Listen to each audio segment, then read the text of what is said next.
Hello everyone, welcome back to more Lady Layton.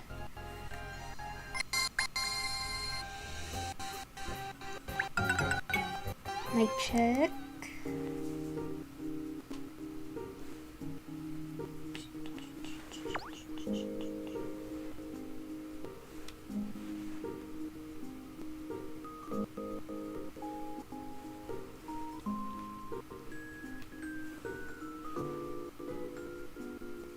Sorry, 1 second.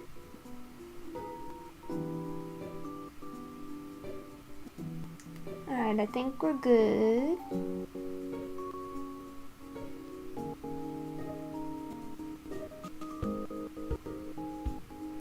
Okay.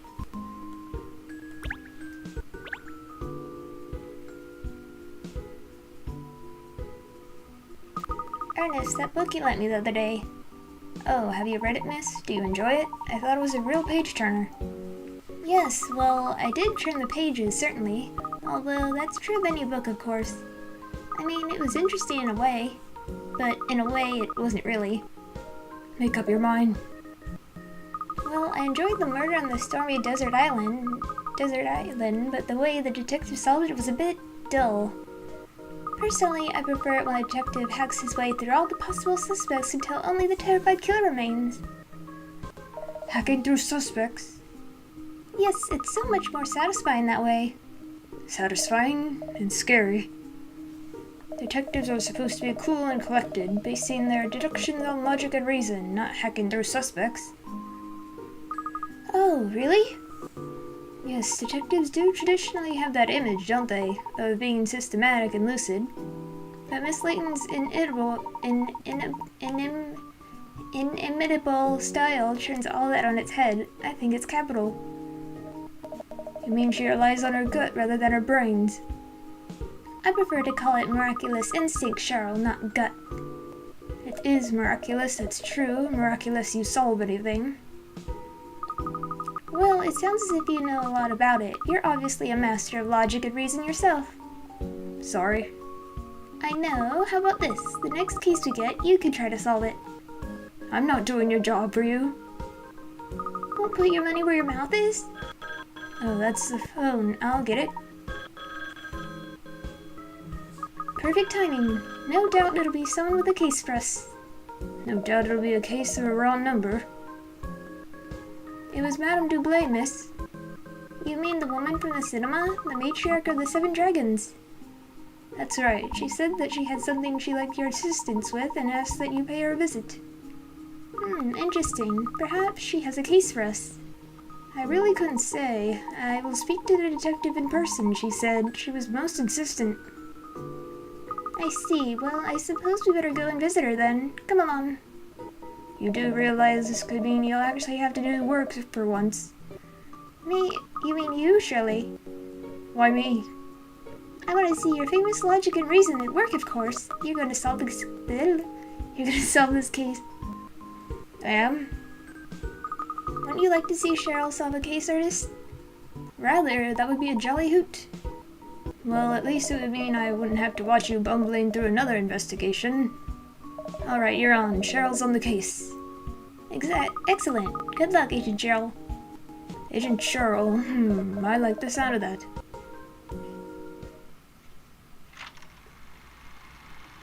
Pet Pandemonium.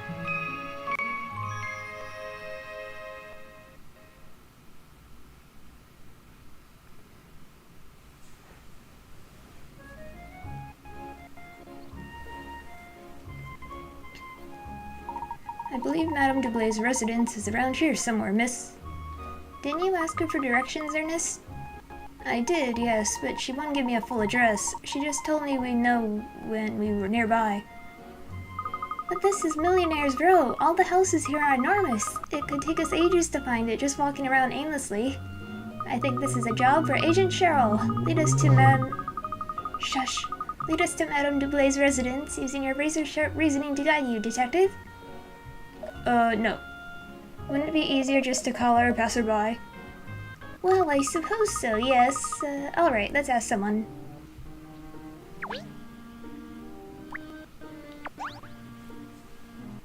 Excuse me, I don't suppose you could tell us the way to Madame Gretchen Dublay's residence? Dearie me, you don't know Madame Dublay's house? No, I'm afraid not. We're not familiar with this area, you see.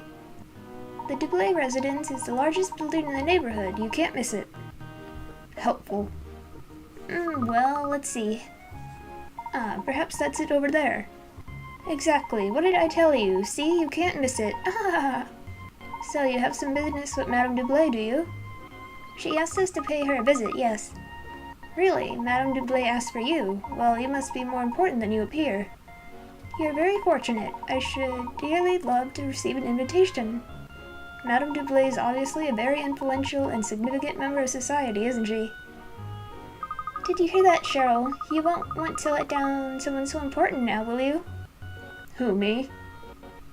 Come along then, we mustn't keep Madame waiting.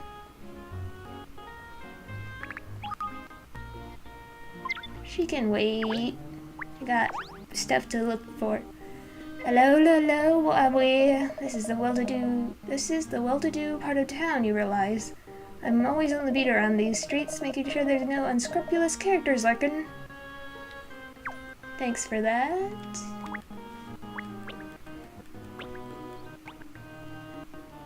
Very helpful, sir.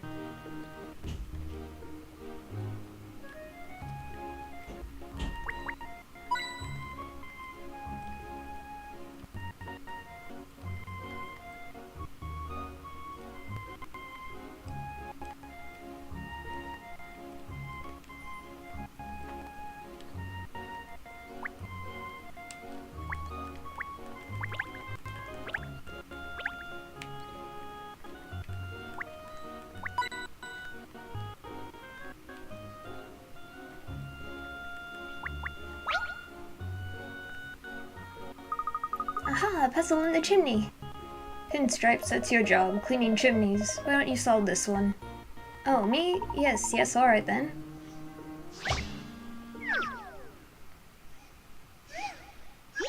Oh, Christmas tree. These folk need help putting up their Christmas tree decorations. They do it every year, but they always forget how it goes together. Okay. Where to start? Okay, there's ornaments.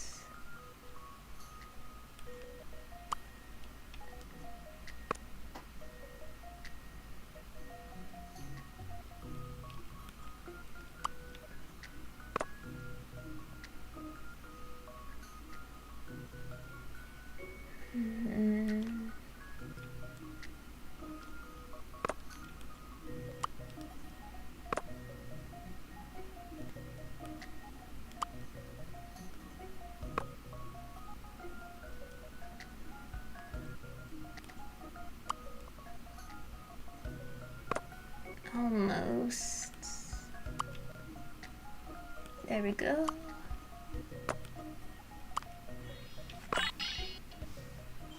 I have a feeling that perhaps... Thank goodness I got that right. Yay! There, clear at last. That should stop the fire smoking in the grate below. Well done, Ernest. I'll send them an invoice. Give me money. Hello, miss. Just standing there. Menacingly.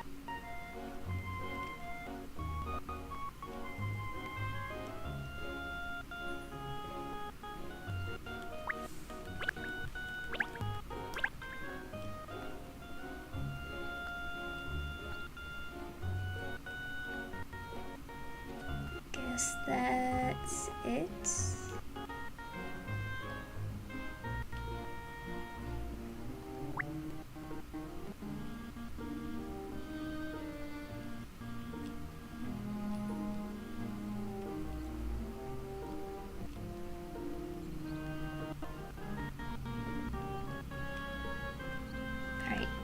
Next. Oh, dearie me, who to talk to about this? That's the question. Someone looks like they've got a lot on their mind. Aha, what extraordinary timing. I was just wondering whose ear I could bend. It's my friend, you see. She runs a little chain of accessory shops. But I'm afraid business is rather slow. She's in a terrible fix. Could you talk to her, do you think? I mean, you're detectives, aren't you? You might be able to deduce what's wrong with the way she's managing the business. Accessory shop, you say? I'm intrigued. I'll do everything I can to assist, naturally. The passers-by accessory shop minigame has been added. Range all the items to sell as much stock as possible. I don't care.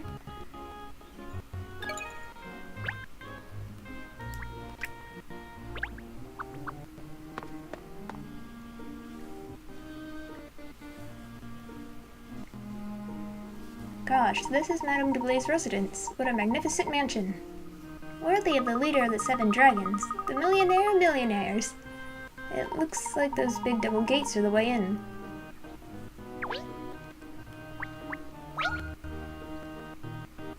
Oh, hi, 1212. How are you, 1212? Brilliant, but probably not quite as brilliant as you. Well, you can't beat jogging, that's for sure. But solving puzzles is fun too. I've got one here, actually. Try it.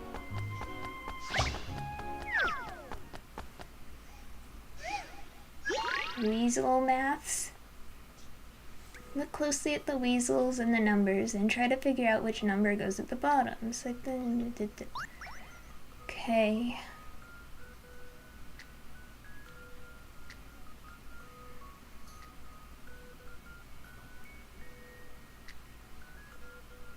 Look closely.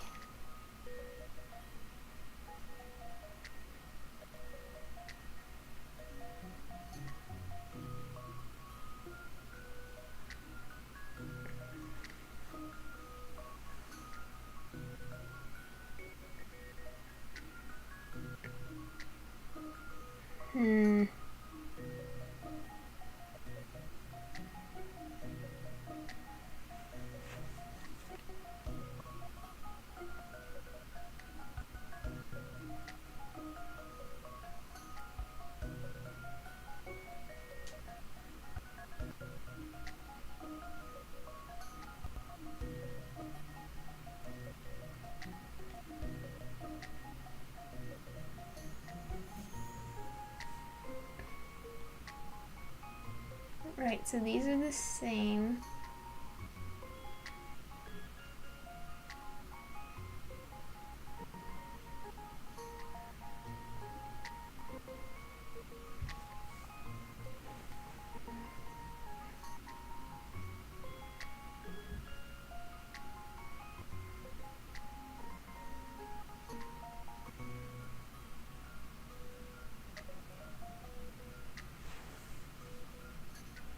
No, wait, no, they're not.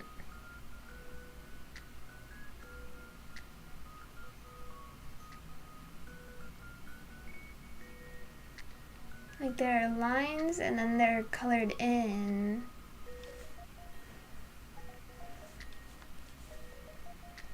We have a plain one plus 8 equals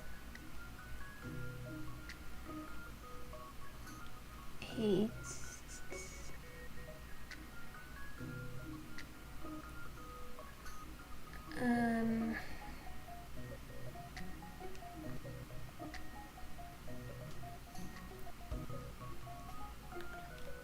I need a hint. I'm familiar with. Huh. Clogs?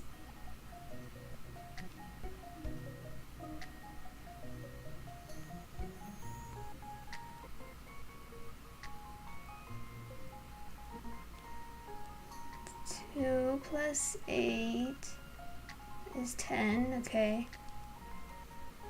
10 plus 4 is 2. 3 plus 6 is 9, okay.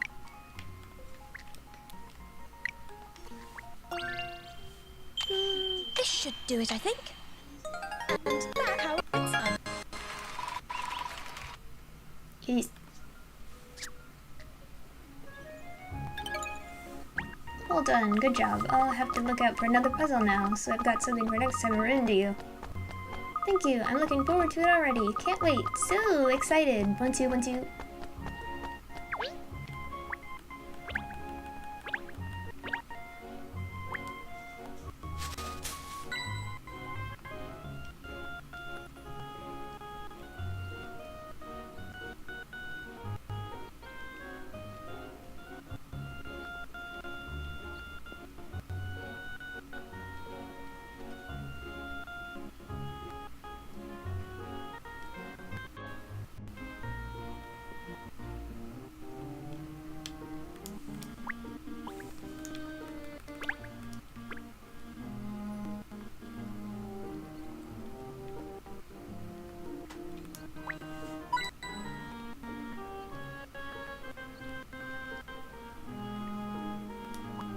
Oops.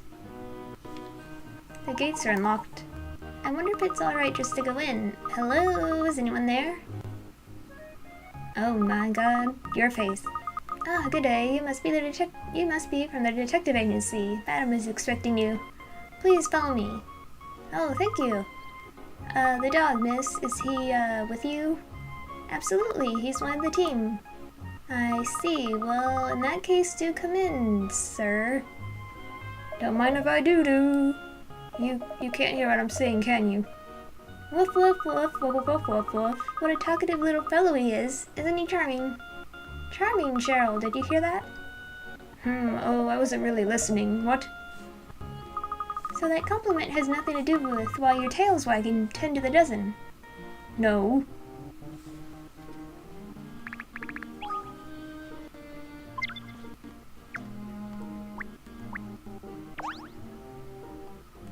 Please go inside. No.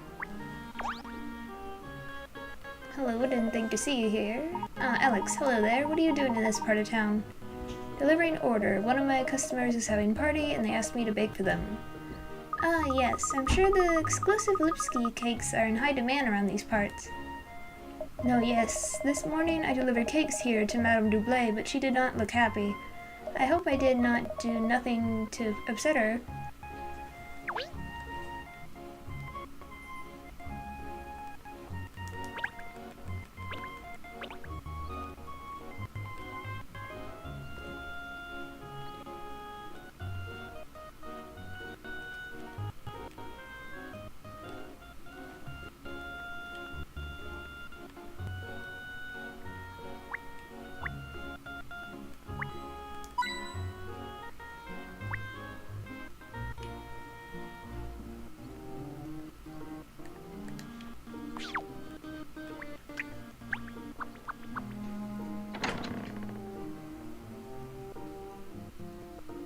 I shall just go and tell Madam that you have arrived. If you could all wait here a moment, please.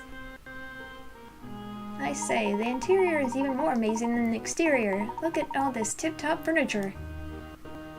Yes, the furnishings are very elaborate, aren't they? These carpets are of the highest quality.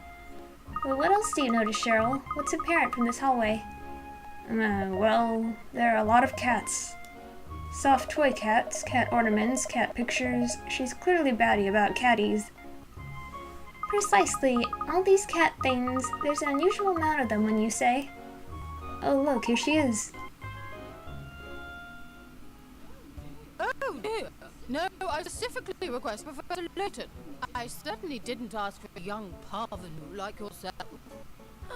People are still demanding my father's services. You're obviously not abreast of the situation, madame. Pardon? Allow me to clarify. I will solve this case in father's stead. Very well. I suppose as long as it is solved, you must recover my dear Lord Wexy post-haste. Wexy? Sorry? Oh, my precious Wexy.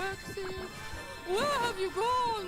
Where? I'm so worried. I can't sleep at night. Yeah, no idea why Rexy would want to get away from that. I simply have to find my poor Rexy. But before I entrust you with the task, I must be sure. Sure of what, madam? Madame? Of your abilities, darling. I don't permit any old riffraff in my employ, you know. I demand the best. Still, I imagine a daughter of the great Professor Layton would have no trouble with a conundrum such as this, huh?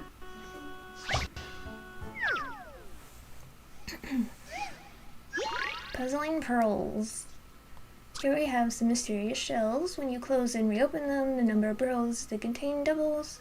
Maximum number of pearls each shell can hold is 8, and the shells cannot shut if they have 5 or more pearls inside. Can you make each shell contain 5 pearls? It's possible to move 1 pearl at a time for 1 shell and another. Yes. Okay, so they all need 5.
They can't shut if they have 5 or more pearls.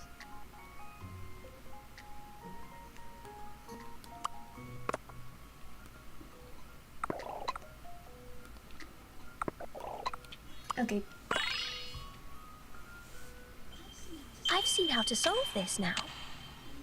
And that's how it's done. See if you can solve it in 9 steps. How about 19 instead? Are you sure now, Madame Dublé? Have I proved my abilities to you? Yes, that was most impressive. I feel quite reassured. Congratulations, miss. Now we can find out what this case is all about at last. Cat. I'm afraid you'll have to ask Madam if there's anything you need to know. I'll just stand here and stare at you.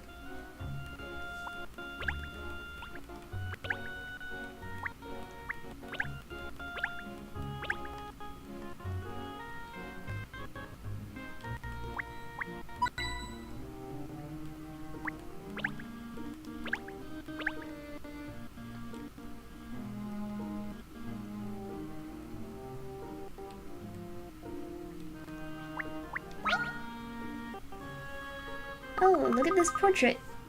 What's up, pussycat? There's a puzzle hidden behind this picture. Do you see, Cheryl? Why don't you... What do you see? Cheryl, why don't you try to pound out the answer?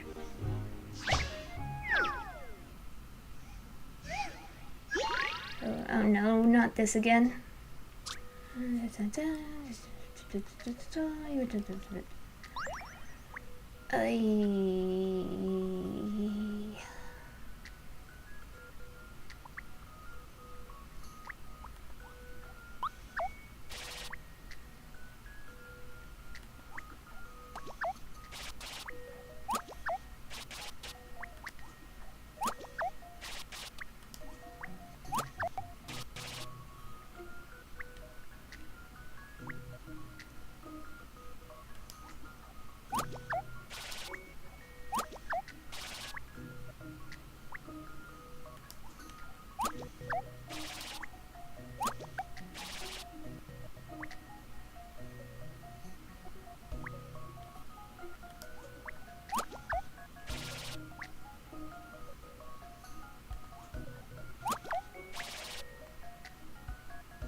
Yes.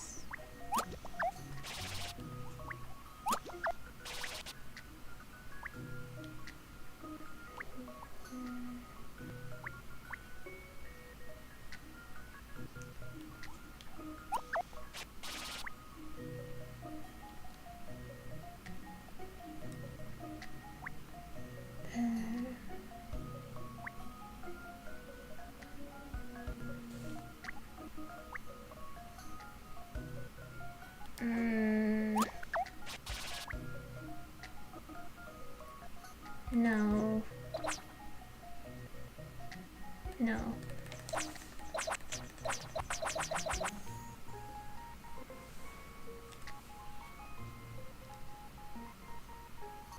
Hmm.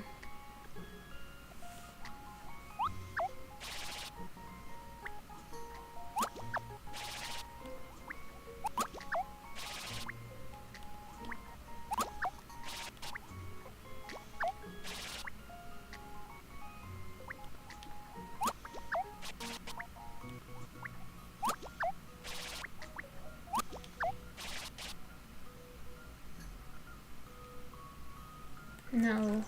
Ay.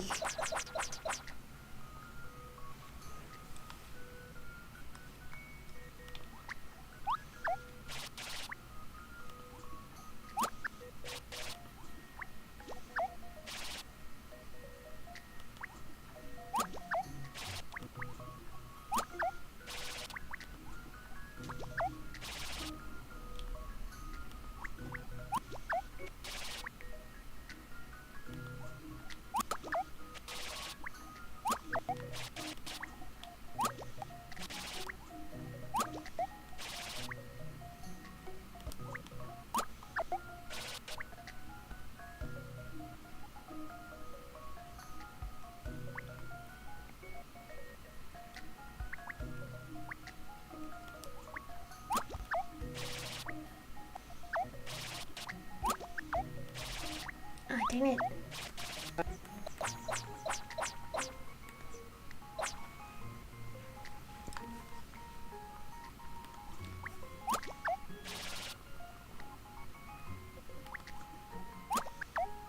Hmm.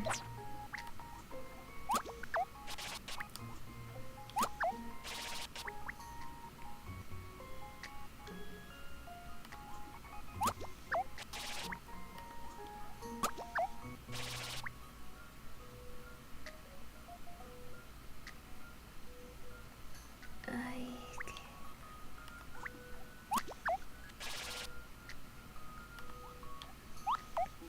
Hmm.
Alright. This puzzle's got some bite. I ain't nothing but a hound's dog.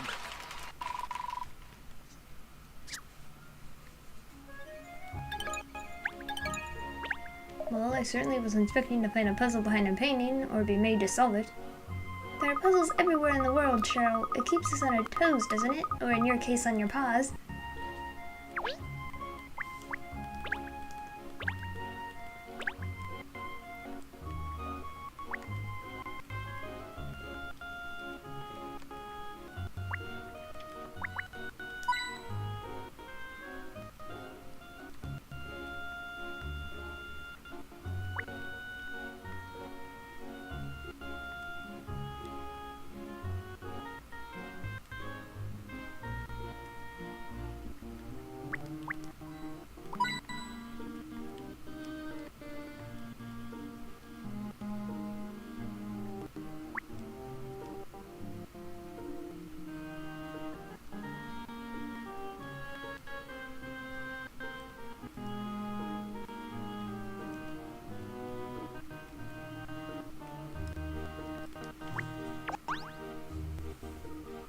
So, madam, perhaps you could tell us what it is you'd like us to do? Tell us what you'd like us to do? Naturally, that's the whole reason why I asked you here. It's really quite simple. My poor Rex vanished yesterday, you see. You simply have to find him for me. I see, and this Rex is the Rexy Wexy you mentioned before, I presume.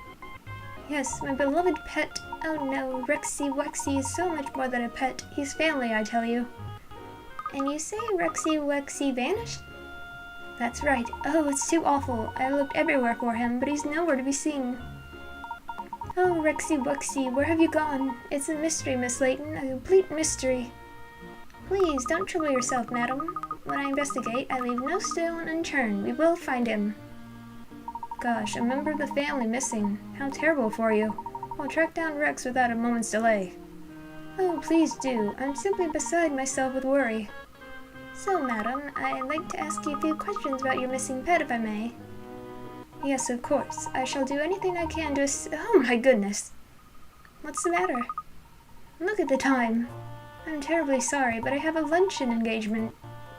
Dear me, my appetite isn't up to much at the moment, but one must keep up appearances, no matter what. Just a moment, please, madam. I would naturally assist you in the search if I could, but these business luncheons are quite unavoidable. Still, I'm confident I can rely on you. You'll find my Rexy Wexy for me, won't you? Now, do excuse me. Oh. Well, the Great Dame really gave us a lot to go on there, didn't she? Yes, the creature's name is about all she actually told us. This is gonna be a challenge. No clues, nothing. Well, it's far from ideal, but we'll just have to work with what we have. What we have nothing but a name and a stupid one at that, especially for a cat. There's no such thing as an easy job, Cheryl. So where do we start, Detective? You're still on that, are you? Alright then, we start right here in this room. The foundation of all good detective work is investigation. You need to sniff out more information about this Rexy Wexy. Well, you're in charge, Cheryl, so let's start investigating. Miss? Madam is very busy, you know, every single day. Yes, as a matter of interest, what line of business is she in? Oh, Madam is a consultant to a multinational retailer with 27 different departments selling everything from cat food to expensive jewelry. Gosh, that is a broad range. Yes, so she really treasures her time with Rex, you see. He's such a soothing influence on her. Finding Rex would soothe me too at the moment, believe me.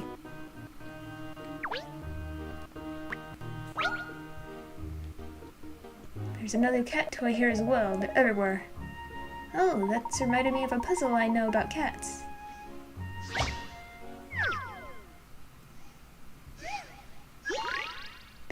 Parity cat? These 10 cats need to be divided up into pairs in accordance with the following rules. There should be 3 pairs of cats the same type, in other words, same shape and coloring. The cat's wearing a ribbon, the other cat in the pair must also be wearing a ribbon. Okay. Same shape and color.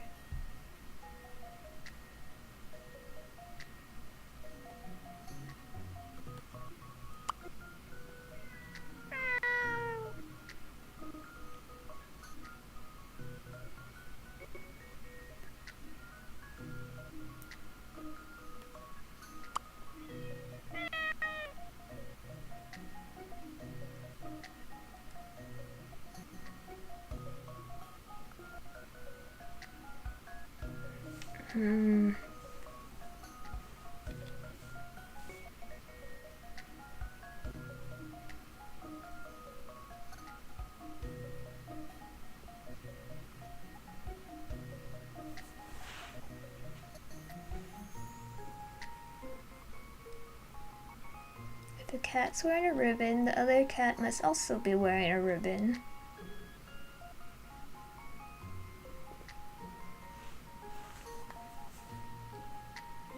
Same shape and color and ribbon. There should be 3 pairs of cats of the same type. So like that. Right? 3 pairs of cats of the same type, same shape, color. I'm gonna go with that. This puzzle's got some bite. I ain't nothing but a hound dog. You did it! Very good, Cheryl. That should earn you a doggy treat. Oh, well, you know, it was nothing, really. So, in the most prominent position at the center of the room, we have a large bunch of flowers and a soft toy cat. It just goes to show how much she adores cats, surely. A cat lover.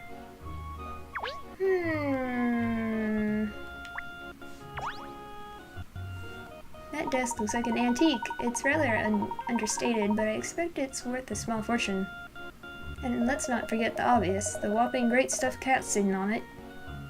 It's cute, isn't it? I wish I had one. Cute, really. I think so, don't you? Oh yes, of course. Though it could never rival you, miss, naturally. It's strange, though. Cats are usually very destructive creatures. But there are no signs of scratching or gnawing on any of the toys. No claw marks and no teeth marks.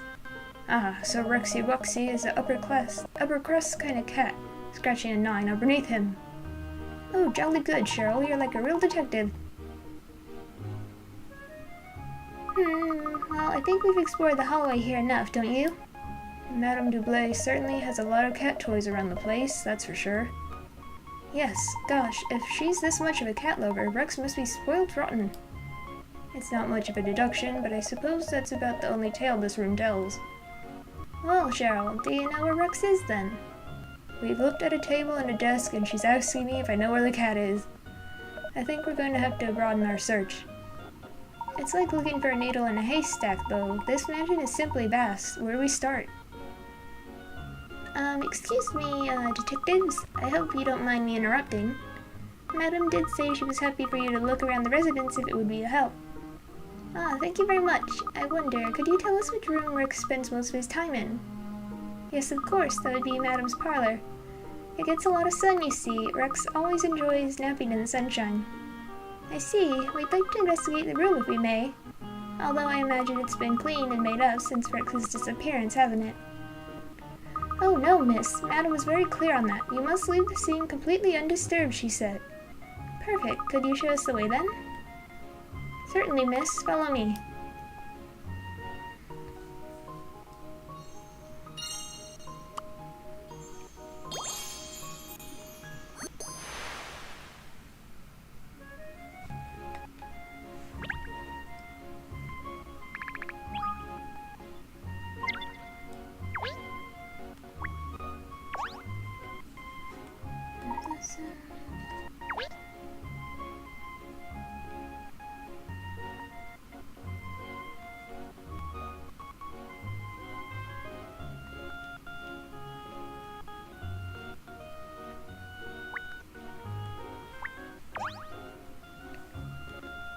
I don't need Rex, you know. The busy schedule.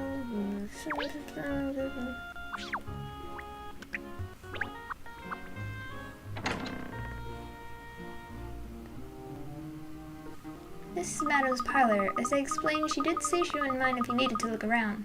I must only ask that you be careful of the furniture and ornaments. It's all very expensive, you see. Gosh, my palms are sweating just hearing you say that. Oh yes, one more thing. There's actually a picture of Rex in here which might help you. Just over to the left there, do you see? Meow. So that's who we're looking for. You know that Rex is a boy, I presume? Yes, we realize that, thank you. I hate it when he goes missing. I do hope you find him quickly. Rex isn't a girl's name, just exactly. Don't worry, this case is in safe hands with myself and my detective assistant, Agent Cheryl here. Cheryl, miss. Is that short for Shirley? No, actually, Cheryl is my dog's name, and he's a he. Oh, how interesting. Your dog is a detective as well. Well, Cheryl, I do hope you find Rex soon. He's very special, you see. Woof. Pretending to be a normal dog for the maid's benefit, are you? How considerate of you. So then, let's see what we can discover in this room. Isn't it a lovely space? It's so warm and inviting. I've got my eye on one of those plush sofas myself. So, this is where Rex spends most of his time, which means we could very well discover an important clue in here that will lead us to the missing animal's whereabouts. So get on with it, Cheryl. Go, boy, go find a clue. I thought I was in charge of this investigation. Stop trying to take the lead. I'm still the manager of the Layton Detective Agency, Cheryl. You work for me, remember? It's a dog's life. Good luck, Cheryl. I'm sure you'll find something. Come along, there's no time for sitting still. We need to have a good look around in here.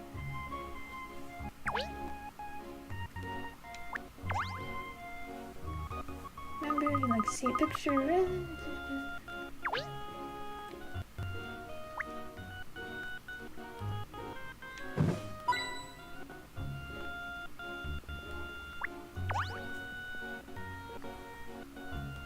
Cat looks like it's putting on airs. I think it's Champion, such a dignified and refined look.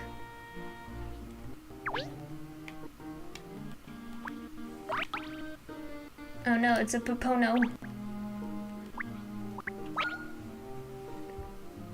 Oh, there's a puzzle here. Look, one of Madame Dublaze, I suppose. Like, I kind of want to say the way they're saying it, but whatever. Are you gonna try your pot, Madame? Whatever. Baffling bookcase. There's a photograph of a strange bookcase where up and down don't seem to make sense. To arrange the books in the picture, what's the minimum number that would need to be glued to the bookcase to keep them in position? You can't squash books into place by jamming them up close together, by the way. Minimum number you need to glue.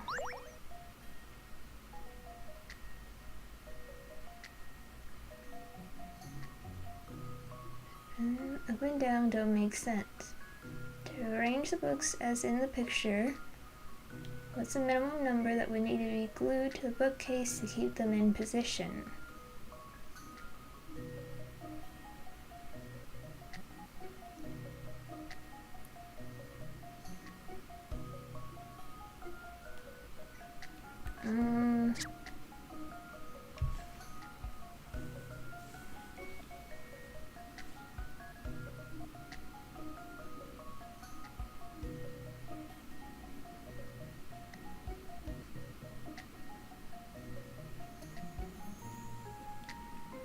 Can't squash books into place by jamming them up close together. So does that mean, like, if I were to glue this and this one would still fall?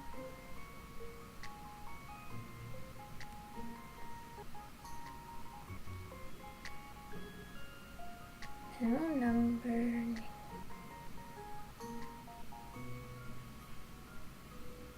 Why would you want to glue books, though?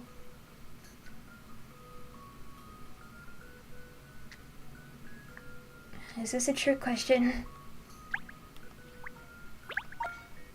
Orientation of the photo and the orientation of the bookcase may not be the same. Think about how the bookcase might be positioned.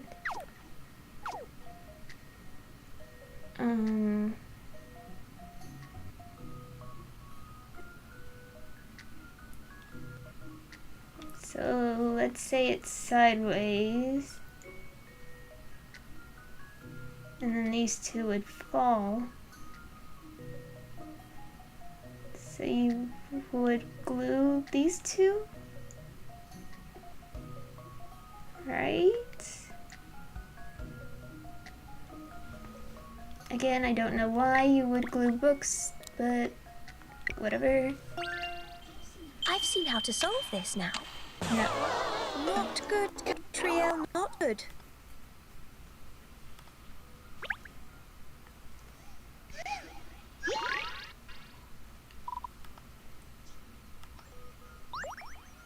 Is it like the bookshelf is on the floor, so you just leave it there? Is that what they're saying? So you don't do anything, and you don't glue books like I just said?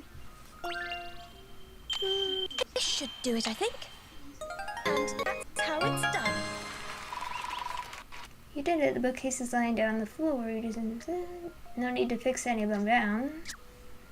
Like, why would you? There, I've solved it. Should I write the answer in this book here? Oh yes, deface Madame Deblay's book. I'm sure she'll be delighted with that. You're right. Puzzles are no fun if you don't work out the answer for yourself.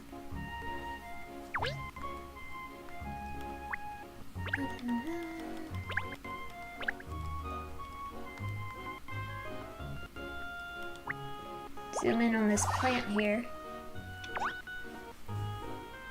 Is it just me or does anyone else think this plant looks like it's been eaten? I wonder why there would be teeth marks in a plant like this. Well, I think you'll find that while cats are carnivorous creatures, they do at times eat plants. So I expect this is Rex's doing. Really? Cats eat plants? Why would they do that? To help them regurgitate hairs and other unwanted things in their stomachs, or for nutrients. There are numerous theories. Although I'm not entirely sure they normally eat this kind of plant.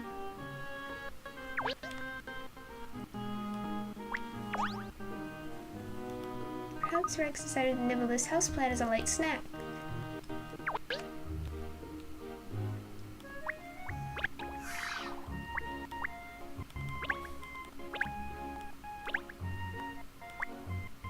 Zoom in on these fruits. There's some rather exotic looking fruits here, though they appear to have been nibbled at. Presumably Rex is doing. Because cats are so well known for eating fruit, aren't they, Pinstripes? Maybe if it was a bowl of fish. Perhaps Madame Dublé was hungry and couldn't resist taking a bite. Because well-to-do ladies are so well known for their lousy manners. Come on, people. Well, can you be certain if it wasn't her? It wasn't her? Not certain, no, but I think it's safe to assume it wasn't her. I mean, I'm pretty sure, probably.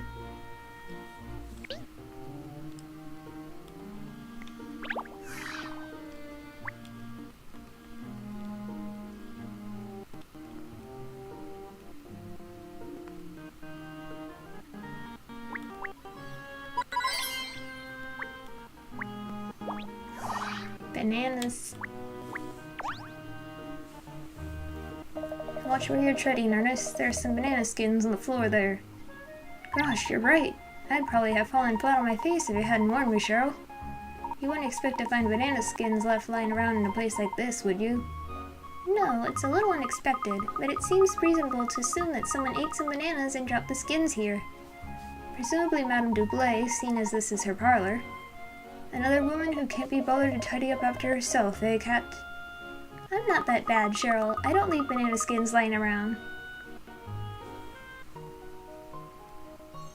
Banana skin.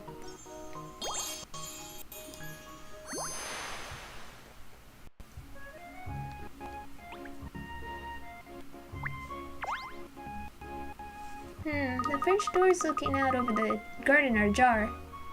Yes, the lock doesn't close properly. A gentle push and this door pops open. Well, you don't have to be Cheryl O.C. Combs to work out what that means. Obviously, there's a good chance Rex escaped this way. Cheryl O.C. Combs.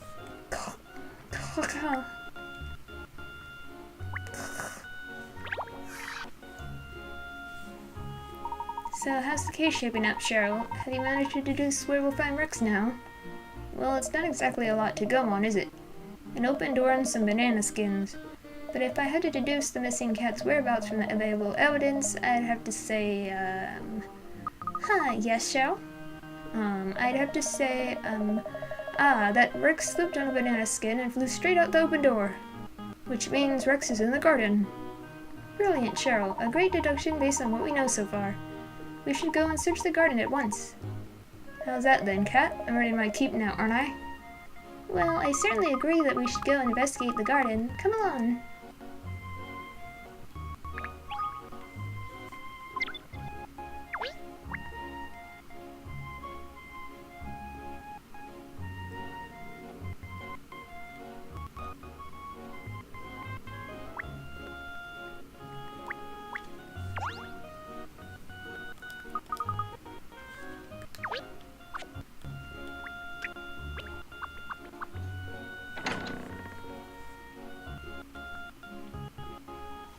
I say, what a beezer garden.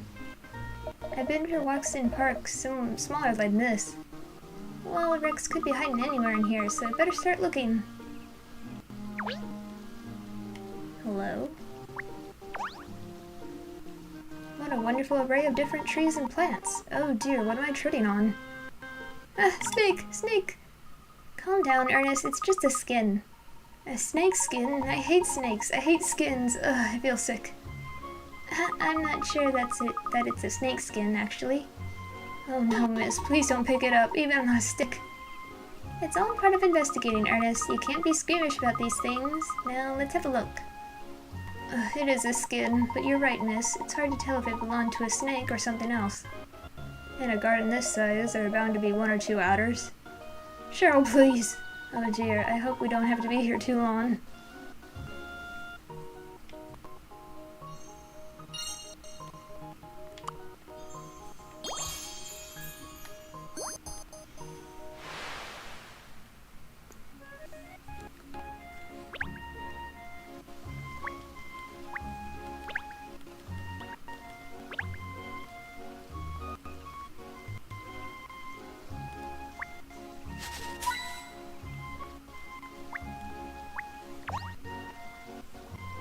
That's another way in and out of the property, not so grand as the gates we came through.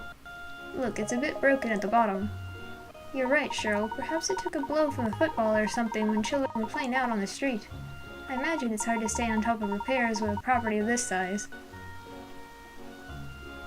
Well, we've conducted a thorough search of the garden now, but still no wrecks. Where could that cat have gone to?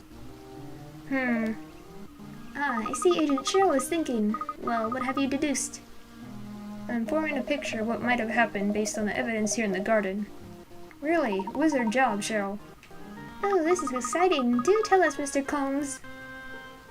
Well, as you know, Rex slipped on the banana skin and shut out the open French doors. Then in the garden, he encountered a snake. The shock made him flee from the garden through the broken side gate. How's that for detective work? You mean Rex isn't even in the grounds anymore? That would be the general idea, Pinstripes. Yeah, we have looked high and low and found nothing. Gosh, that's gonna make tracking him down rather more of a sticky wicket. Well, we can't give up just because it's sticky or wickety. If Rex has left the grounds, then we must follow.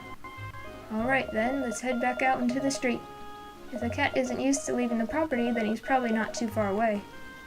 Yes, I suppose you're right. Well then, let's see what we can find out on the street.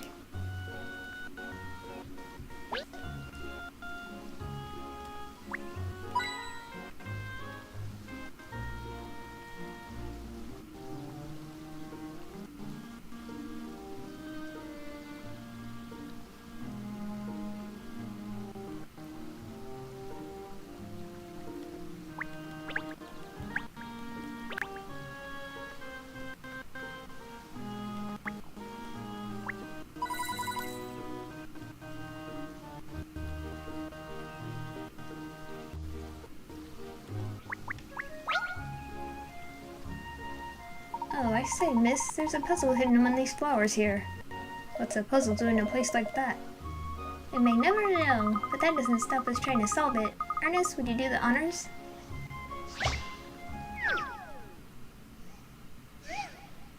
Shoe shuffle.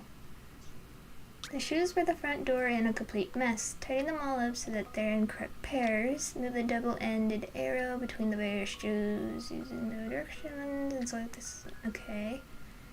You can switch left, right, up, down. You only have 9 shuffles in total.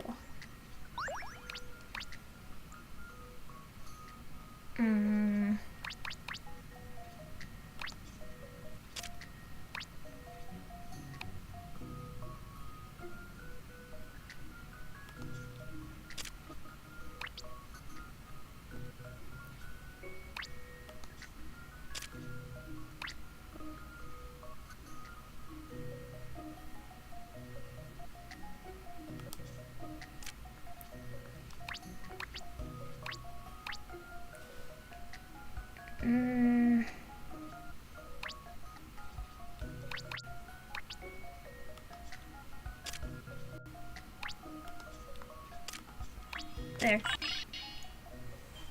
I have a feeling that perhaps... Thank goodness I got that right.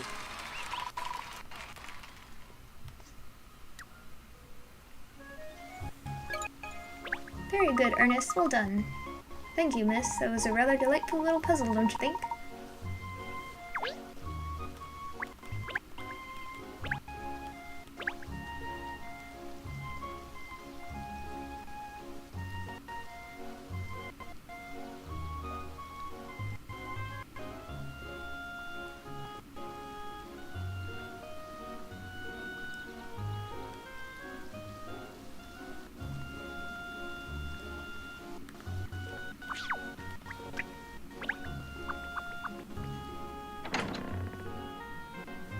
No cats that look like Rex out here.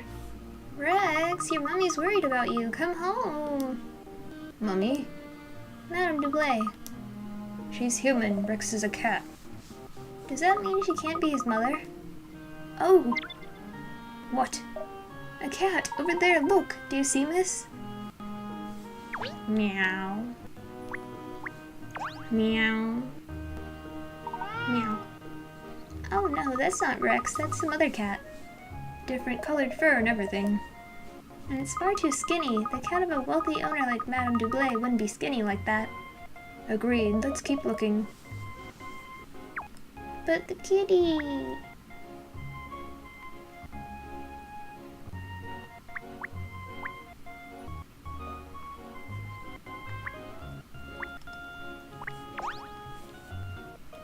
Detectives, Alex, good. Alex, good. I'm glad we've run into you again. We're searching for a cat. Have you seen any? No, yes. I see many cats in these streets. What kind of cat you look for? He's called Rex and he's white all over. He's from a rather well-to-do household and looks the part. No, I have not seen a cat like this. Oh, what a pity. Well, we've been all around the streets by Madame Dublé's mansion now and still no sign of Rex. Cats are fickle creatures, that's the trouble. Tracking them down is always hard. What's our next move, Agent Cheryl?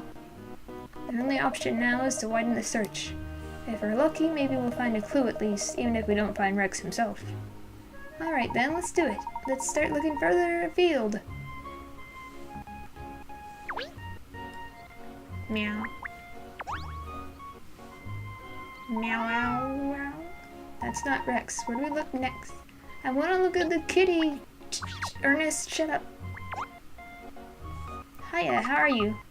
Oh, hello. Yes, fine, thanks. What can I do for you? Sorry for stopping you like this in the street. I just wondered if you heard of the new maze craze.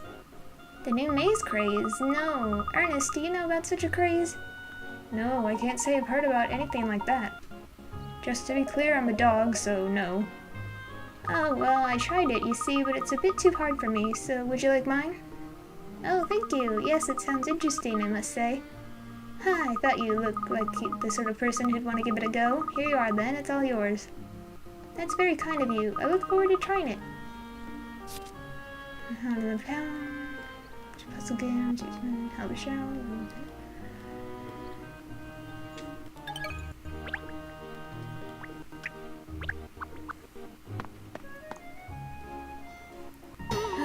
We looked all over the place now and still not a whiff of Rex or any clues as to his whereabouts. We need to try to think where he'd go if we were cats.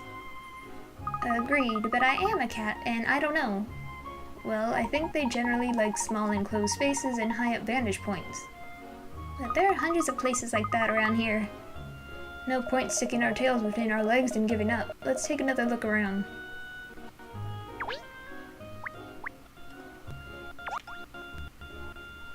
Ah, there's a van parked up there. Look. It would appear to be delivering something.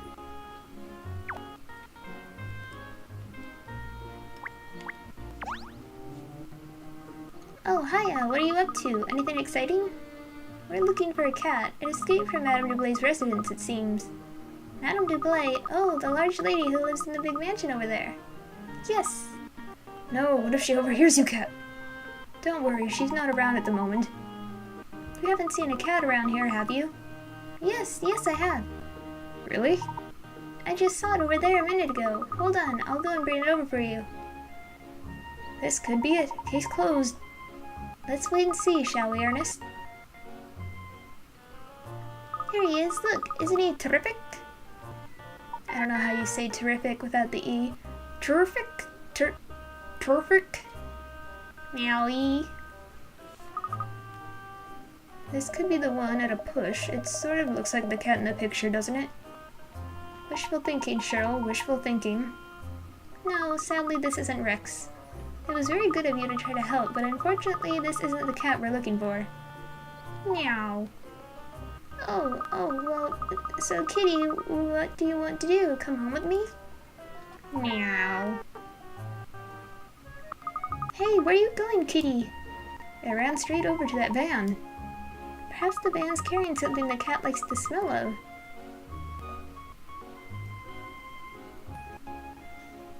Fish. Wake up, you two. That's the fish van. Look, there's even a fish logo and the words fish market on it, in capitals. How many more clues do you need? Gosh, you're right. The cat must be following the fishy scent. In which case, maybe Rex went after it too. Let's investigate. Yes, miss.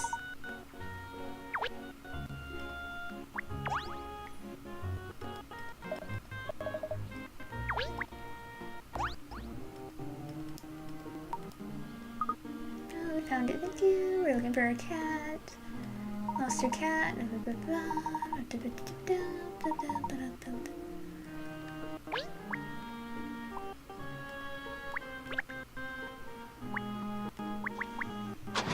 come back. Oh, there it goes, the van. Wait, please, wait. It's driven off. Come on, we'll have to chase it on foot. We'll never be able to catch a vehicle, Miss Layton. Says who? Watch me.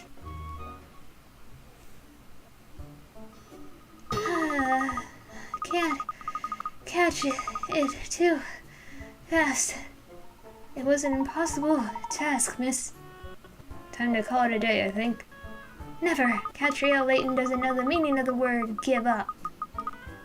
That's 2 words. Then I don't know the meaning of it twice. If we can't follow the van, we'll just have to find someone who knows where we're going. You know, if you thought of that sooner, we could have saved ourselves a lot of lunnache. Never mind. Let's just focus our energy now on finding someone who knows where the van might have gone. Cat. Meow.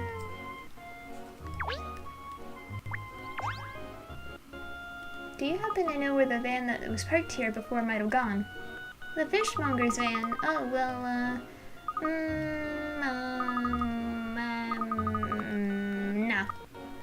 How long did that take? And for what? A poorly pronounced blank. Wow, what's it your dog off? She's barking like there's no tomorrow.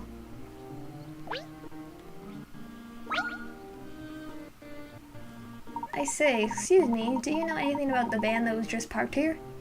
The vans like that are the bane of my life. We've been puzzling over this sticky van issue back at the station for months.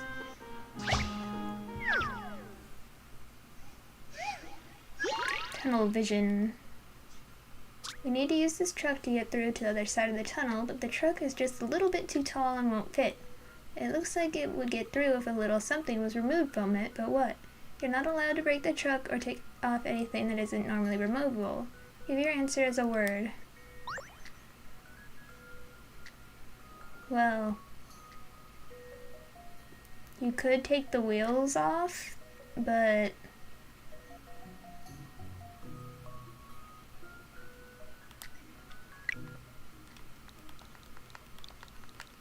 will they accept my spelling of tires, or should I spell it like their way with a Y? So, in conclusion, Miss Layton would never have got that wrong. Something that could be removed without stopping the truck from moving, as long as not too much of it is removed. Okay. So, air.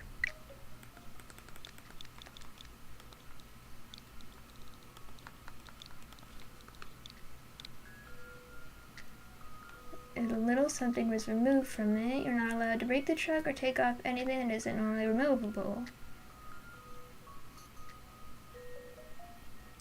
Right? I have a feeling that perhaps... Okay. That's a relief. I wasn't entirely sure. You did it. Removing a little bit of air from the tires is all that's needed. Just don't let it out so much air that the truck can't move.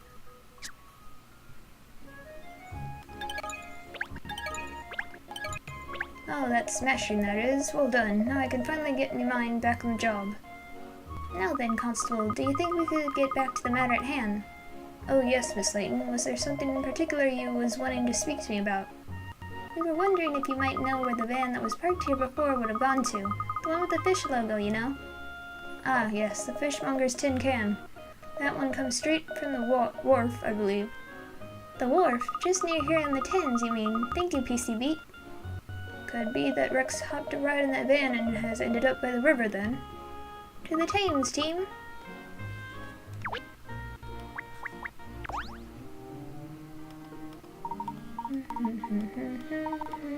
Do you know where it comes from? I don't care. Why did I talk to you?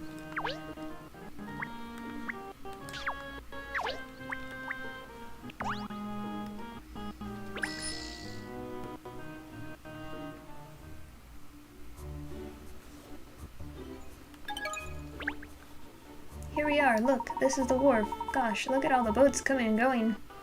If we were investigating a case, it would be a lovely spot to sit and watch all the activity on the river, but... Aha! Look, over there, there's our van! My golly, you're right, miss. What a piece of luck finding it straight away like that.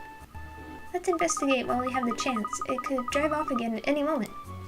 Oh yes, of course. I often see vans driving themselves.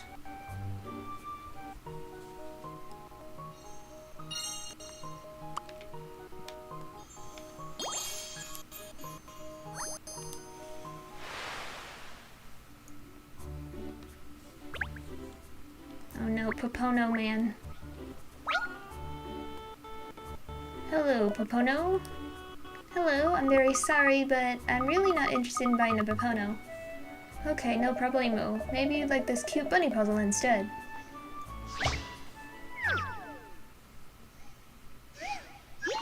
Happy bunnies. Some rabbits are playing in the field. The rule is that they have to go between the two other rabbits whenever they move, and it looks like they all want to end up on a patch of flowers. Help all the rabbits find their way to some flowers. Select a rabbit to see where it can go, decide which one to move. Can't move the same rabbit twice in a row.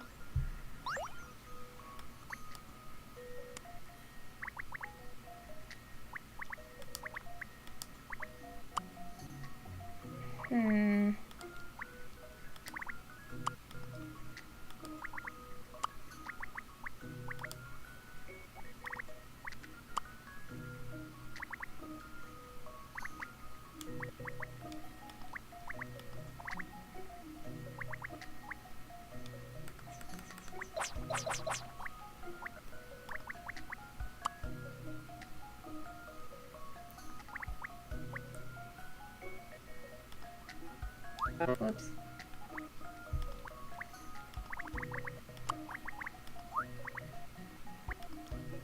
No, okay.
have to move this one first. But does it go here or here? And then...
If you dash straight for the flowers, it won't end well. Perhaps a longer route might be better. This puzzle takes at least 5 moves to solve. Ay.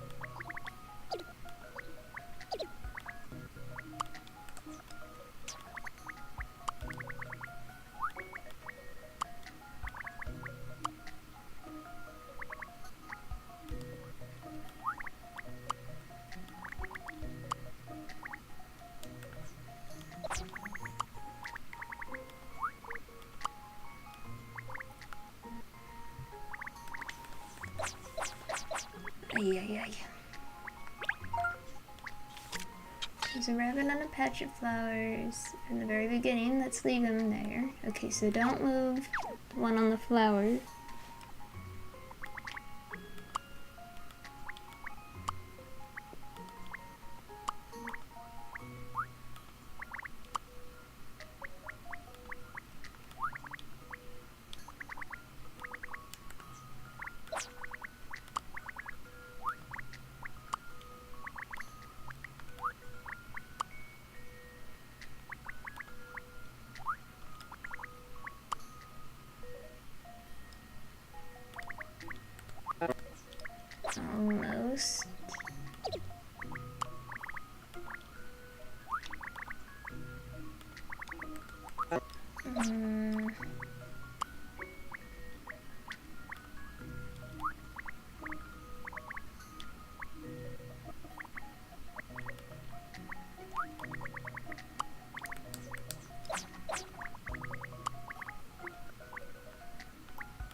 Ay, ay. Puzzle can be solved by taking turns moving the two uppermost rabbits around the edge of the field. Yes, that wasn't very helpful. First, move the top right rabbit to the edge, then move the two rabbits alternately. Top right rabbit to the edge. Like this. Okay, and then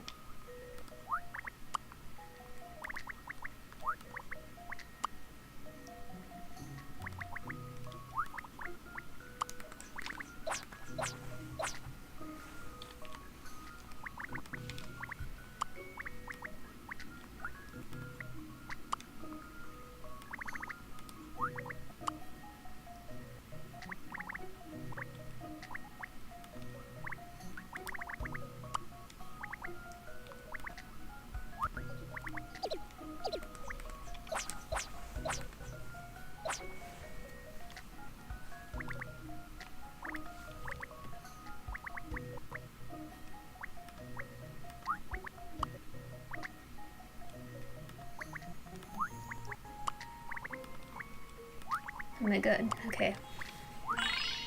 This should do it, I think. And that's how it's done.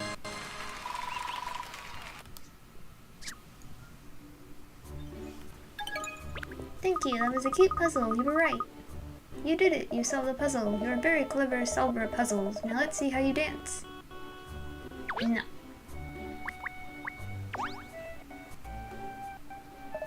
Or what a grand waste of time. Oh, has there been some kind of incident here? Oh no, I wouldn't be calling it an incident now. All that happened was I was after loading everything onto the ship back there when a snowy white cat jumped out at me from the hold. A snowy white cat? Ah, that's what I said. Jumped out like a tiger, so it did. Anyway, now they're thinking there could be more cats hiding on board, so they're doing a full-blown search. It'll be late getting away, I tell you. What happened to the cat that jumped out at you? I'm blessed if I know. That daft ting bolted off at a fair old speed, so it did. I see. Well, thank you. You've been very helpful.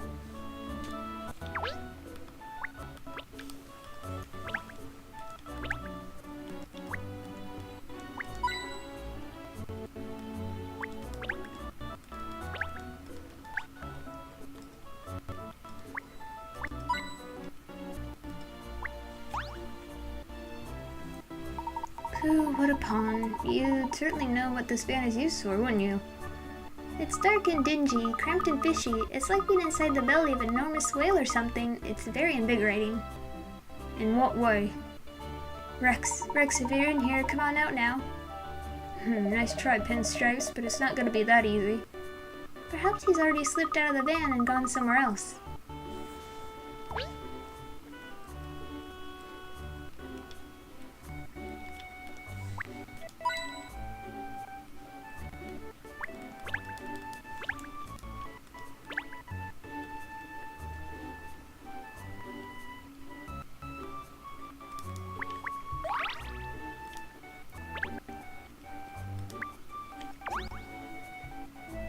It's a busy place, this wharf, isn't it?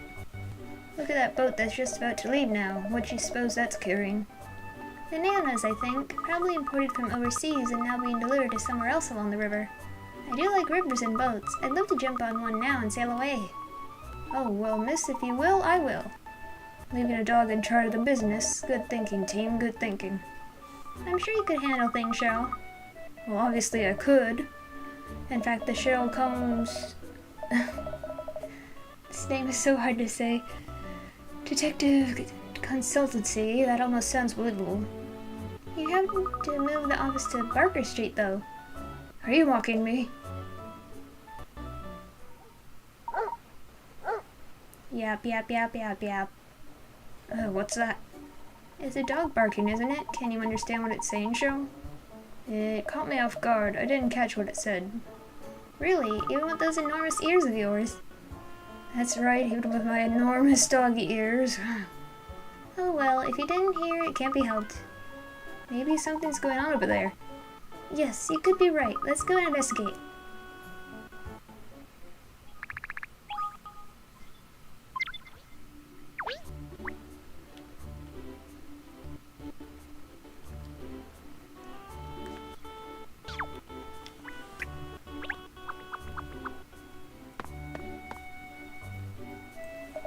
Oh, we met before, I think, haven't we? Or haven't we? No, maybe not actually, or maybe. Yes, we have met. On the last day of the Riverside Festival it was. The Riverside Festival. Now you mention it, I think there might have been a festival going on by that name, yes. Gosh, I don't know if we'll get much useful information out of this chap. Oh, I'm sure we will, don't worry. I mean, I can barely remember what I had for dinner last night, but you don't worry about my state of mind, do you? Actually, did I even have dinner last night? As if that's up for debate. So, what are you all doing down here by the river? Spot of fishing, or just looking for company, is it? Actually, we're looking for a missing cat. You haven't seen a white cat around these parts recently, have you? Yes, I've seen it all right. Really? Oh, hurrah! You found Rex at last. Well, hopefully. Look, it's just over there now. Oh, wait a minute, where'd it go? You're not talking about...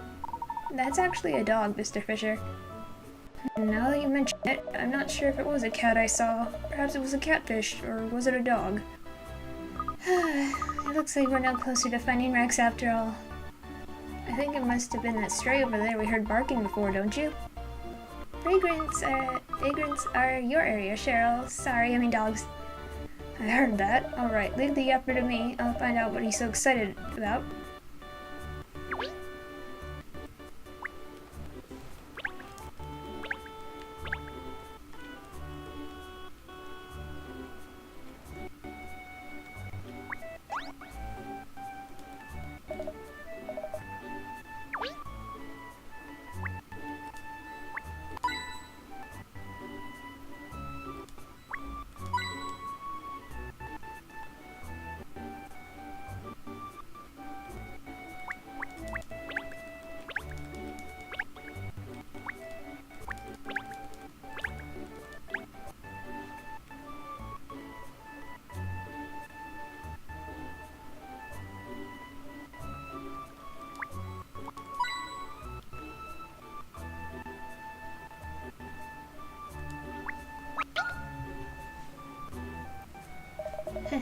Make no mistake, I'm not scratching my head over a puzzle, never.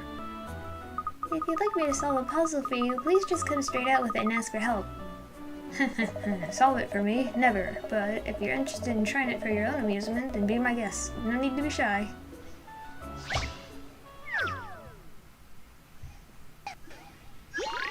Ham in the hamsters.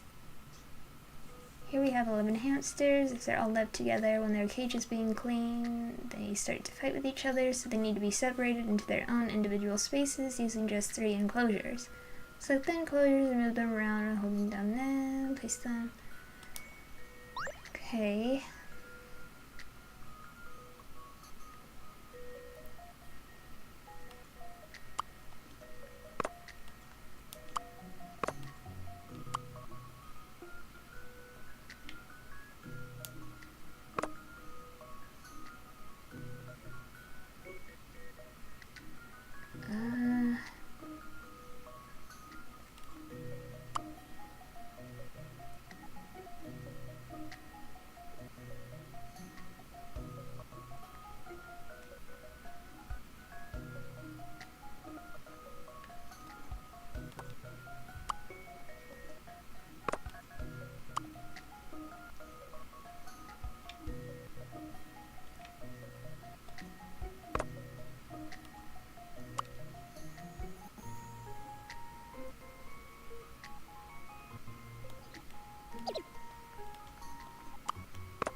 their own individual spaces.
Easier to see what to do if you place the enclosures in this order: triangle, circle, square. Okay. Triangle, circle, and then the square. Let's get these out of the way. Okay, triangle.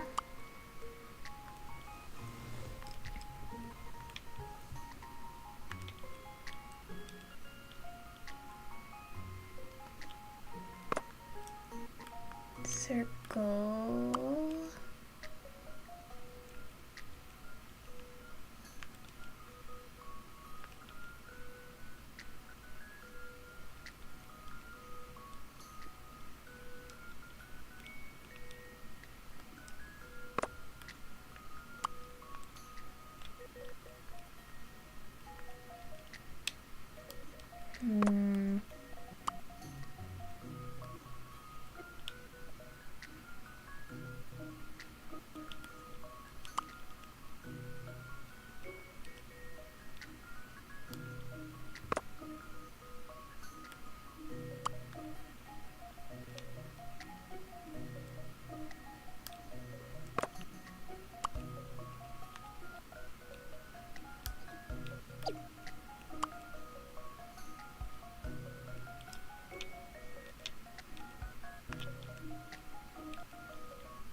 Place the triangle enclosure so that the uppermost hamster is at the top of the enclosure. Okay. So like that.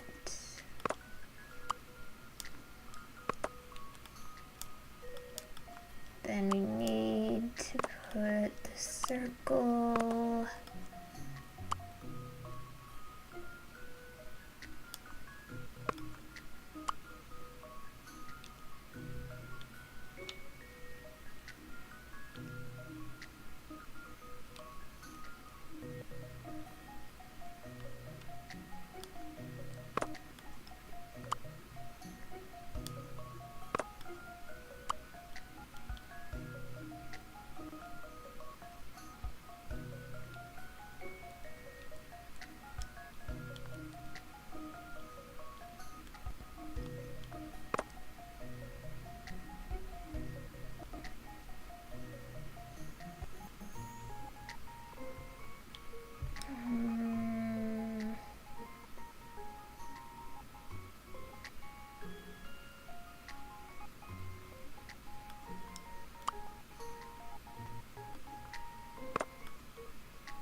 Okay.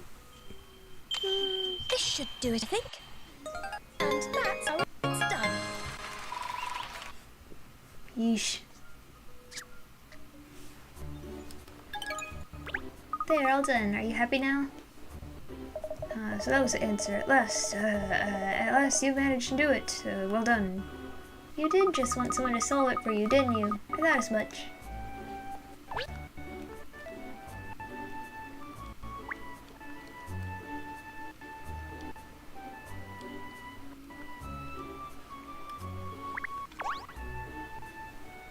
Excuse me, have you got a minute? What's happening, Hound? You don't look like you missed any meals lately. Yeah, I get fed, thanks for the concern. Actually, me and my friends here are looking for a cat. Have you seen any around? This place is crawling with cats, Hound. I've bumped into more than I can count just today, even. But if you're looking for a fatty of a puss that's white all over, well then maybe I can help you out. Yes, it's exactly the cat we're looking for. Really? Lucky, huh? Well, Hound, that white cat just went shooting away from the wharf. Like a cat out of hell, Where did it go? Where did it run to? Chill, Hound, chill. It hasn't gone far, but it's in a tricky kind of place. A tricky place? What kind of place? See that huge bridge over there? The cat you're looking for bolted out of the wharf and straight up to the top of that. It did? What did it go all the way up there for? Well now, Hound, that would be because of me. That's what all the yapping was about before? I prefer to call it barking, not yapping. You see, when I bolted off the wharf, it woke me up. I was having a sweet dream, Hound, a sweet dream. Then that stupid mog trod on my tail and startled me. I got angry and chased it.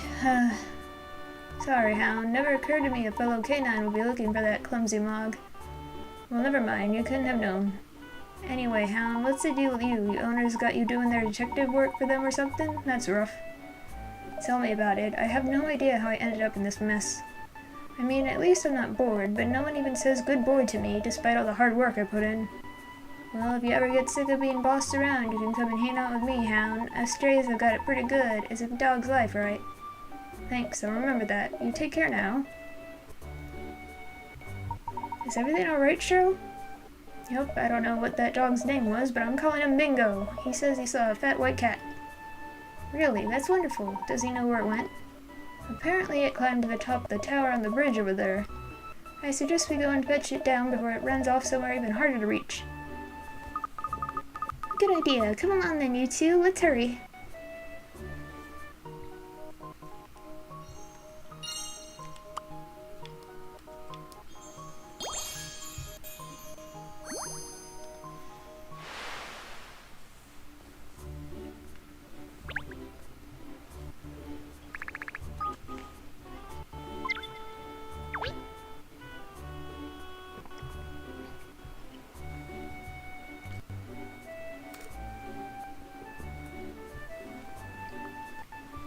Him.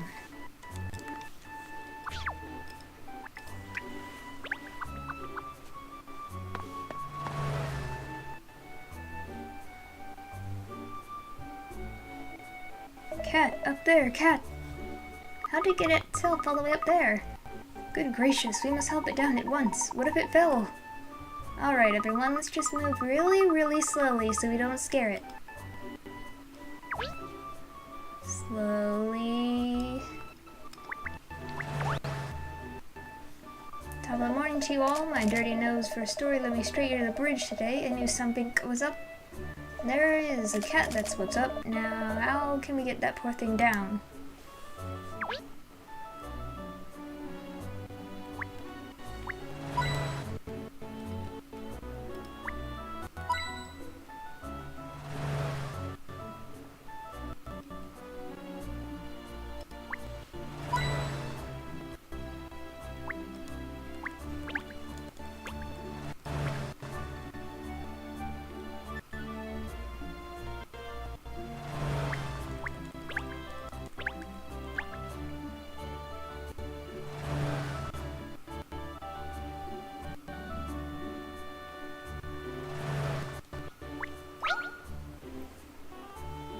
Everyone else in London seems to be doing them, so we thought we'd have a go at a puzzle too, but it's so hard.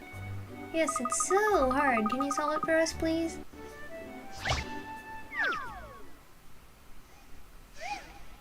Running on empty. The bus only has 3 liters of fuel left. It's gonna run out before it reaches its destination. There are 10 people on the bus at the moment, and it can travel 5 miles on 1 liter of fuel. For each person that gets off the bus, it can travel 1 mile farther. If all the people get off the bus and 2 liters of fuel have been added, how many more miles can the bus travel?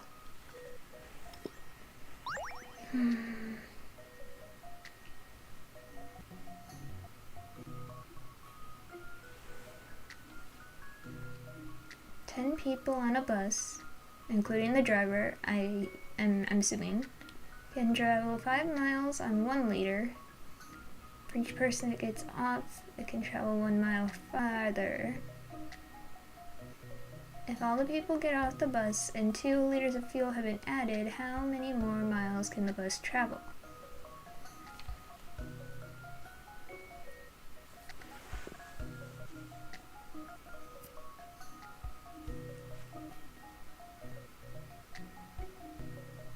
If all the people get off, it would be 0, right? Because the driver's off.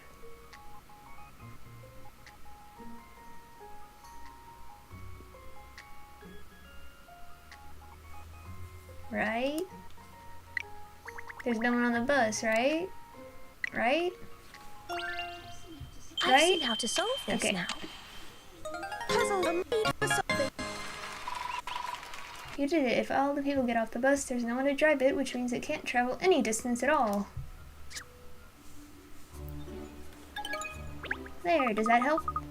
Oh wow, yes, you're the best. Now we can enjoy seeing the sights again. Yes, that puzzle was really doing our heads in.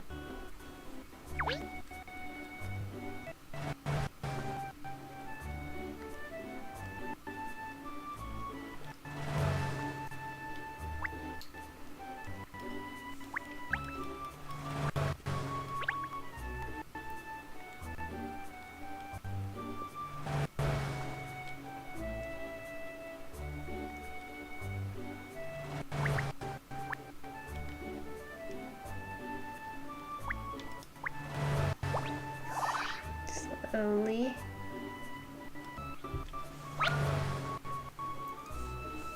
How do we get a cat down from all the way up there? Don't worry, Cheryl, there's a simple way to recover things from high up places.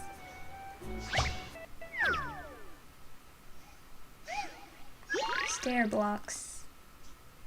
Stack all the blocks to make a stairway with no gaps from the start point at the bottom, left to the top of the cliff on the right. People can only climb steps 1 level at a time and cannot climb steps of 2 levels or more. Remember, there must be no gaps underneath any of the blocks. Tetris. Okay.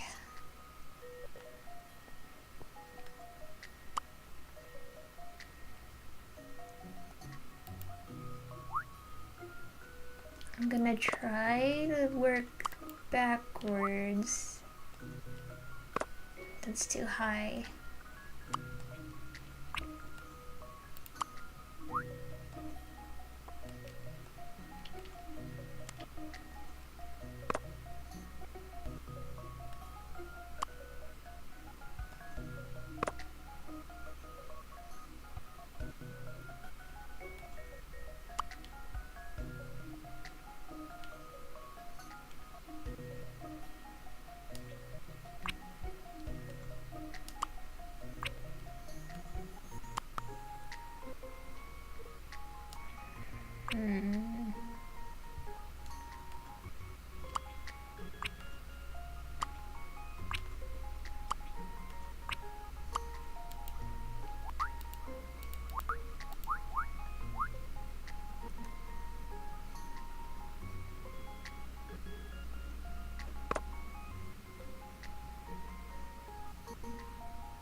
Okay, I think that's good.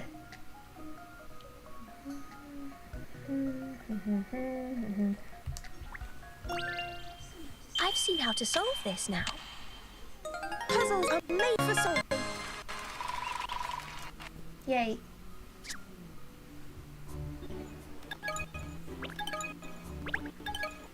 Meow, meow. Oof, safely back on the ground. That was a paw and mouth moment. Now we just have to ascertain if this cat really is Rex or not. Of course it is. It's a spitting image of that photograph at Dublay's place. Perhaps, but there's something not quite right. What's this? Your gut keep talking again? Look, it's even got some pieces of snake skin or whatever it was stuck to its fur. You're right, Cheryl, just like the skin we found shed in the garden. Well, that eliminates all doubt, surely. This must be Madame Dublay's Rexy Wexy. Come on then, let's get him back to his owner and as quickly as possible. Oh yes, I can't wait to see Madame's reaction. She'll be over the moon. Yes. Gosh, hello there, Miss Tate, if I'm not mistaken. The mayor's secretary from Guildhall. Fancy bumping into you again. Thank you for, for rescuing my cat. I beg your pardon? Did you say this is your cat? It isn't Rex? Yes, no, I mean, this is Cat. Well, I can see that it's a cat, yes. No, I mean, it's my cat. I just call her, Cat. Ridiculous name. Oh dear, I hope I haven't, upset your dog. No, don't worry, he's just admiring the name. So, this cat is your pet, Miss Tate? Oh yes, definitely. I mean, well, she has a red ribbon and red collar, so I'm quite, sure. I found her at the wharf, you know. I suppose that's why she, always sneaks onto boats. She probably thinks she'll find fish on them, I suppose. Well, maybe. I'm not sure, of course, but, well, that would explain what she was doing on the banana boat. So we got the wrong cat. Well, we still rescued it from danger, didn't we? Yes, thank you again. I'll have some, stern words with her about sneaking onto any more boats. Yes, I think that would be wise. Meow. Gosh, we've been chasing the wrong cat all this time. I don't believe it. I was sure we had the right animal. The right animal? Where did we slip up, I wonder? Well, all we can do now is keep wandering around the city and looking for more cats. Great. More cats. More cats. The worst part is, I thought I'd actually cracked the case. This is a real blow for Agent Cheryl. I hate to admit it, Cat, but I think you're right. Gut instinct is what sorts the dogs from the pups when it comes to detective work. I'm all out of ideas. I think we're gonna need you to act on one of your hunches if we're gonna solve this one. Well, perhaps...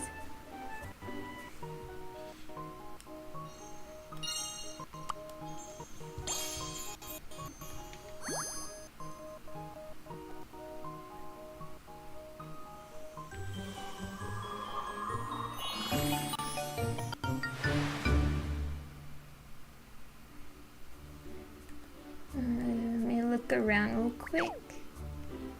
But I think that... there she is. Meow meow. Cat, no, you can't go to the wharf again. You mustn't sneak onto any more boats. Think you're fighting a losing battle there.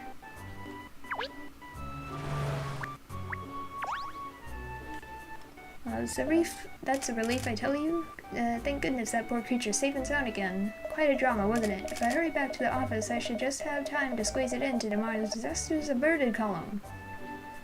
Yeah, I'm just gonna get this out of the way.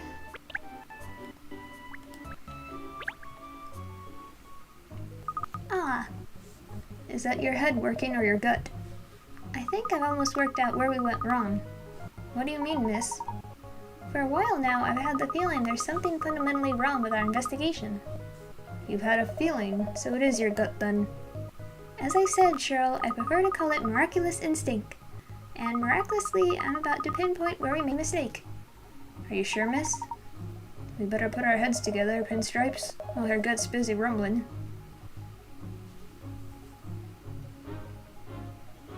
If only we were looking for a dog, I could probably have tracked him down. A dog? Ah, that's an interesting point, Shirl. Madame Dublé never actually said that Rex was a cat, did she? We just assumed that because of all the cat decorations and toys at her residence. You're right! How could we have been so stupid? With a name like that, of course Rex isn't a cat. Rex is a dog. Iguana! A iguana? I thought it was strange for someone who loves cats so much not to have any cat food in their house. But the nibbled plants, the teeth marks on the fruit. Yes, it's all unmistakably iguanary. But she loves cats, doesn't she? She had all those cat decorations and things as a way of controlling Rex. To stop him finding his way into parts of the house she didn't want him in. In other words, she was using the fact that iguanas dislike cat to contain him without having to resort to a cage. Oh, I'm starting to think I might like iguanas. Although, now I'm even more stumped. An iguana could be hiding anywhere. On the contrary, if Rex is an iguana, there's only one place he can be. There! We know he loves bananas. There were banana skins all over Madame Dublay's home. So, Rex is on that boat. I'm 60% certain of it. 60%? Does that qualify as certain? Not really. Oh, great.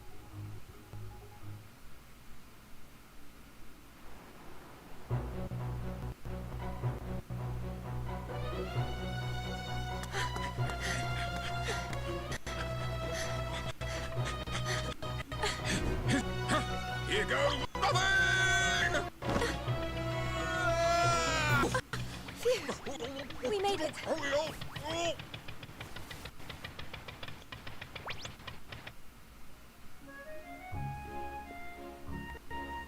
Darling! My precious Rexy! Where have you been? I don't understand. I thought the white cat in the picture was Rex. Oh, goodness me, no. Look, Rex's picture is there, underneath that big ugly cat.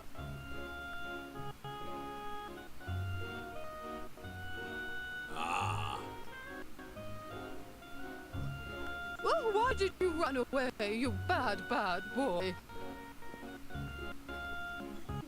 I think I had good reason, don't you? I beg your pardon, young lady. Don't you think he ran away because of all the feline trimmings around here? He can't stand cats. It's hardly surprising that he wanted to escape. Oh, but that's because I can't stand the idea of locking my precious Wexy in a cage. He's family, you know. You don't cage family. That would be cruel. Don't you think it's even more cruel to deliberately surround someone with things they detest? Well, when you put it like that, I suppose. If you really love your pet as much as you say you do, you should swap all these cat knickknacks for iguana goods. What a suggestion!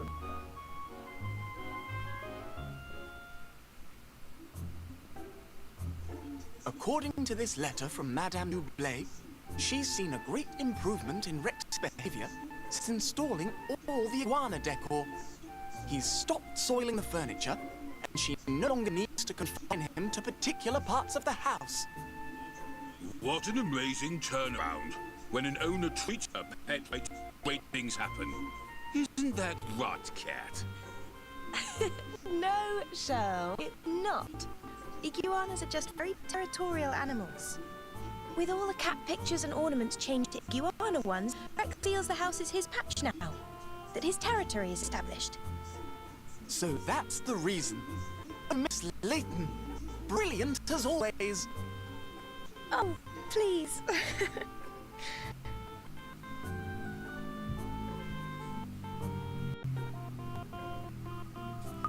So Rex was returned to his home.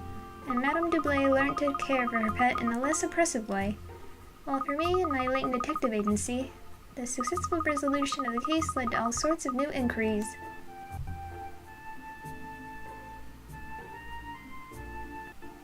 I say, look at this, miss. Since Madame Dublé told all her rich friends about how wonderful you are, we've had a number of new inquiries. I'll pop all the details up here on the notice board for you, and you can choose which one you're going to tackle next. Well, it doesn't look like I'll be taking a holiday anytime soon, does it? Well, believe it or not, Kat, some people do actually have to work for a living. I'll be glad to give you all the help I can, of course. I really thought I'd be able to solve that Rex case, but I went barking up totally the wrong tree.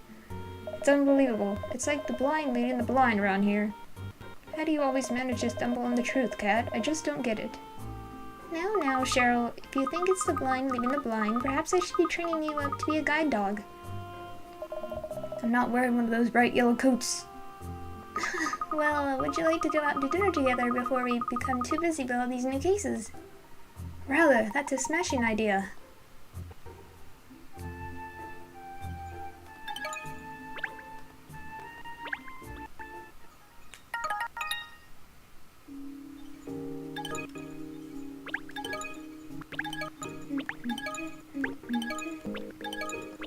My God, how many cases?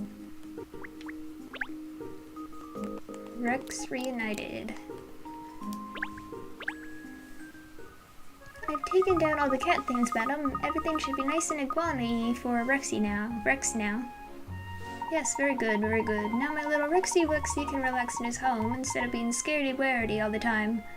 Who's a happy little boy, Rexy Wexy, Meh. Ahahaha! Oh, look at him, he's over the moon! It was a brilliant idea of yours, madam. Creating your own iguana goods company, I mean. Most people would have given up when they realized iguana toys are so hard to come by, but not you. Well, there's no point throwing one's toys out of the pram just because one can't get one's way. Producing my own line of goods was the obvious solution. And what's the point in creating something if one's not going to sell it? I think the name you chose for the outlet shop is inspired, madam. Rexy Becky's Wonders. Brilliant. I'm certain it'll be a huge hit all over London. Well, all over England, really? No, all over the world. It's gonna be a runaway success, I'm sure. Ha ha ha ha. Keep going. More compliments, dear. Oh, of course, madam. Yes, well done. Excellent work. Top drawer. Yes, I thought so. Now, to mark the grand opening of my new venture, I've had my artist chap do a new portrait of me. With my darling Rexy Rexy, of course. What do you think? Oh, it's very nice, madam. There's, a certain likeness between you and Rex that he's captured very cleverly. My own thoughts exactly. Have a look, Rexy Wexy. What do you think of our new portrait, Meh. Oh yes, he adores it, doesn't he? What a clever iguana he is, madam. He's remarkable. Oh yes, of course he is. I'm most proud of my little darling angel. Perhaps, yes, I've just had a most marvelous idea. A bronze statue of me and my darling Rexy Wexy in all her glory. Oh, it would be wonderful. I shall have them make it 10 times life-size so one can see every detail. It's a lovely idea, madam, lovely. I've no doubt people will come from far and wide to see such an amazing spectacle. I'm quite sure they would, yes, so it would be prudent to establish a restaurant nearby in order to profit from the tourists, an opportunity not to be missed. Oh, yes, madam, another stroke of genius. Well, let's not dilly-dally. Contact the sculptor immediately, and the fabricators, and the architects, too. One must strike while the iron is hot, as they say. Of course, madam. I'll make the necessary arrangements at once, madam. I've been told that I'm larger than life on more than one occasion, and now I really will be. Splendid.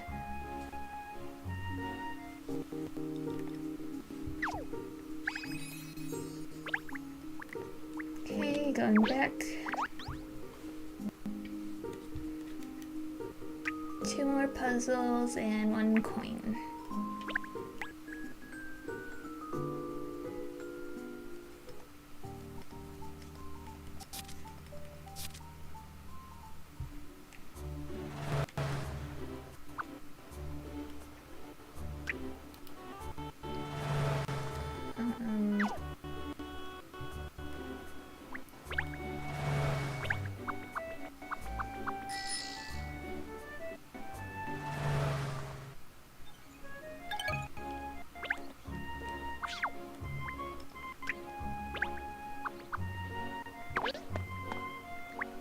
puzzle? No. Meow meow wow wow wow.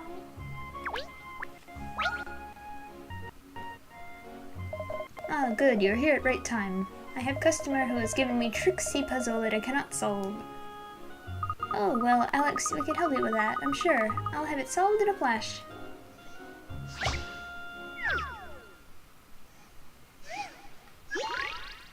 Tireless truck. This gentleman wants to drive his car to the neighboring town. There's a lorry traveling there at the same time, which can transport even the heaviest and largest of items. In case you don't know, that's like one of those, cart things that they put boxes on and stuff. It helps move heavy stuff. If the man puts all of the luggage in his car, he will need 50 liters of fuel. The fuel consumption goes down by 1 liter for each 10% of the luggage not packed in the car. What is the minimum amount of fuel the man's car will need?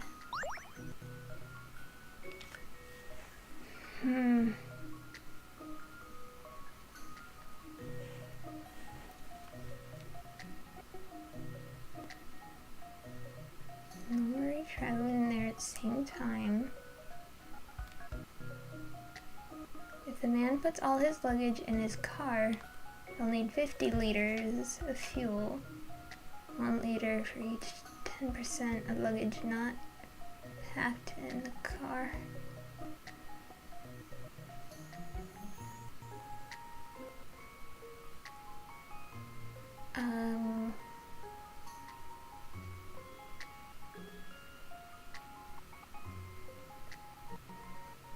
Like, if he puts all this in this, oh, well, lorry is actually a truck, never mind, sorry.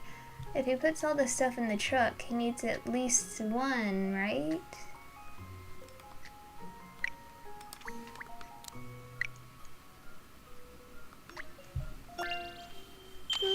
This should do it, I think. What's the matter with me today?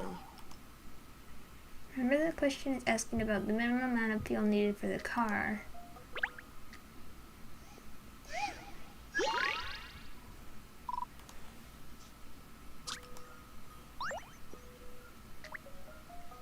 Kevin wants to try. All the lanes can only need 50 liters.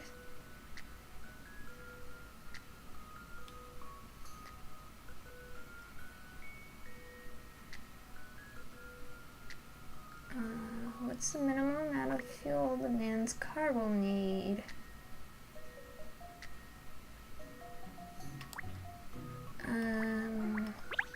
Key here is how to make best use of the lorry. Yeah.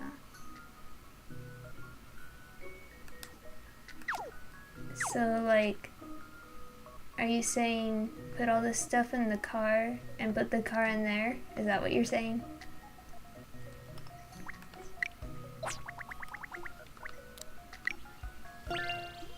This is an interesting one.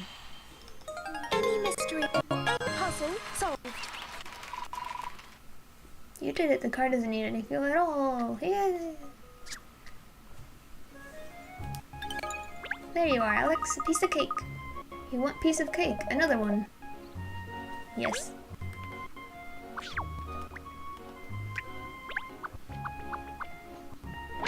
Puzzle.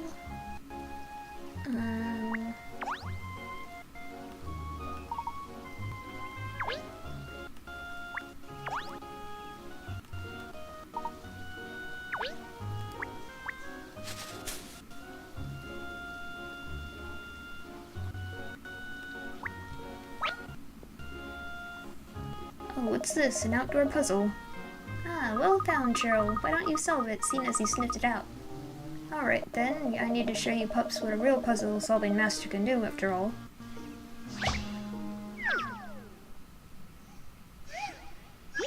Spiral Tower.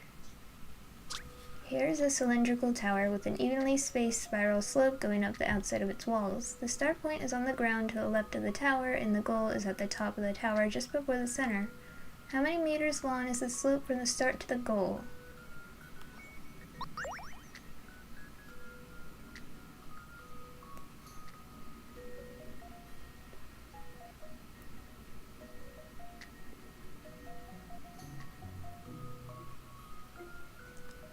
Tower points on the ground. Cylindrical tower with an evenly spaced spiral slope.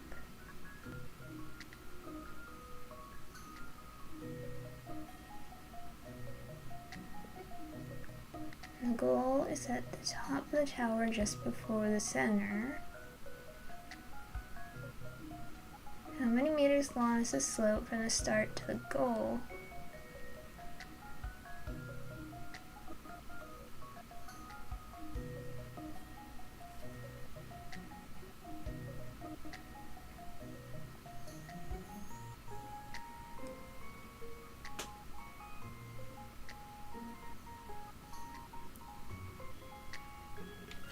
Okay, so, because it's cylindrical, and on this side it's 10, you would double it because it's round, right? So, 20, 40, 60, 80, 90?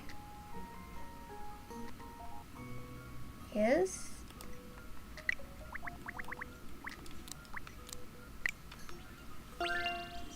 This puzzle's got some bite. No. This dog won't hunt, eh? Turn him back. Yeah.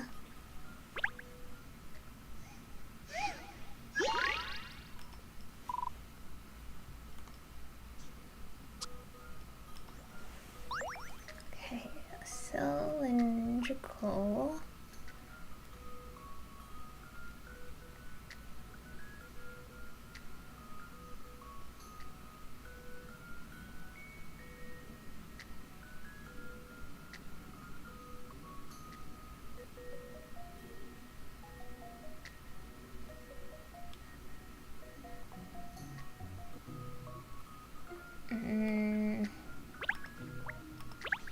So it continues around the other side of the tower, spaced out just... Yeah, I got that. You can see 4 sections of slope measuring 10 meters each, and 1 section of slope measuring 5 meters. Yes. The car doesn't necessarily have to travel along all the slopes you can see.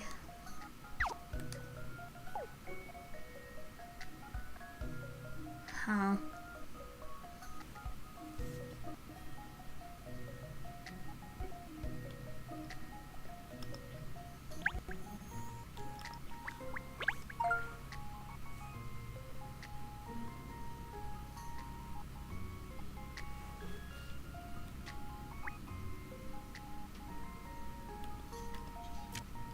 The tower has 2 spiral slopes. One of them is made up of 2.5 10-meter slopes on the front and 2 10-meter slopes on the back.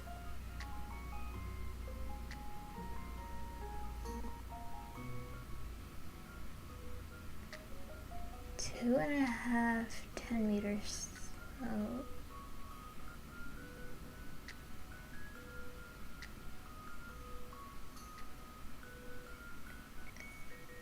So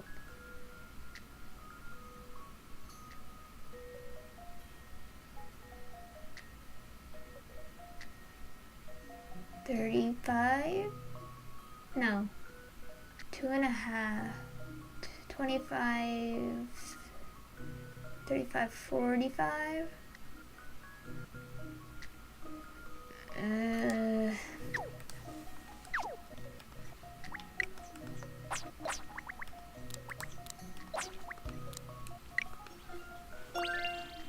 I eat puzzles like this for breakfast.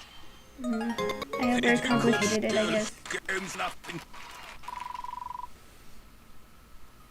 You did it. The tower has 2 separate slopes, one for going up and one for going down. Yeah. Yeah, my bad. Whoops. That's how it's done, you see? Excellent, Cheryl. I see I was right to give you a job, unpaid though it may be.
it be like a zoom in thing like this?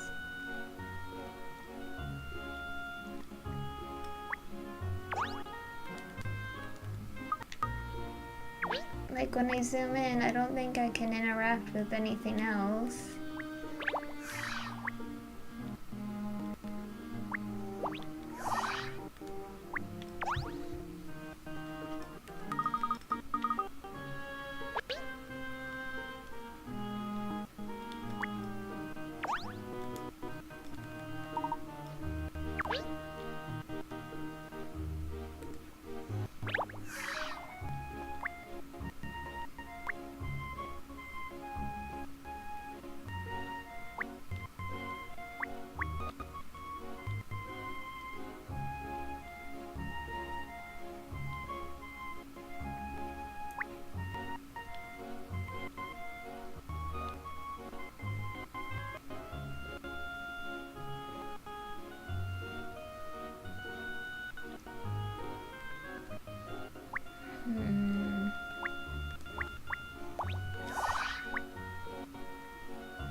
There we go.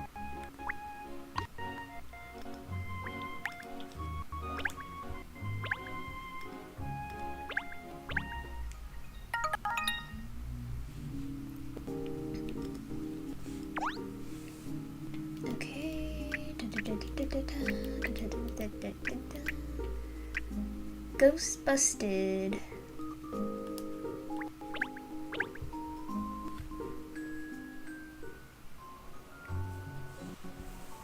Well, that's very odd. We're in the right area, aren't we? This is where Miss White said she lived, isn't it? White. Yes, according to the map, her house should be around here somewhere, but I don't see a mansion fitting the description nearby. Liza White? Liza White? Liza White? Liza White?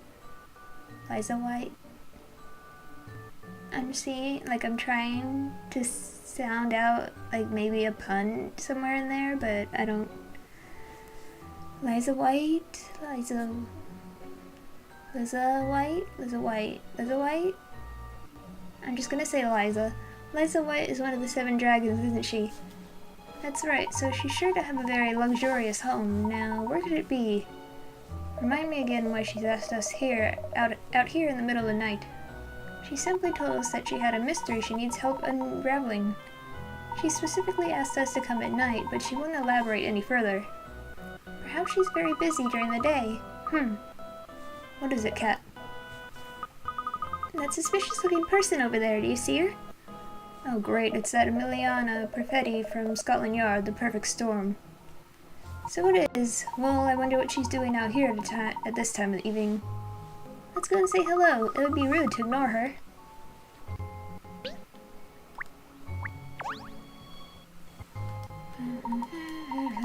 I don't care. I just wanted to see if you had a puzzle.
Good evening, Emiliana.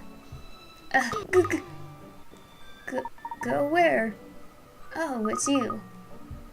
You shouldn't sneak up on people. Sudden shocks to the system are very bad for the skin, you know. Sorry, we weren't trying to surprise you. So what are you doing in this district at this time of night?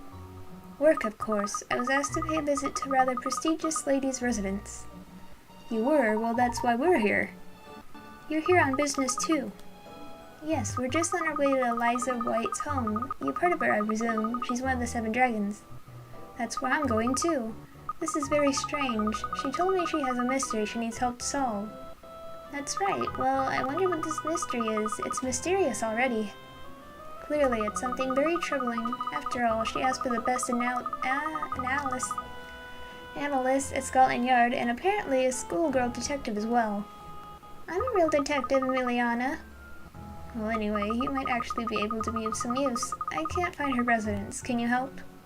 We're in the same boat, it seems. We were just looking for it, too. It should be just here, according to the map. Well, in that case, we'll just have to ask a passerby. No, don't let me. Don't make me talk to this woman. Excuse me, I wonder if you could help us. Oh, what's the matter, dear? I'll gladly help if I can, of course. Can you tell us where to find Miss Liza White's residence? Well, the White House, you say? Is she having a stroke? Oh dear, you see, well, the White House is, well, people tell awful tales about that place. What kind of tales? Oh no, I really shouldn't be gossiping, should I? If you want to know the way, all you need to do is follow the street over there. When you reach the spot where the street lights run out, you've arrived. It's very dark, so mind you don't fall over. Thank you very much. We'll be careful. Oh, that's my pleasure. I must say, though, venturing to the White House, you're very brave. Aren't you concerned with what that old woman just said? Concerned? What do you mean? She said people tell awful tales about Miss White's house. Well, we don't know if the tales are true, do we? Unless we go and find out for ourselves, of course. So let's hurry up, Emiliana. Don't leave me behind, wait. Hello? If you move over this marker, switch will see, Okay. Works it, Okay.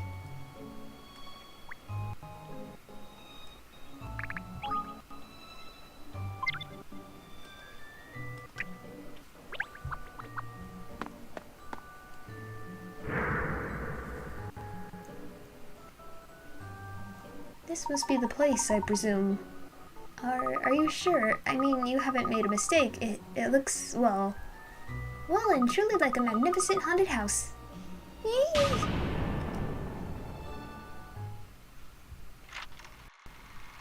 Case 5, Ghost Busted.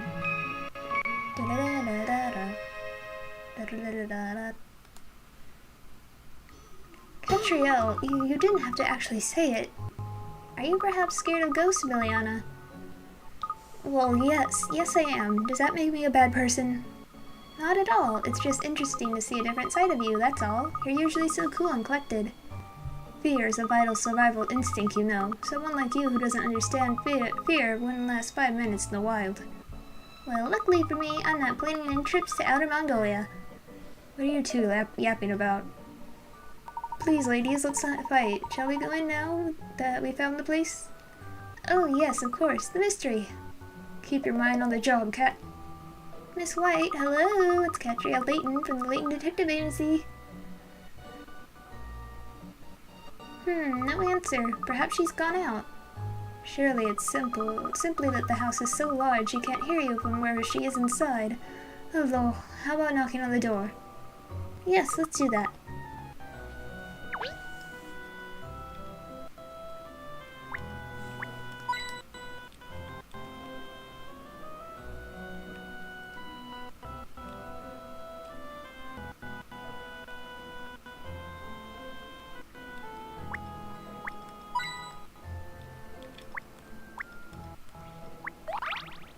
Aeroplane.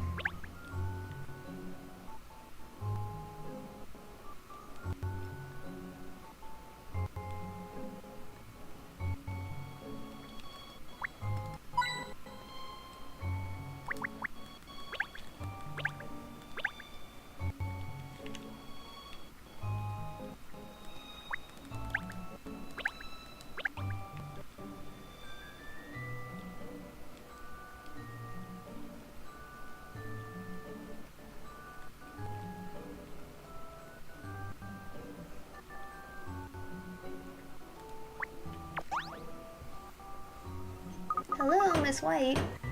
It is rather peculiar. There's no sign of anyone being in. It's starting to feel like a horror film. Things are getting interesting now. Interesting? You have a warped personality, Katria Layton. Let's see, the door appears to be unlocked. Shall we go in? No, that really would be like a horror film. The lost party of youths in the woods would stumble across a terrifying haunted house in the middle of the night and foolishly venture inside. Yes, it's textbook. What I can never understand about films like that is why they go inside in the first place. It makes no sense. Well, you could wait out here on your own if you like. Oh, let's go in. What a scaredy cat. Don't worry, there are lights on inside, look. Yes, well, I'm here on police business after all. I must be professional.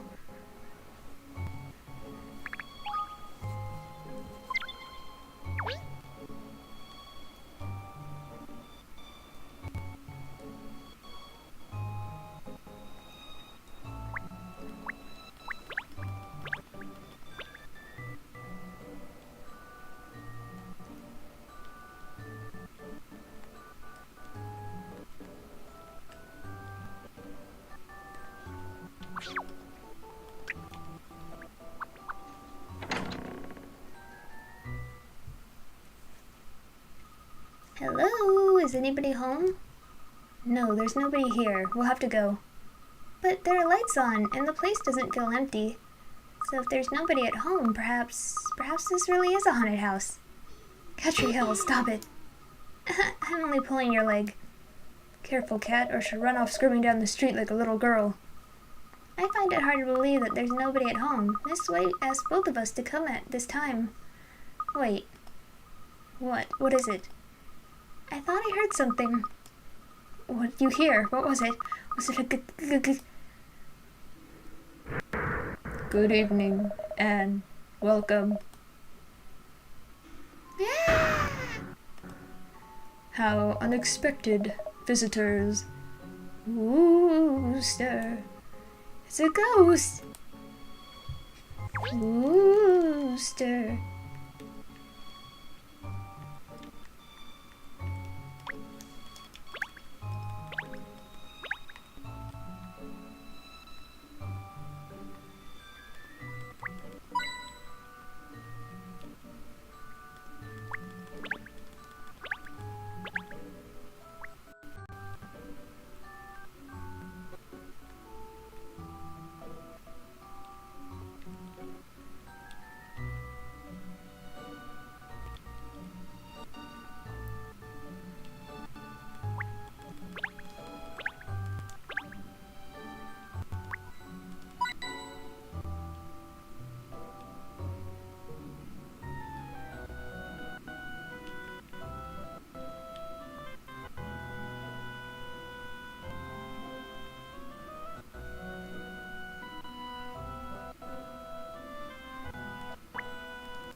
It's most unforgivable of me not to have noticed your arrival and greeted you in the proper fashion. I apologize.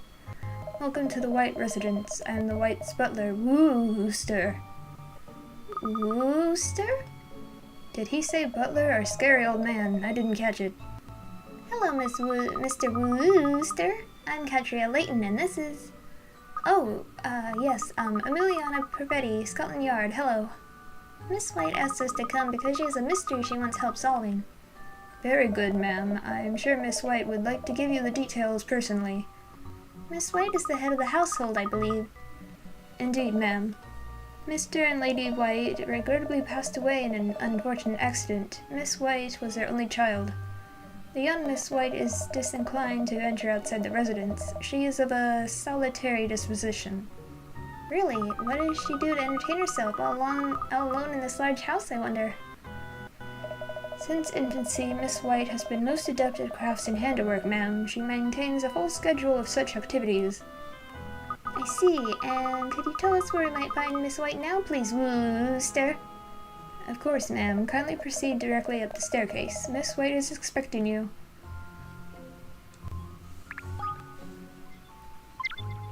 Rooster.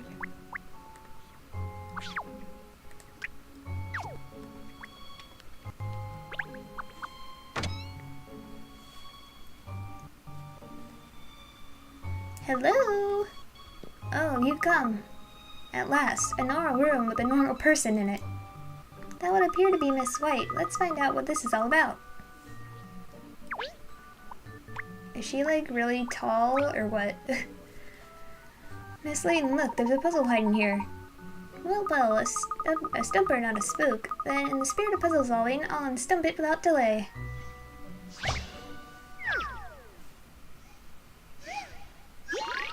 Ghosts and gifts, too.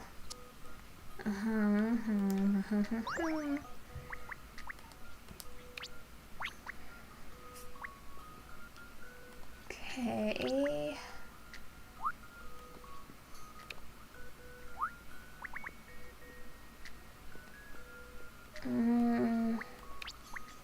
Ah, dang it.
Okay. I've seen how to solve this now. And that's how it's done.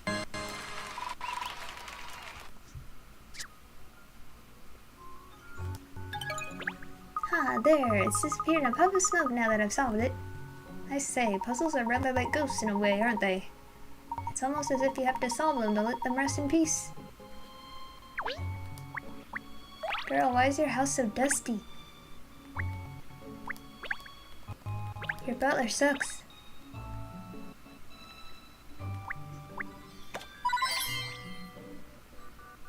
Also, don't mind me. I'm just gonna steal your money, okay? Thanks. Bye.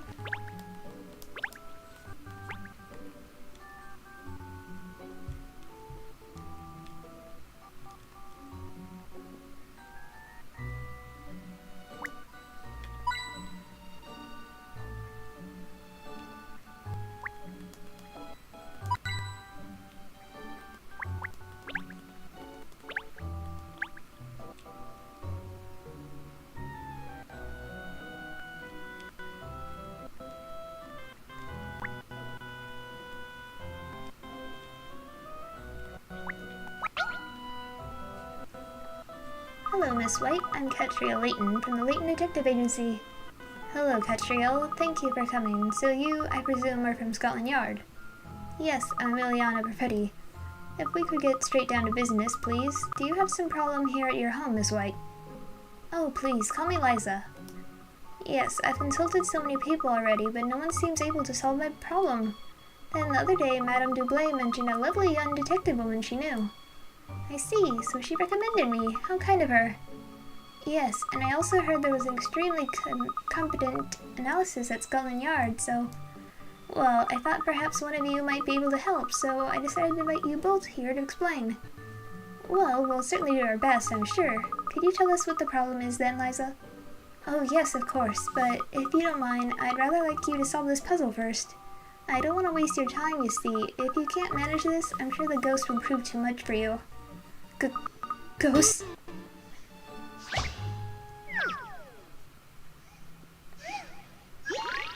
Fibbing Phantoms. Some cheeky ghosts want to play with you. It's a game where you have to listen to what they all say and figure out who's lying. Maximum of 2 of them will not tell the truth. Select the ghost's face to hear what they have to say and work out which of them is lying and which isn't. Okay. So A says, there are no liars among us. You, sir, are a liar. I'm the only one who's lying. No, you're not. There are 2 liars among us. Not everyone is lying, you know. Yes.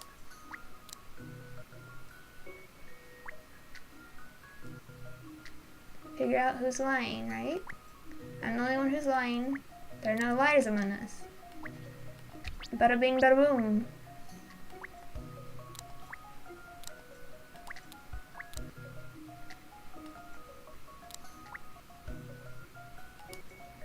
Yes. This is an interesting one. Yes, that was easy. Puzzle solved.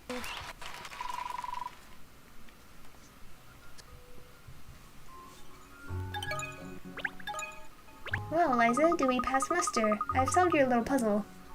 Wonderful, yes, I feel sure I'm talking to the right people now. You see, it's about the worrying, well, blood-curdling, really, events that have been taking place here. Blood-curdling?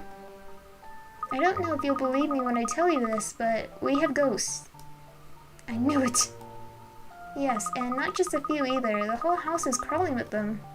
That's amazing. So this really is a genuine haunted house. What are you so excited about, Catriel? I'm afraid I have no idea why the ghosts have chosen to visit. Perhaps they're departed souls with a grudge against my family, or perhaps the house is built on some significant site, or some other reason entirely. I just don't know. But whatever the reason, the ghosts are here and their malice is directed at me. Do you mean the ghosts are scaring you? They're intimidating you, and this happens on a daily basis? That's right, various supernatural phenomena have been taking place.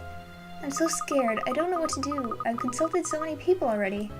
I had construction workers and surveyors here trying to determine if what's happening is really the work of ghosts.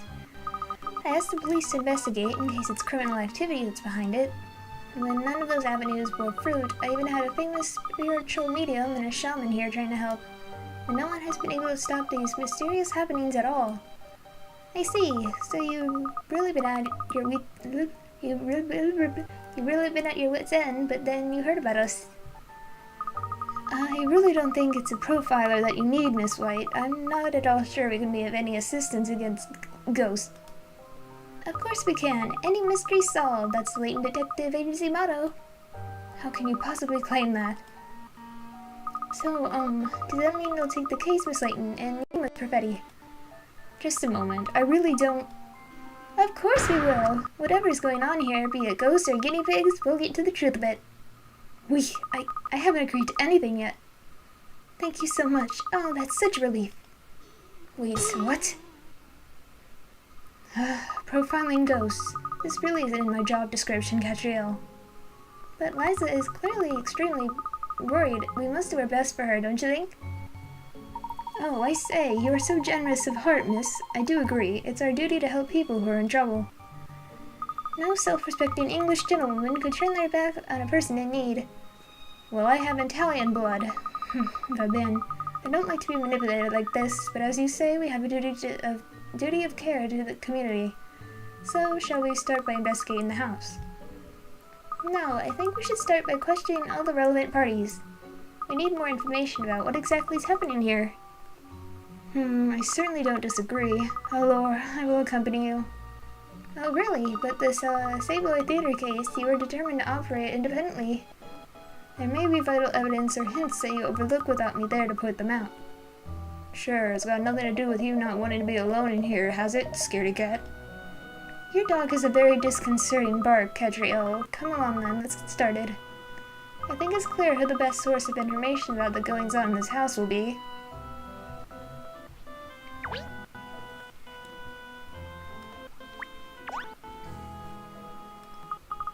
House full of terrifying ghosts.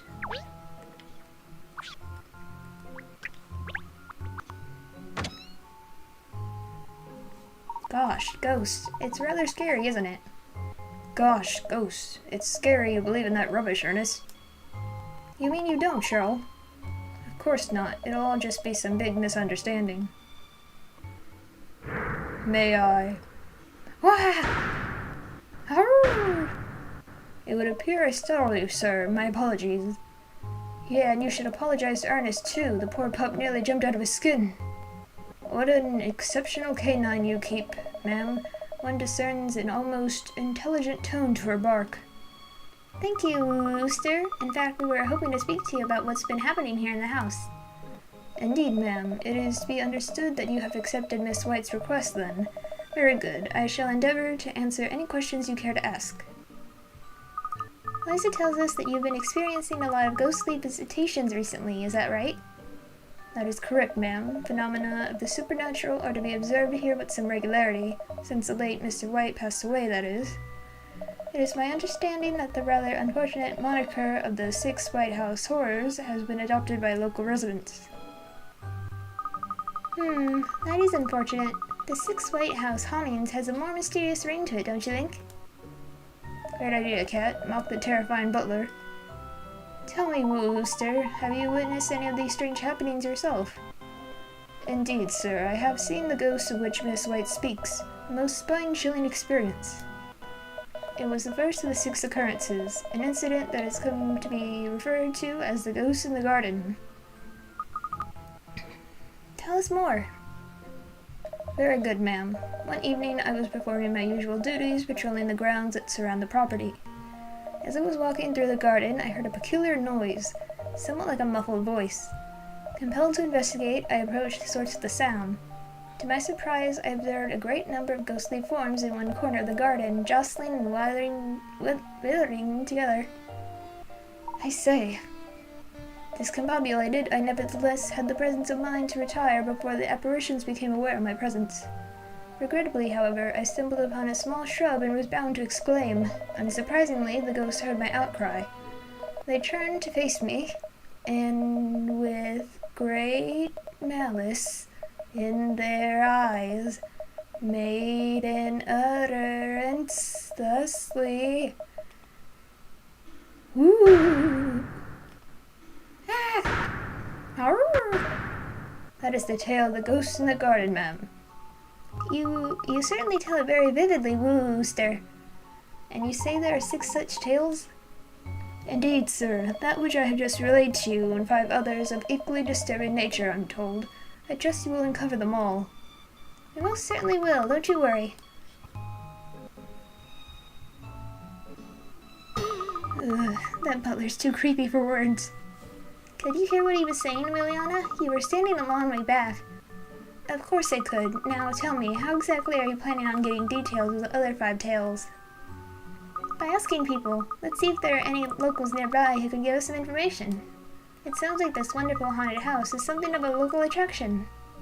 Oh, we can leave. I agree it would be a good idea to find some witnesses who don't actually live here if we can. Alright then, let's go back out onto the street and see who's around.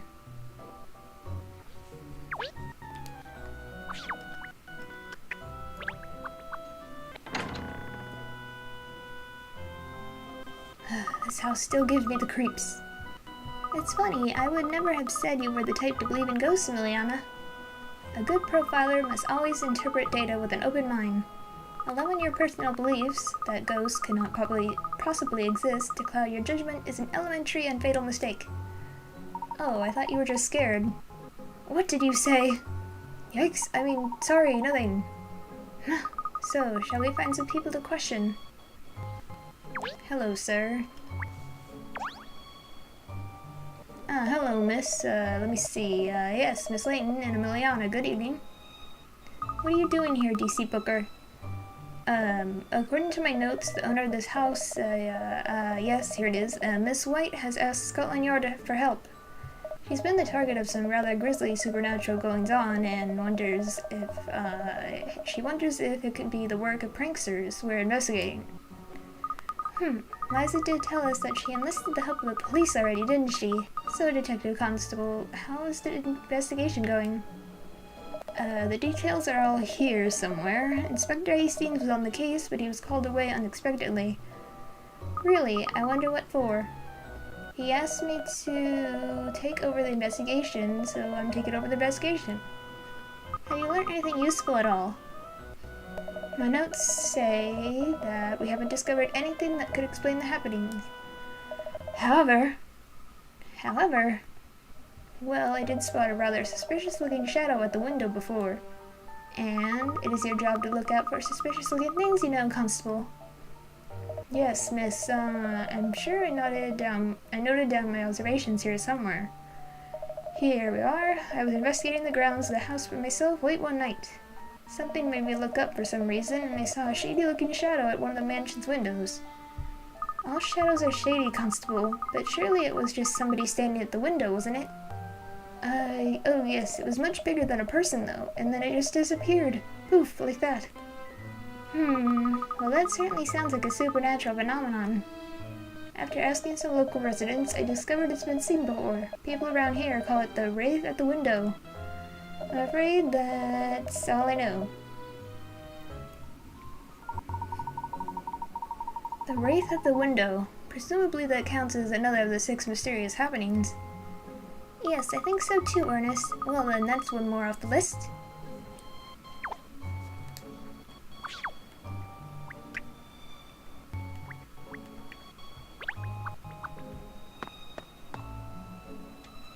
Let's ask around here if anybody knows anything about these 6 White House horrors, shall we? It seems they're quite famous in the immediate neighborhood, at least. Perhaps, but I doubt we'll find many people in the streets at this time of night. Oh god. Dearie me, there you are. I've been ever so worried about you, you know. I presume you know about all the strange occurrences at the White residence. Oh yes, yes I do. I make it my business to. Of course, I didn't want to say anything before because I didn't want to scare you. But people say that house is haunted, that it's been cursed these past years. That makes it sound like it's a relatively recent thing. Well, all the rumors started after old Mr. White passed away, you see. I heard it from a friend first of all, and she heard it from one of our friends. A friend of a friend. Hardly the most convincing of sources, but continue. Well, she was invited by Miss White apparently, very late at night it was.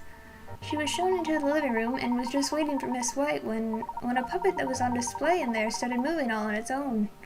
No one was touching it or holding it or anything, it just moved. And then, just when she thought it was over, the cursed thing's eyes shot open and it started to cackle. Cackle, would you believe? Oh no. Oh, I don't even like thinking about it. I'm sure you don't. Well, my friend's friend was obviously quite beside herself. She didn't bother making her excuses. She just fled right out of that house, she did. To chilling tales, and it's one of the so-called 6 White House horrors, you know, the possessed puppet, people call it. You've been very helpful, thank you. Terrifying, but helpful.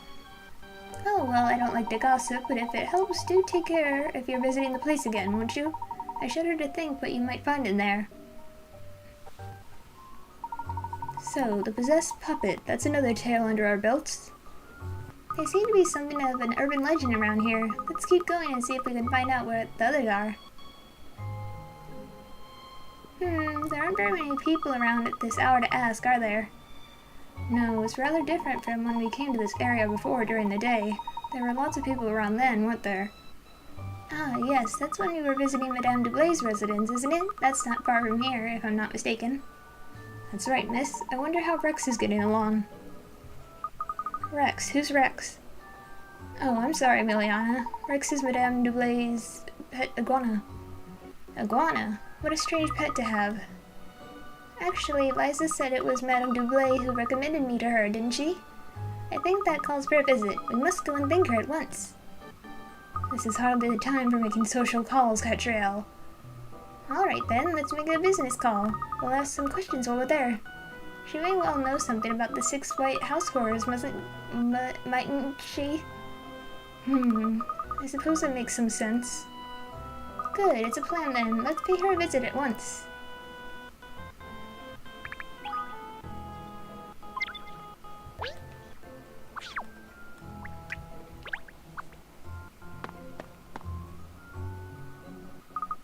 This is Madame Dublay's house. What an impressive villa. Shall we go in then?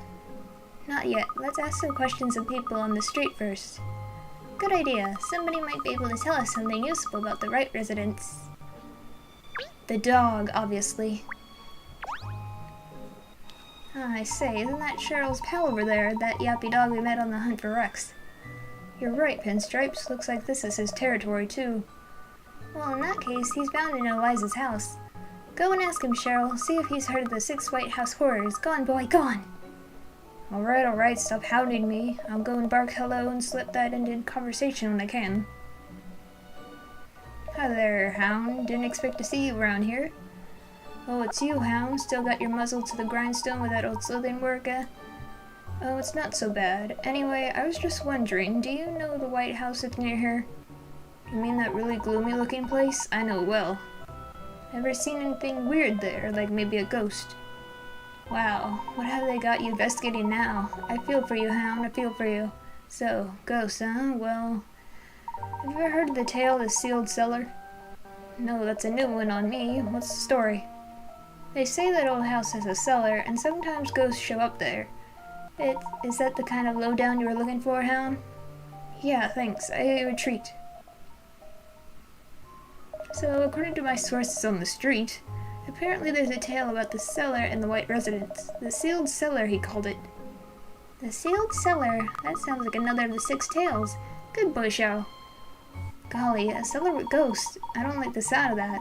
There must be something dangerous hidden down there. Excuse me, what are you trying to keep from me? I can hear you all muttering, you know. We've just learned about another of the 6 White House horrors, the sealed cellar, apparently. Where do you hear that? Who told you? I'm afraid I can't divulge that information, Emiliana. It's sort of a trade secret, you see. Fabian, obviously, private detectives have sources we legitimate law-keepers wouldn't consider using. When you're as famous a detective as me, you find some urgent... When you're as famous a detective as I am, you find some unique leads. Not dog leads, I mean proper investigative leads. Dog leads? What are you talking about, Catriel? Never mind. Let's just try to find out about the rest of these White House horrors, shall we?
The night is ripe for puzzle solving, am I right? If the puzzle is interesting enough, I'll happily solve it at any time. Yes, I'm sure you would. You obviously have puzzles under your skin already. Well, it's your lucky night.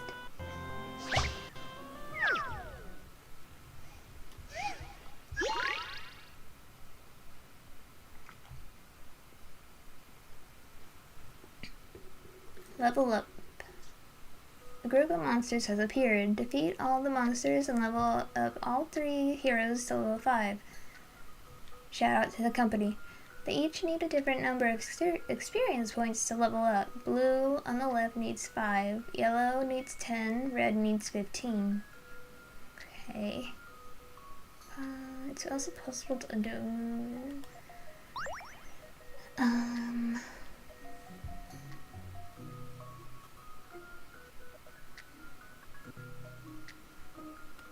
Okay, hold on a sec.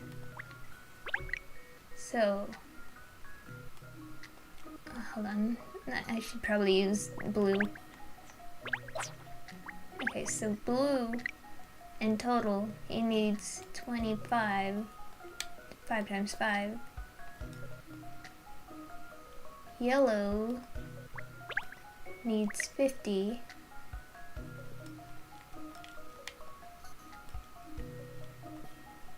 And red needs 15, 30, 45, 60, 75.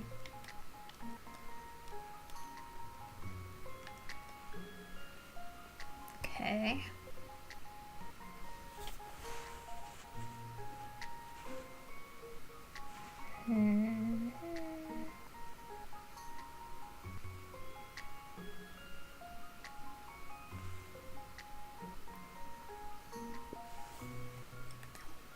It kind of seems a little too obvious to just do that, but oops, that's not right. Okay. Okay, I see how this is going.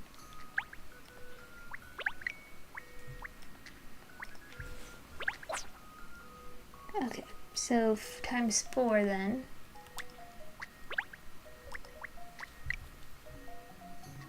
So then 20. Whoops. 20. 40.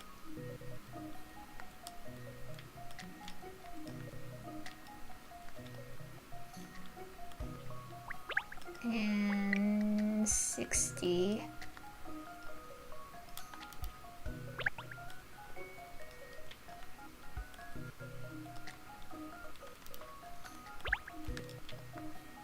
Whatever.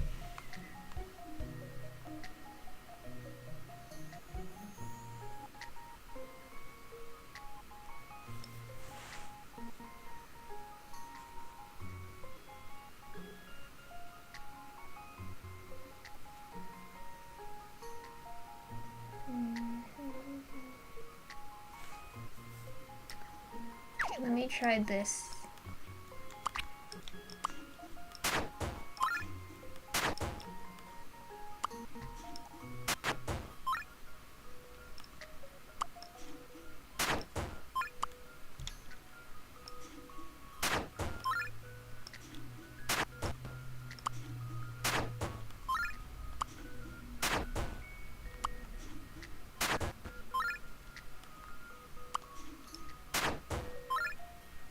Yes. Just make sure. Yes, yes. Okay. I've seen how to solve this now. And that's how it's done.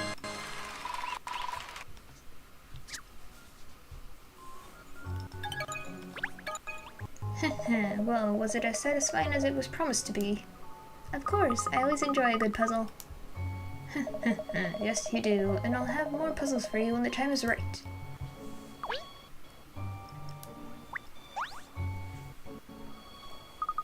Oh, hello, miss. Good evening. Is Madame Dublé at home? Of course, miss. Madame and Rex are both here. They'll be delighted to see you, I'm sure. Just before that, we're trying to find out about the 6 white house horrors. Do you perhaps know anything about them? Oh, yes, only too well. There's a story people called the Morbid Mirror from the White's Place, you know. Morbid Mirror? That's right, miss. They say that in a cellar beneath the property there's an old mirror, and when you look in it, you see an ugly, twisted face. Just to be clear, we're not talking about someone who has an ugly, twisted face looking in the mirror, are we? Oh no, miss. It's not your own reflection you see, it's someone else's. Obviously, it's just a story. I don't know if there's any truth in it. Anyway, I'm sure Madame wouldn't like me to keep you. Sorry, of course. We'd like to ask Madame Dublé some questions too. Thank you.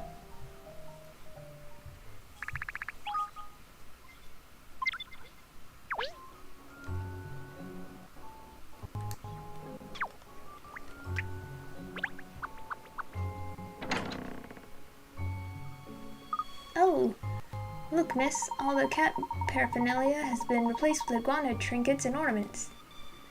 Madame wasn't exaggerating in her letter, was she? Where did she even get this much iguana stuff? I suppose a lady of Madame Dublay's standing and well can lay her hands on whatever she likes. Well, let's not allow this iguanatopia to distract us from our mission, to ask Madame about the White House horrors.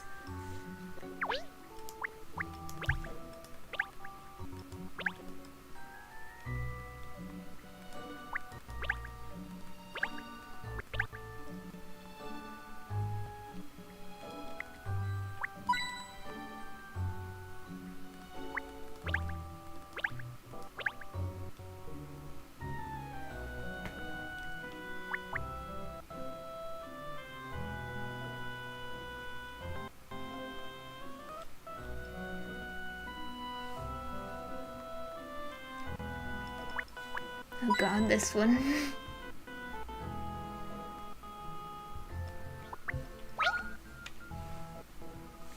Ah, puzzle, look! Well then, I'd better solve it. You're a puzzle fan too, are you, Emiliana? Not a fan exactly, no. It's all part of the job. It's a way of honing my profiling skills. Solving puzzles stimulates the brain, Catriel. Watch and learn.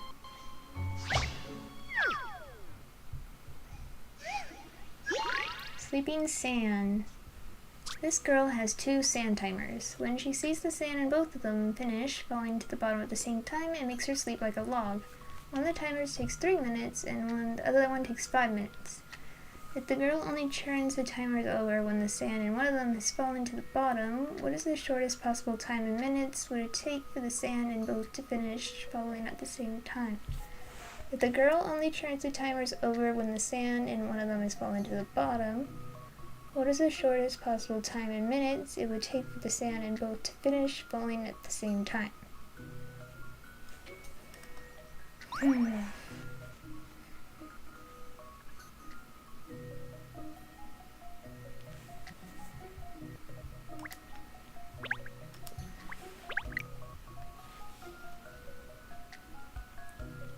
So 3 and 5.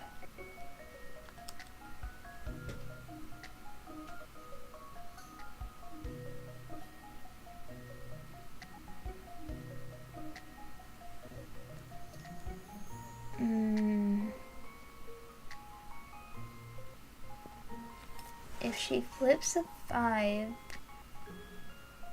then that'll be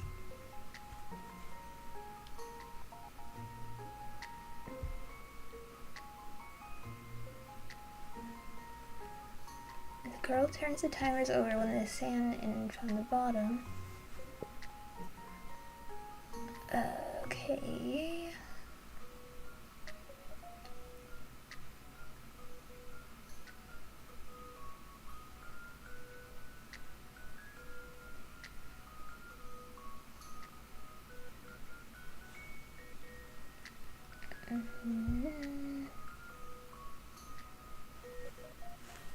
I hope this isn't another trick question where it's 0, like, oh, the sand's already at the bottom, so she doesn't need to do all that.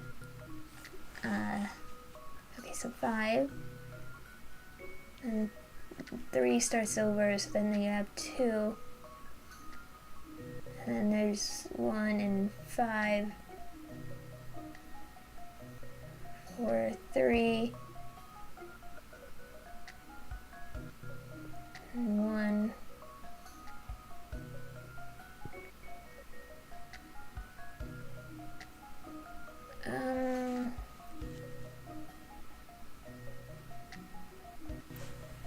Okay, hold on. Okay, so 5. If she turns that over,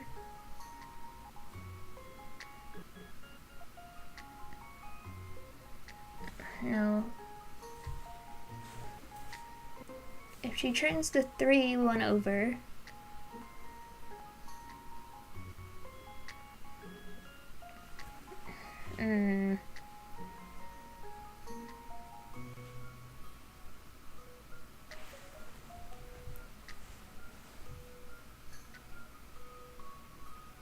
okay, let's say she flips them both at the same time. So then that would make it so the 5 is a 2, and then you flip it over once that's done. 2, 3,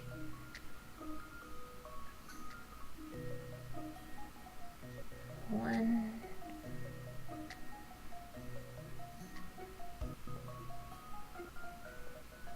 Or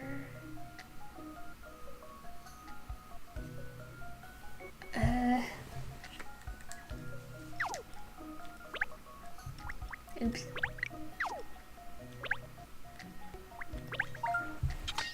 If you simply turn over the timers whenever the sand reaches the bottom, it would take 15 minutes for them both to finish at the same time, but you can make it happen much faster than that.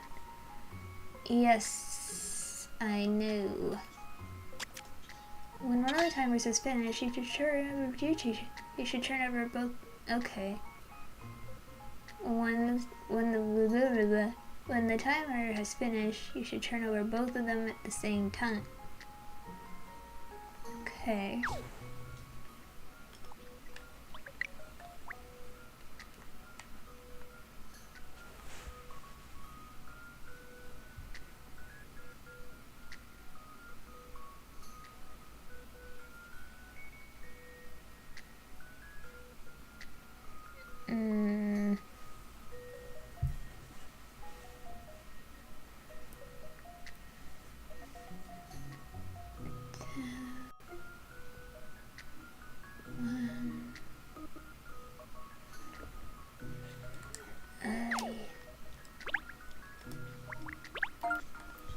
Figure out the right moment to turn over both of them at the same time. I'm trying. When all the sand is falling in the 3-minute timer and the girl turns both timers over, how many minutes are left to run in the 5-minute timer? All the sand in the 3-minute runs out and the girl turns both timers over.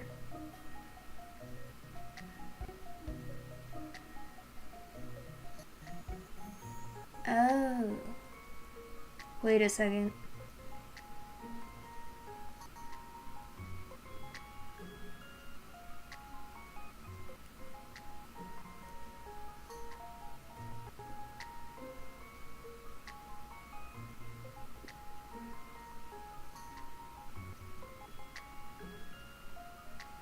It's sand 3. So 3 minutes pass. She turns it over. So 6.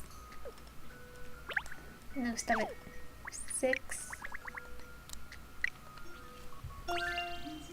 This analysis would be simplicity itself. God. Puzzles are really very simple when you know It's the hard full when, methods. like, I can't make notes, like, how I want to, because these controls, minimum amount of time it takes 6 minutes, and blah, blah, blah, blah. Yeah, okay. Puzzles are really nothing to write home about, not when the right person's tackling them, at least. Look at you, you're grinning like a shusher cat. I am not. Solving puzzles, which is part of my job. Well, alright, it is quite fun, I suppose.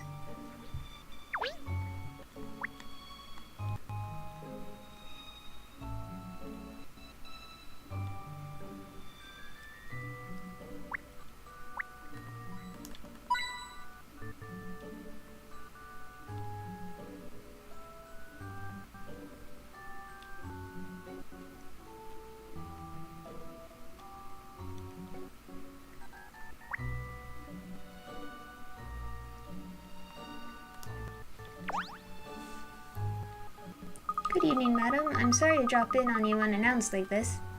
Catriel, darling. Oh, I'm delighted to see you. And so is Rexy Wexy, of course. Just look at him. Meh. Is that a delighted iguana, Emiliana? I'm a profiler and analysis of human behavior, Catriel. Iguanas are not my thing. Oh, I believe we met before, haven't we? Yes, it was at the Seglo, if I'm not mistaken. That's right, yes. And thank you again for your cooperation in that case. Not at all. Now, tell me, what brings you here today? Another case? Actually, we're investigating the so-called 6 White house horrors for Liza White. Oh, yes, of course. It was I who gave Liza your details, you know. And do you know anything about the strange happenings at the White residence, madam? One hears tales, yes. I remember one in particular. The Searching Soul is called. Souls now? Yes, the story tells of a most petrifying spirit that wanders the corridors of that stately old house. Night after night it stalks its prey, striking terror into the hearts of any visitors unfortunate enough to encounter it. Well, the Searching Soul is certainly a blood-curdling tale, madam. Poor Liza. She was always a rather quiet young girl, but ever since her mother and father passed away, she has seemed rather in the doldrums. I do hope you'll help her. I'm quite sure if anyone can solve the mystery, it's you, darling. Thank you for your confidence in my abilities, madam. Well, I think we now know all 6 of the White House horror stories, don't we? Yes, the ghost in the garden, the wraith at the window, the possessed puppet, the sealed cellar, the morbid mirror, and the searching soul. Now let's return to the house and determine whether there's any truth in these suspiciously alliterative tales.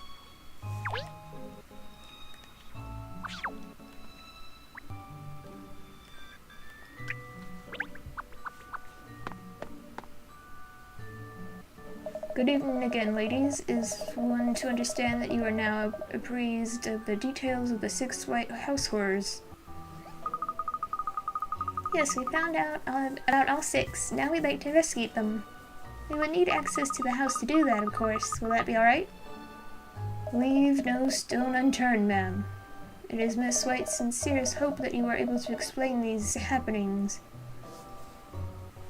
Bien, let's tackle these tales one by one and see if we can explain what's been going on. You seem suddenly more upbeat, Emiliana. I think it highly likely that these ghosts are nothing more than people's eyes playing tricks on them. I'm sure that once we investigate, these supernatural phenomena will turn out to be simple illusions. On the other hand, we might prove that they're real. No. Miss Layton, I think it's time you stopped teasing Miss Perfetti and we started our investigations, don't you? Yes, you're right. Let's begin with the first tale we heard, shall we? The ghost in the garden. Wooster said he saw a number of ghosts in the grounds of the house, didn't he? I wonder where in the garden they would have been.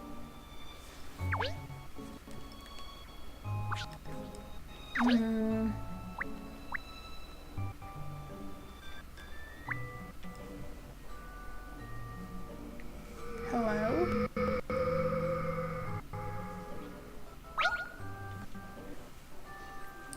Did you see that? That eerie light floating up into the sky? Yes, perhaps it was one of the ghosts. I see you found evidence. Wah! It's not Wooster, Emiliana, it's Wooster.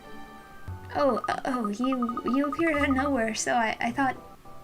Despicable of me to have startled you in that way, ma'am. I beg your pardon. It was exactly like this, the ghosts gathering by night.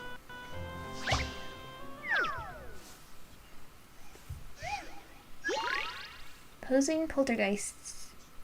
A big group of ghosts has appeared. They will run away if they're hit by a flash of light that's the same color as them. The flash can only reach ghosts in the front row, but the ghosts behind come forward to fill in any gaps.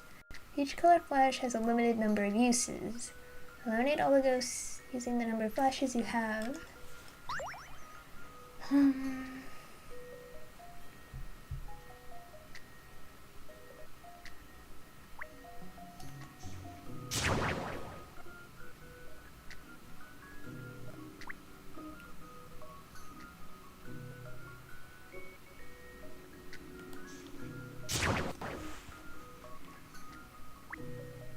No.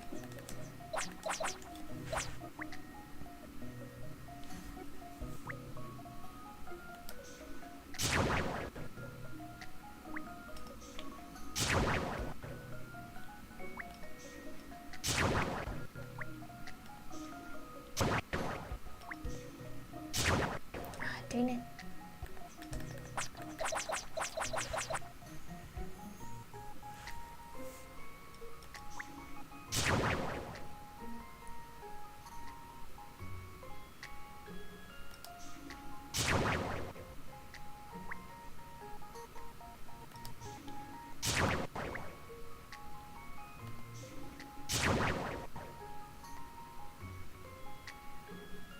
Ay, ay, ay. Oops. Okay.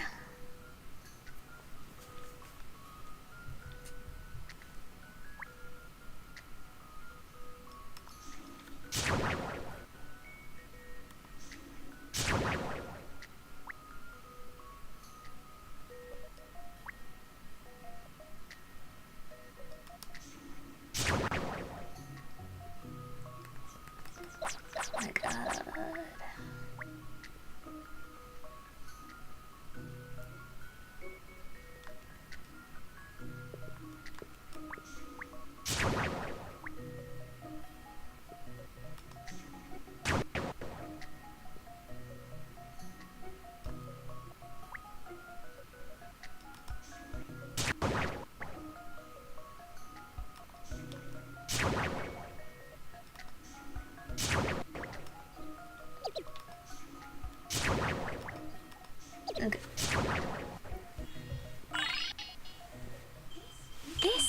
interesting one. Any mystery or any puzzle solved.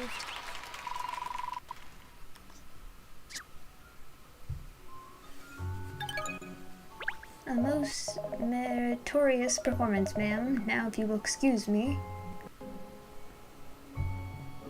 What on earth did he show up for like that? What's that on the floor over there? Ernest, pick it up, would you? Yes, miss. Are you sure it's not dangerous or cursed? It's a balloon, I think. So it is, a deflated balloon. Do you think the ghost we saw before could have been... Certainly on a dark night, balloons bobbing around in the air could look rather ghostly. Are you suggesting the ghosts in the garden were nothing more than a bunch of balloons? I feel this mystery's starting to unravel. Let's see what we can find out about this way through the window next. There's so many windows visible from here. I wonder which one the ghostly figure appeared at. Maybe the only one with the lights on? Maybe?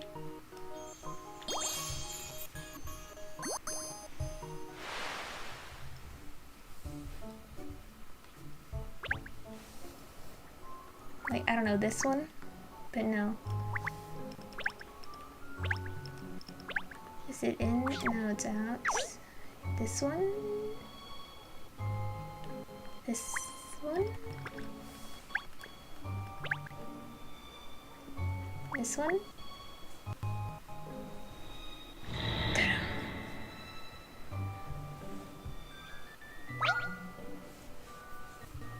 Did you see that, Emiliana? A ghostly figure just appeared. There's no need to sound quite so happy about it, Catriel. Well, it's not every day you see a ghost, is it? We're very lucky. I'd rather win the lottery, personally. Good evening, ma'am. Another sighting, I believe. Wooster! Oh, you startled me again. The apparition just observed is none other than the aptly named Wraith at the window. The form, in silhouette at least, is quite removed from that of an ordinary mortal, indeed, as in this puzzle.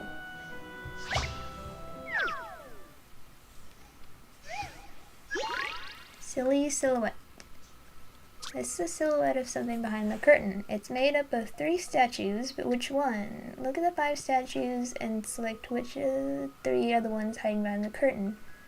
The statues cannot be taken apart and must be used in their entirety. None of them have anything extra on the rear side.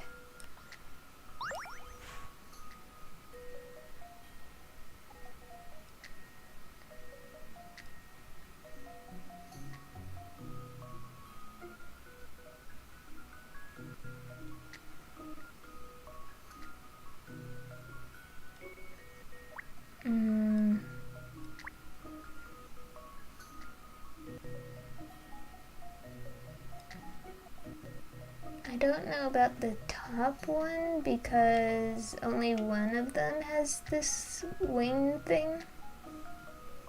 So how am I supposed to get that one?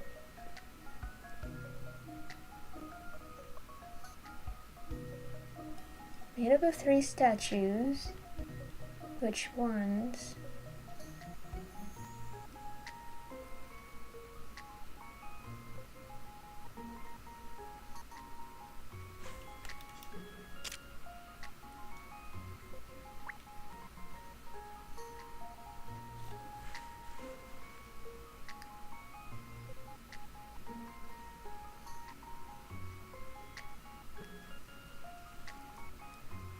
Like...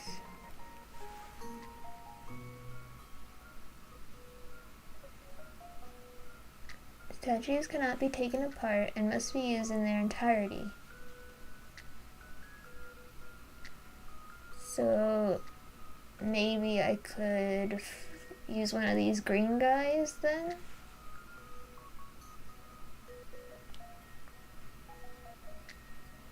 Okay, so for sure I need this one.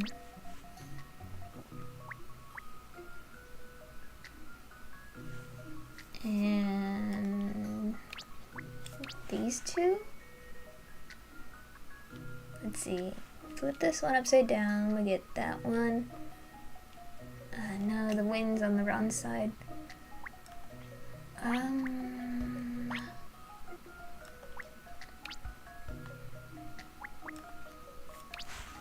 Okay, wing, we got the little hair thing.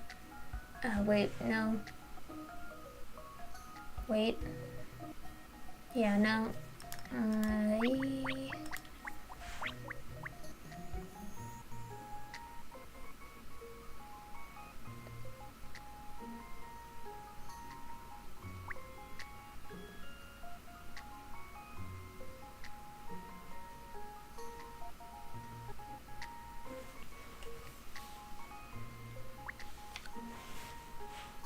Made up of 3 statues.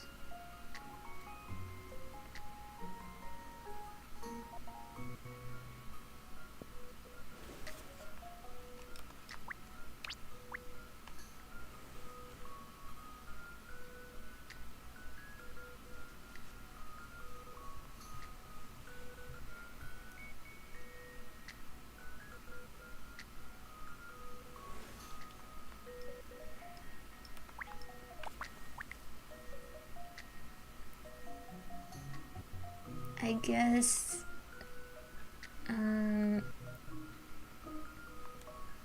no, that's,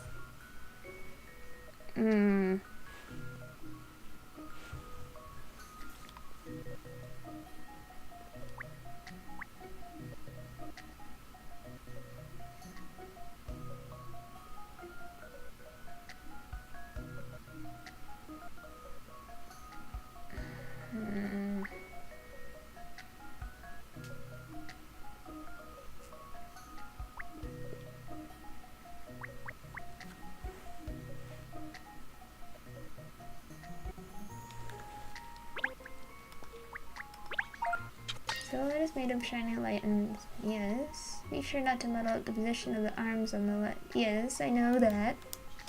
It's a silhouette, so the pattern on the statue is not important. If the position of the arms isn't working, why not try changing which way the statue is facing? But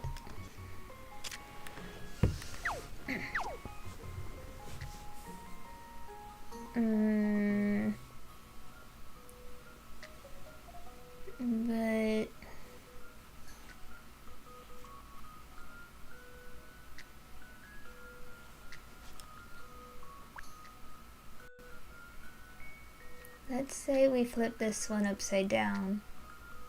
So then that would have that side. And we need 2 wings.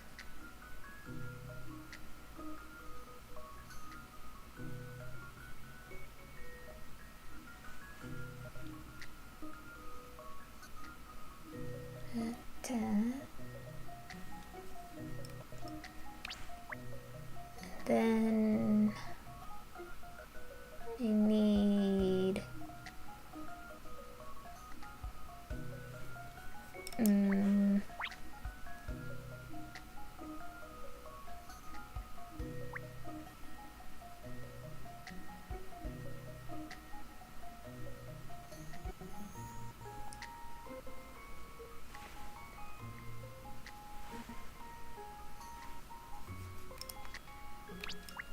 yes.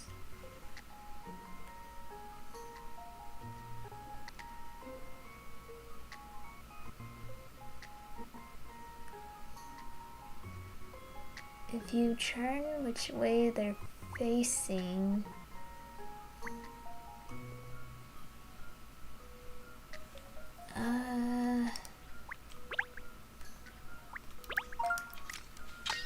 if you face the statues other way, the position, yes, I know that, because the heart, yes, yes. Turning the statues so that left and right swap over isn't doing the trick. How about turning them over? You can't turn over the ones that have a horn. I know that! Oh my god, what kind of hints are these?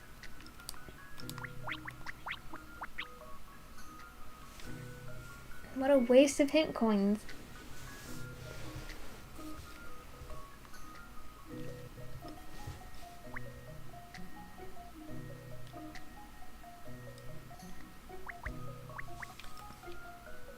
So if I have this one, then I need that one for the other wing. But then... yeah.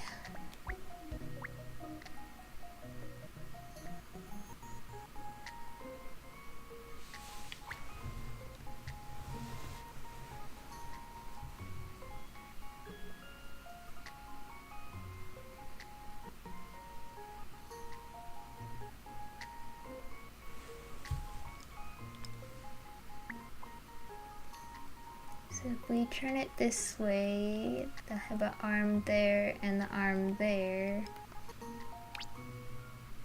And we need the wings. But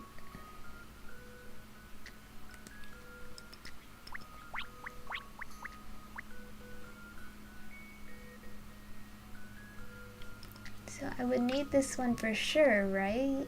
It has a little hair thing.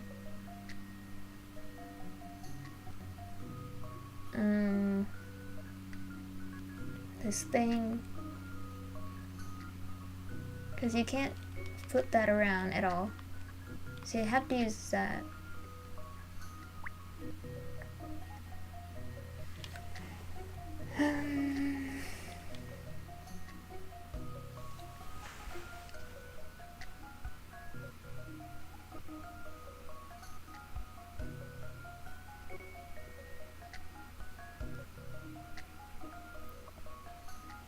Let's say we flip this one upside down. So then this hand matches that one, and then we have the left one. Oh, but I can't get the other one.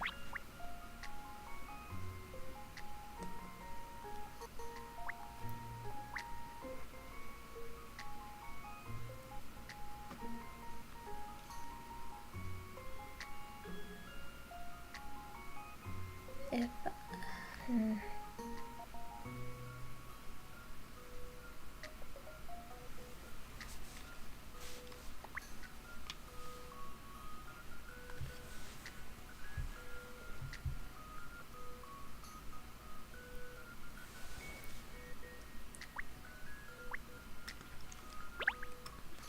look at these useless hints again.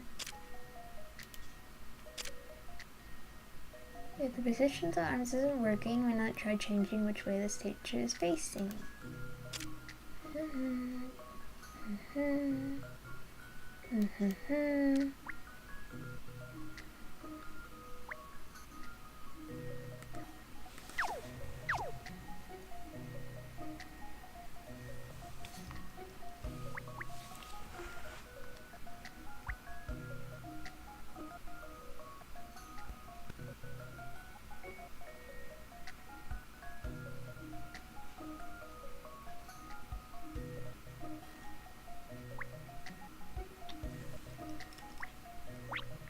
I use this and I turn it, I gotta put it upside down. That would get the right. And so this, yes, let me out of here. This analysis would be simplicity itself. Oh my god. Of course, I knew I would be able to solve it.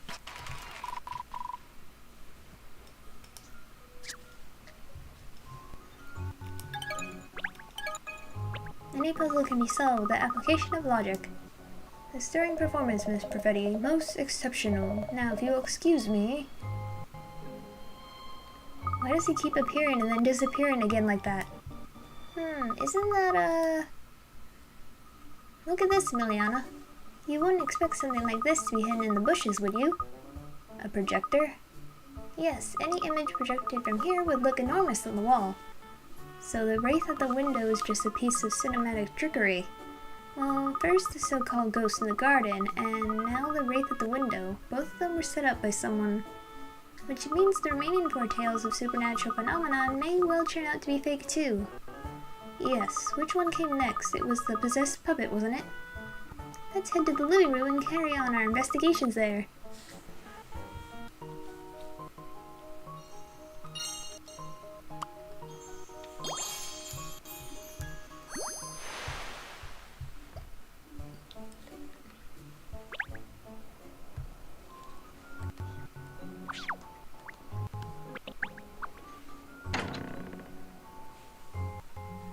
Here we are back inside then, miss. So, on to investigating the next of the 6 mysterious happenings. This is where that possessed puppet is supposed to have been, isn't it? Yes, the one that moved of its own accord and then cackled loudly. And it's in here somewhere as we speak, probably. Do you know, I can actually feel someone's eyes boring into me. Good evening again. I trust your investigations are progressing favorably. Gosh, I say, you did rather startle me, Rooster. You have a habit of appearing when you least expect you, Rooster. Indeed, ma'am. I endeavor to be present at all times, yet never conspicuously so. It is a butler's duty. It strikes me that butlers are not unlike ghosts, appearing out of nowhere and disappearing again into thin air. Careful, miss, he might hear you. I wish you luck with your investigations, ma'am. Alright then, let's see what we can find out about this possessed puppet. Where is it, though? One of these guys? I guess it's the purple one. It moved. The puppet here moved even though I didn't lay a paw on it. Ugh, it's alive. Isn't it sweet? What a lovely face. Have a care, sir. Alright, I was expecting it that time. He's losing his edge. I remember Miss White as a young child doting on that very puppet when it was still ordinary. She would play with it rather like these finger puppets, in fact.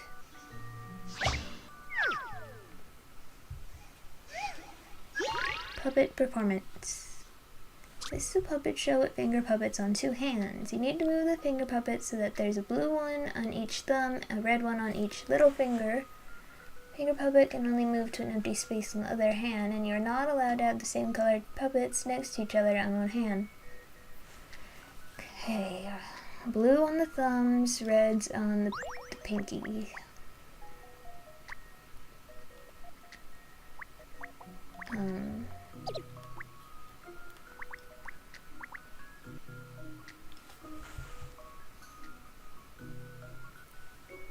You need to move the finger puppet so that there's a blue one on each thumb.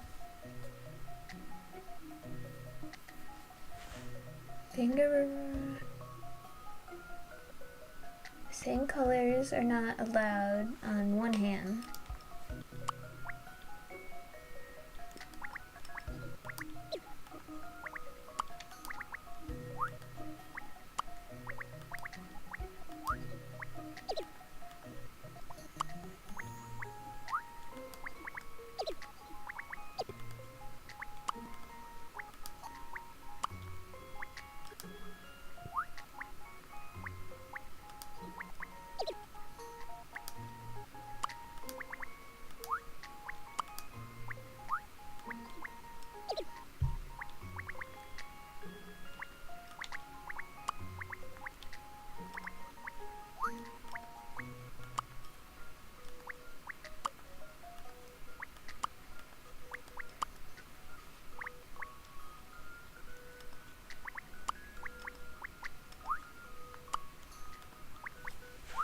Okay.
Okay.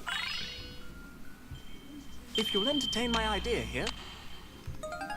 That's a relief. I wasn't entirely sure.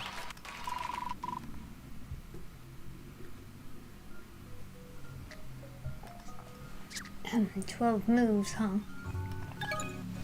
I see Lady Layton is blessed not only with exceptional puzzle-solving abilities, but also an exceptional puzzle-solving assistant.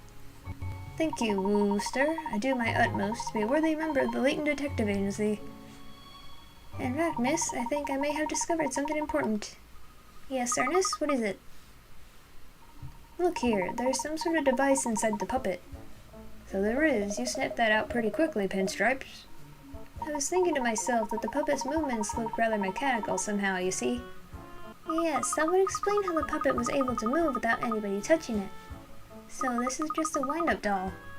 Huh, I really don't see what all the fuss is about here. Why are people so scared of these obvious childish pranks? Says the woman who was cowering behind a chair until a few moments ago. What is the matter with your dog, Catriel? Why does she always bark at me like that?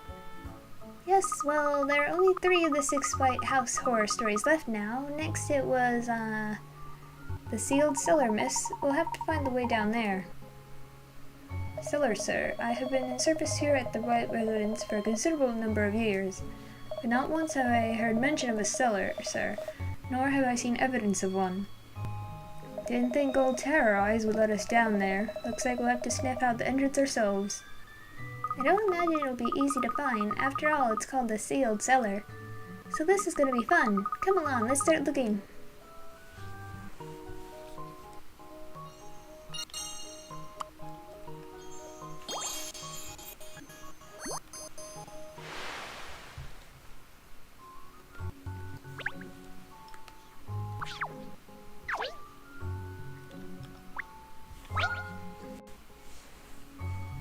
Wooster, is this fireplace not in use?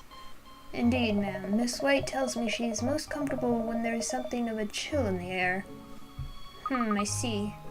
An unused fireplace. The perfect place for hidden secrets, I'd say. So would I. I just hadn't voiced it yet. Stop stealing my thunder. Oh really? You were thinking the same thing, Emiliana. Naturally, being a residence of some considerable size, there are 1 or 2 or 3 or 4 rooms that remain unoccupied. 3 or 4, and I don't even have a kennel. The late Mr. White once posted a most interesting conundrum about an unopened room, in fact.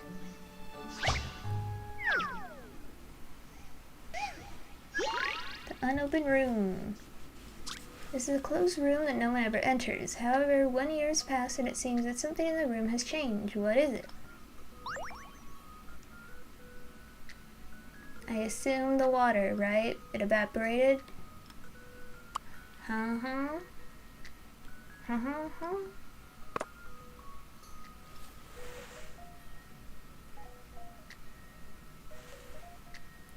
Something about the water, right?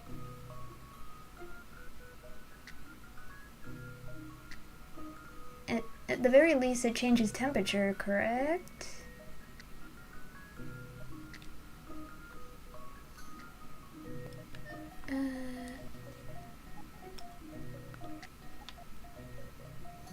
Make sure it's clearly on the water. Yes. I've seen how to solve this now. And that's how it's done. The thing that has changed was the water jug at the back of the room. 1 year on, and it evaporated. It begs the question, who put the water in the room in the first place?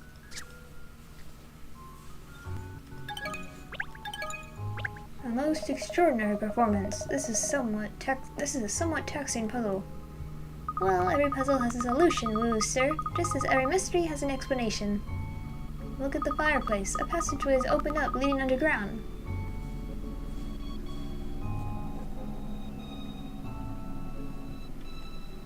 Indeed, ma'am. Most surprising.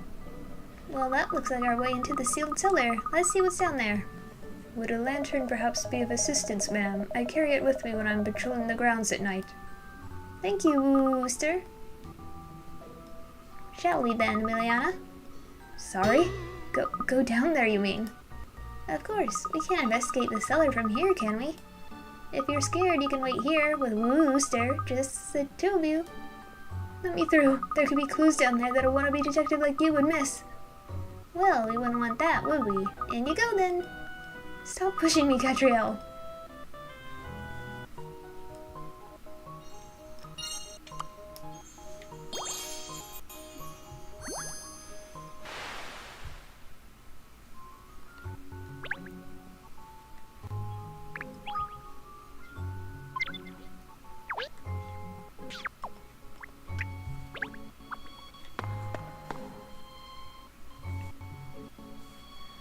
Okay, that scared me for a second. I thought the crack in the mirror was like a spider.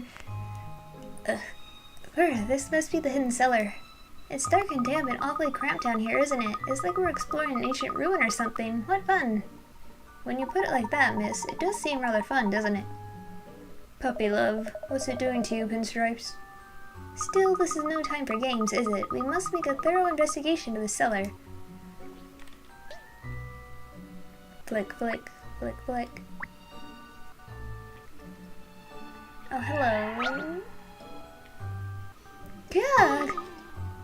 The mirror, the reflection, it's hideous. Alright then, we found it. So it won't be long before... Yes, you're right, any moment now. One is advised not to approach the mirror, ma'am. Right on cue. Hello, Wooster. I presume this is the morbid mirror. Indeed, ma'am. The discovery of it here in the cellar is unexpected. Nevertheless, this is certainly the mirror in question, reflecting, as it does, a singularly unpleasant visage. Even as we speak. That is your own face, Wooster. Indeed, ma'am. It is said that the looking glass harbors magical powers. One is reminded of a deeply reflective puzzle. Perhaps you are acquainted with it.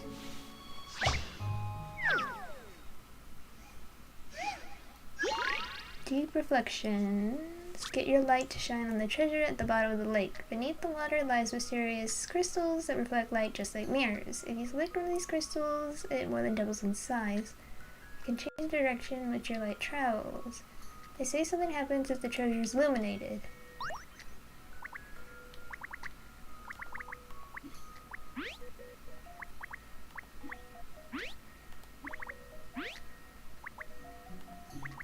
Oops.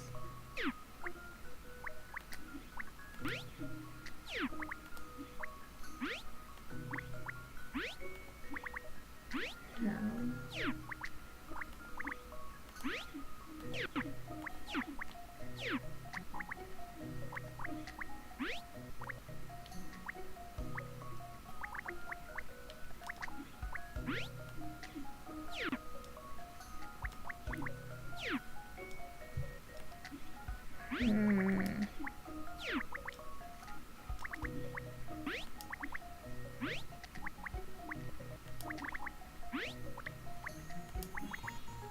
Alright.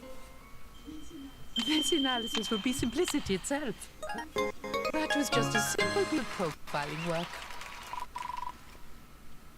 When the light reached the treasure, it mysteriously floated up to the surface. Looks like it was searching for a new owner. There's more than one way to get the light to reach the treasure. You can do it by making 4 crystals bigger, or 8. Play around with it and see how many ways you can find. Executed most keenly, ma'am, if I may venture to remark. Logic is a powerful tool indeed. It couldn't have been simpler. Now, if you'll be kind enough to excuse me, I have a prior matter to attend to. Butlering is a busy profession, I see. Never mind that. Look at this. There's a void behind the mirror.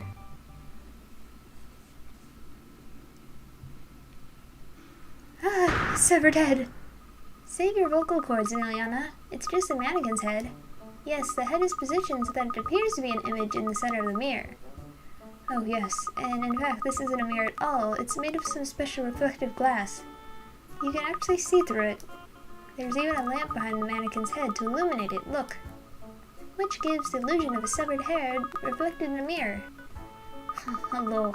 The mystery of the morbid mirror solved. Gosh, that only leaves one of the bright White House horror stories remaining. We're murdering this investigation.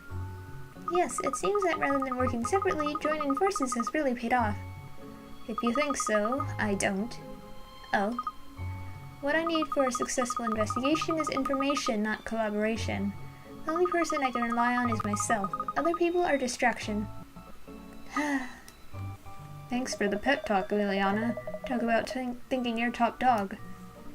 Anyway, enough of this. Clearly the morbid mirror is just another trick. Somebody around here is setting up these so-called supernatural phenomena.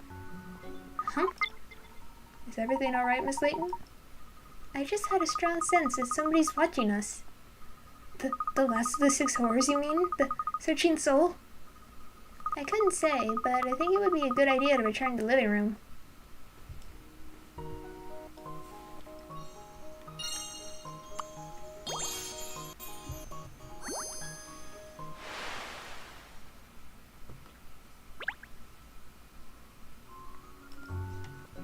Hello? Why did it move? What a silly little trick. There's nothing remotely frightening about this. It's when you're not expecting it that it scares you, isn't it?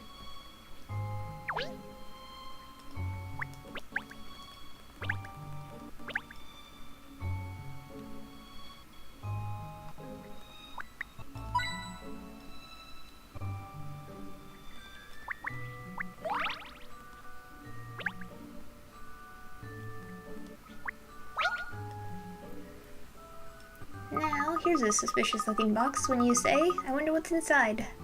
No, don't open it. Something hideous can be inside.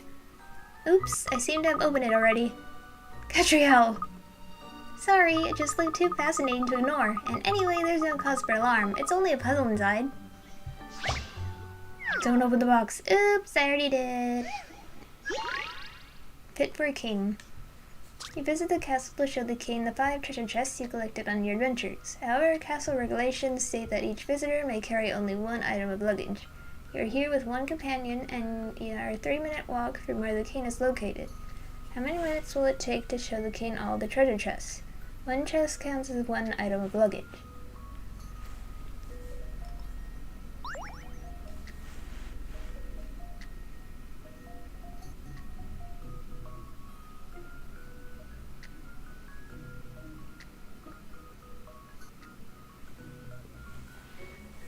Okay, so I'm thinking like they have like a halfway point, right, that they meet up. So like a minute 30 they each walk. So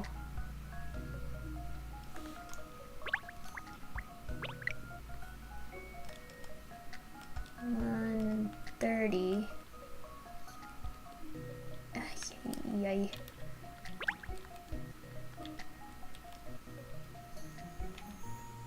Okay. So one guy carries it over,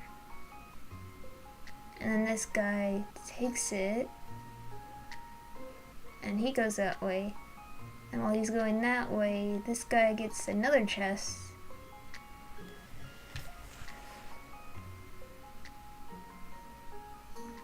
Okay,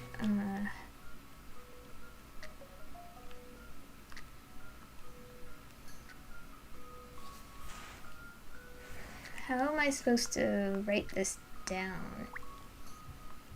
Like, I know what I'm thinking, but like how...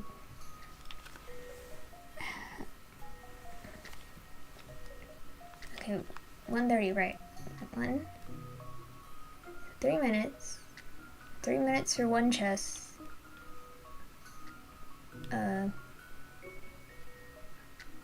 Yes. 3 minutes for 1 chest.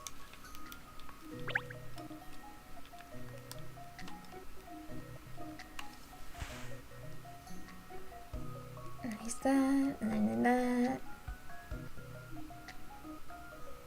And another one.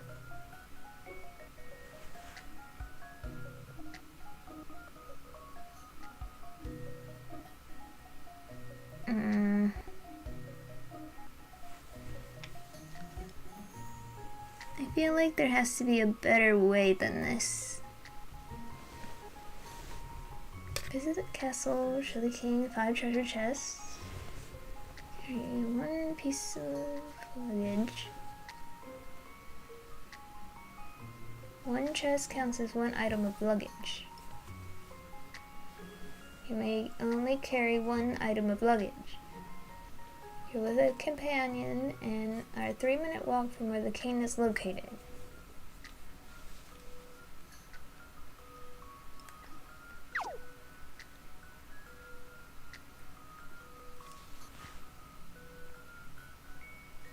Okay, let's say you open out the treasure, right? And you put it in one box. So just 3 minutes, right? Yes? Collect the data and the answer will drop. No? Clearly, I didn't have enough data for my analysis. How many round trips do you need to do?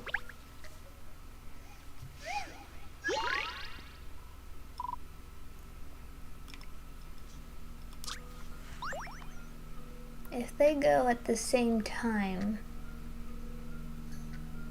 so that's 2 in 3 minutes, and then 6, and then 9, and then 3, go back, 6, go 2 more, 9, go back, 12, other one 15,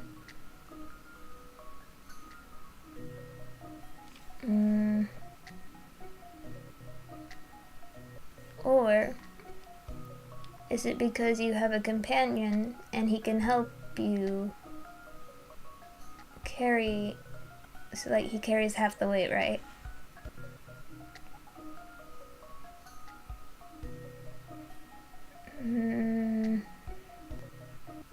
No.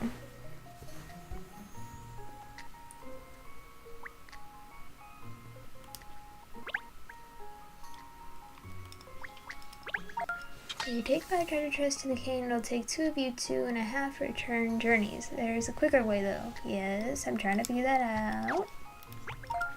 Only one of you needs to go to the king.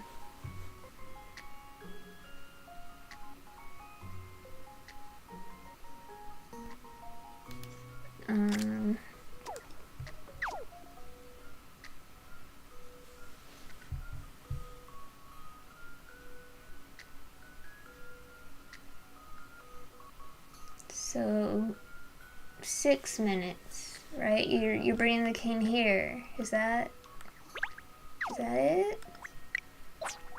You're like, king, come follow me. Look at these treasures. This analysis would be simplicity itself. Puzzles are really very simple when you know the proper methods. Rather than taking the treasure chest to the king, you need to bring the king to the treasure chest. Then you just need to do 1 round trip.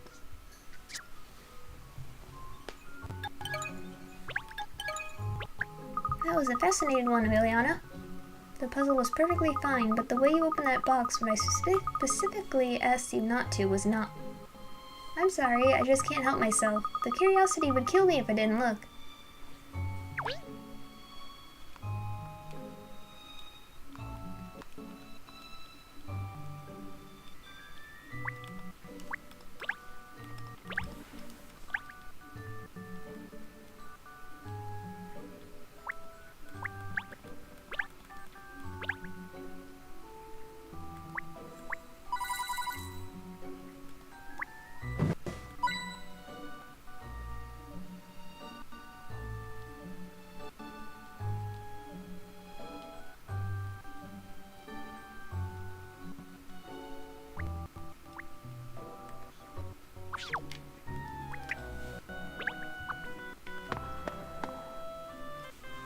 That's strange. No wooster. But he was just in here, wasn't he?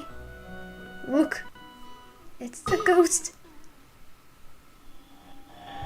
Ooh. Ooh. Where did it go? It just vanished. No, it went down the corridor over there. Oh, listen, I can hear footsteps. It's someone climbing the stairs, or something. Come on, everyone, after it. Ooh.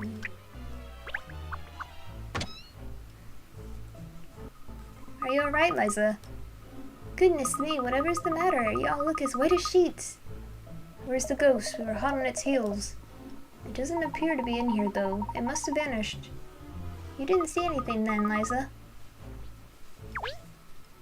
Liza, what are you hiding? Where's the ghost? Oh dear, you haven't been plagued by a terrifying ghost, have you? Well, we saw a ghostly white figure, certainly. Oh my goodness, the house really is cursed. You didn't see anything yourself, Liza. No, nothing. I've just been here in the room, though. Well, this is where the ghost was heading, and there are no other rooms it could have disappeared into. Are you trying to suggest, Catriel, that it passed through a solid wall? Well, ghosts are ephemeral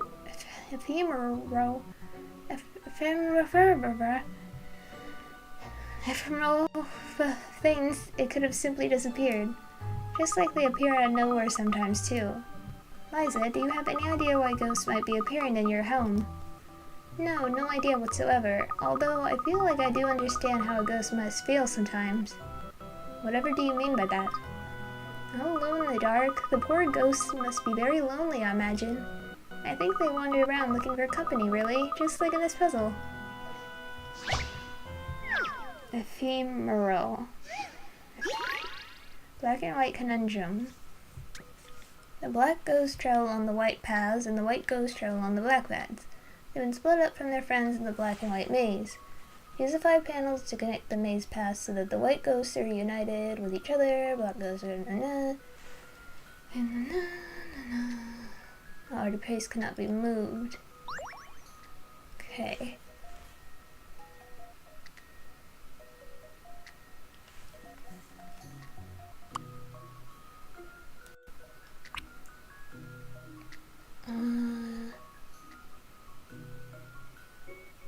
I guess I'll work on the white path first.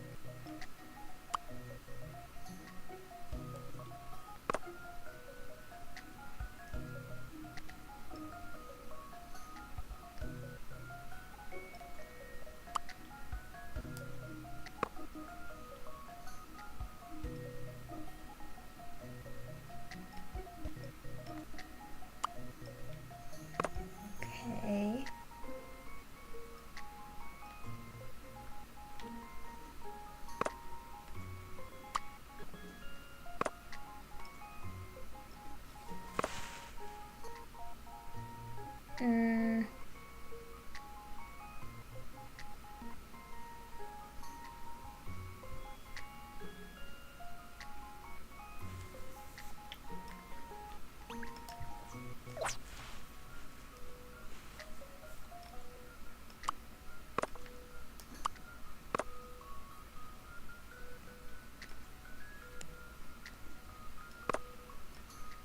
Okay, let's try connecting the black.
Black on the white, white on the black.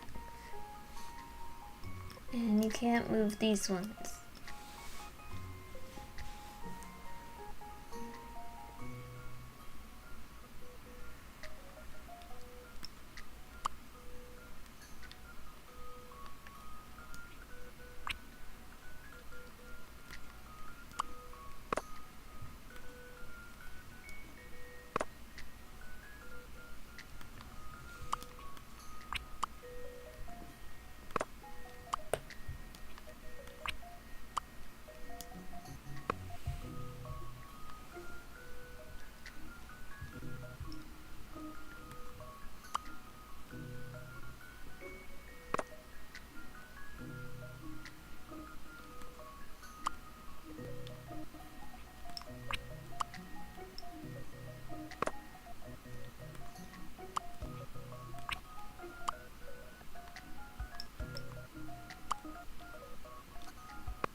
I guess I'll just like place these in each box, you know, to get an idea of what it'll look like.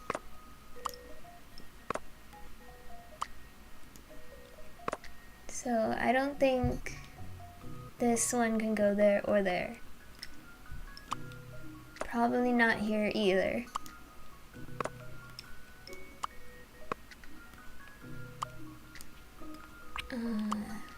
Just leave it off for now. This looks like a good choice. Like we can get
connect the black paths so that the white ghost at the top left and center can go around the area where the top right black ghost is located.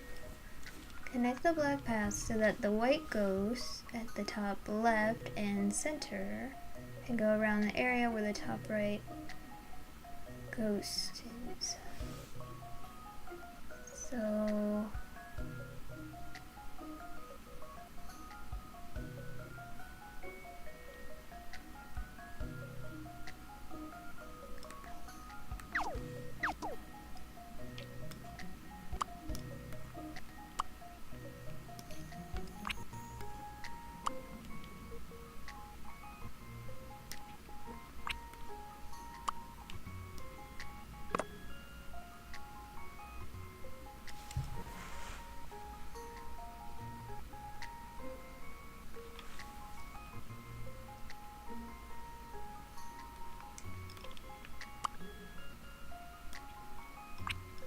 how do they...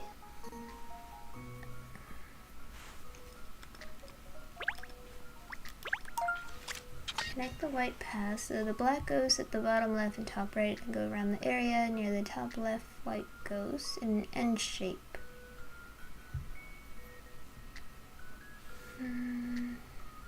Where the top right ghost is in an N shape. White in N shape.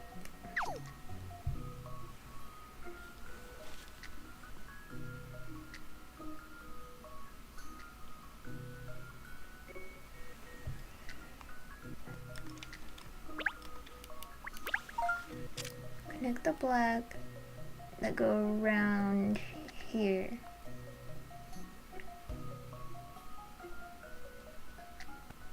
And white needs to go like this shape.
Looking at the 5 panels, the one at the top needs to go on the left side of the maze.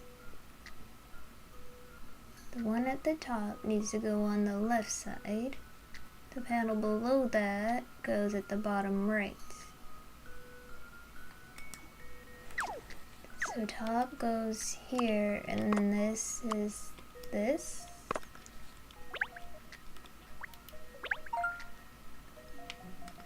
Okay.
should do it, I think. And that's how it's done.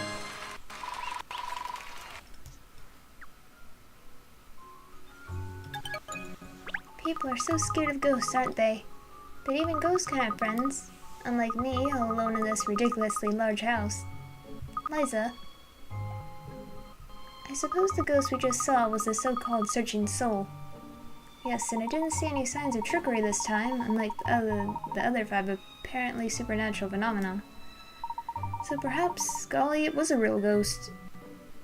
Of course it wasn't, and must have been a trick of some kind. A searching soul roaming around, looking for company.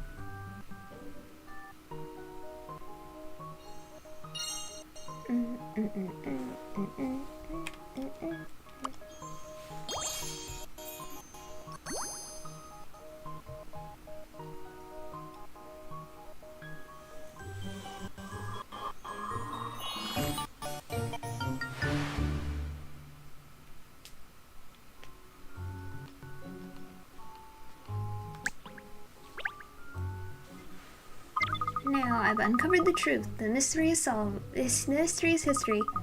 Interesting. I've just completed my own profiling assessment and reached a conclusion too. Well then, it looks like it's time to reveal the truth about the White House horrors and the ghosts that roam its corridors. It seems we both arrived at the truth at the same time. How disappointing. Let's go and tell Liza, shall we?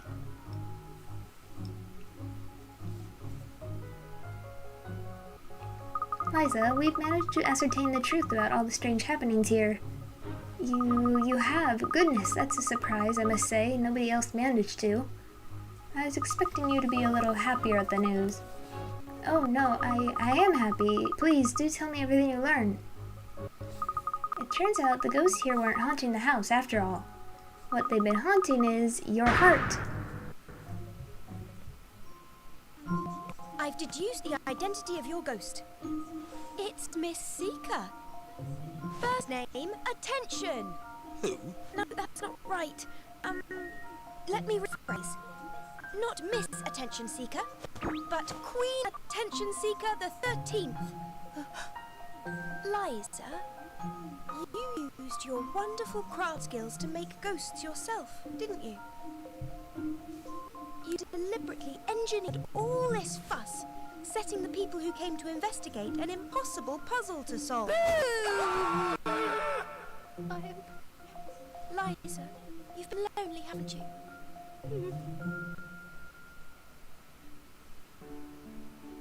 I'm so sorry. I just needed company. I needed someone to talk to. Anyone. I just couldn't bear it any longer. Well, you can always call on me, Liza. I'll be happy to chat with you anytime you like. Oh, Catriel, you're too kind. And don't worry, I'll give you my very best consultation rate. You going to charge her?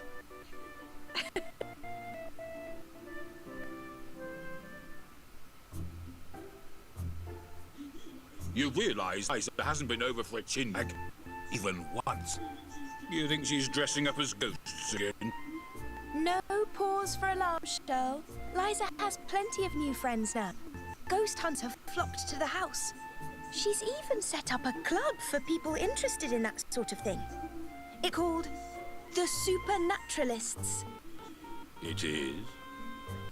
Perhaps they'd be interested in a supernatural talking dog, huh? Hey, I'd wear clothes if I could. Anyway, I'm pleased for Liza. At least she doesn't have to be a lone wolf anymore. Yes, although she may be overcompensating. They seem to have ghost parties at the house every single day now. Don't this photograph. Look. I say. Shocking.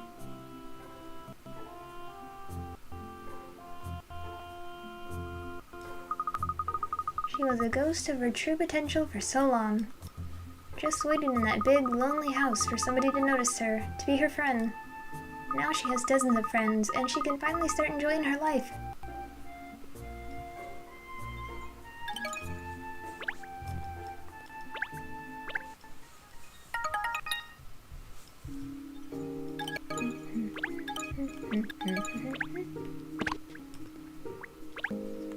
Ghost exercises.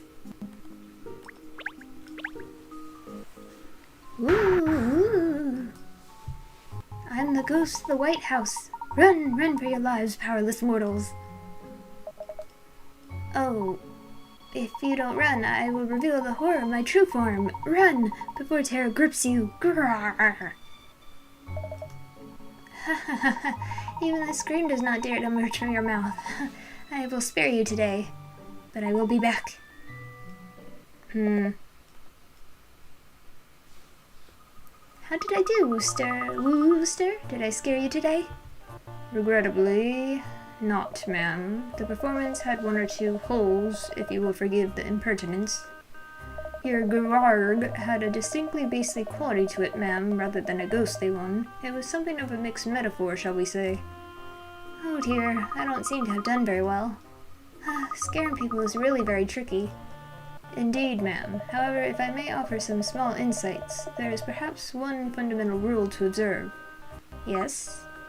Conviction, ma'am. One must not merely wish to scare people, one must wish to terrify them to their very cores. But how, Wooster? Your curiosity will be your end. You will never leave this house. Instead, you will remain here for all eternity, in an endless cycle of torment and despair. A ghost must convince its victims that all hope is lost, ma'am. I see. I thought you were actually saying that to me for a moment. And the dread must show in their eyes, ma'am. The voice must come from the very depths of the abyss. Forgive the maladroit performance, ma'am, but perhaps some useful pointers have been demonstrated. You're too scary, Wooster. Indeed, ma'am. I was endeavoring to give an understated delivery so as not to offend. I'm afraid that understated for you, Wooster, is still extremely terrifying. I confess it has been brought to my attention that my visage has a certain unworldly quality, ma'am. It is unfortunate, since I am, as you are aware, a most jovial and cheerful person, ma'am. Oh, well, to be honest, that's something of a surprise to me, actually. Well, anyway, I think my friends will be arriving soon, so perhaps we better end today's practice there. Very good, ma'am. Might I inquire whose company we will have the pleasure of sharing today, ma'am? Oh, it's just another supernaturalist gathering, that's all. But we're going to try to summon aliens today. Then we'll be having a party as usual, Wooster, so if you could make the necessary preparations. Of course, ma'am. I shall brace myself for the fright I will no doubt encounter in the morning when I waken to tidy up, ma'am.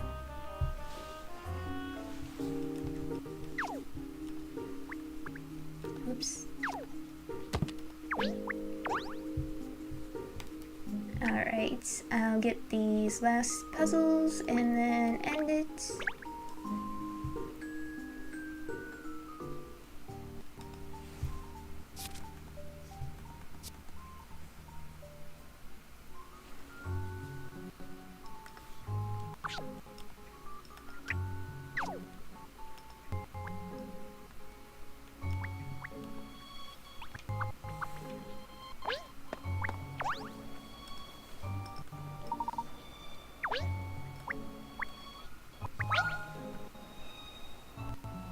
Oh golly, there's something in that tree over there. I can't quite make out what it is. It's too dark. Don't worry, Ernest, it's only a puzzle. What a funny place for it to be hiding.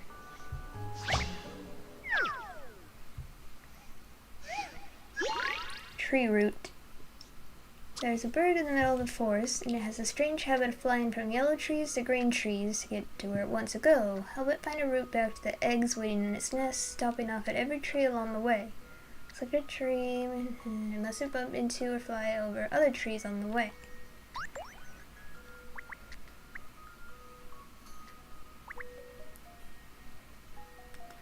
Okay, let me kind of think about this backwards again. Right, so we have to go to that one.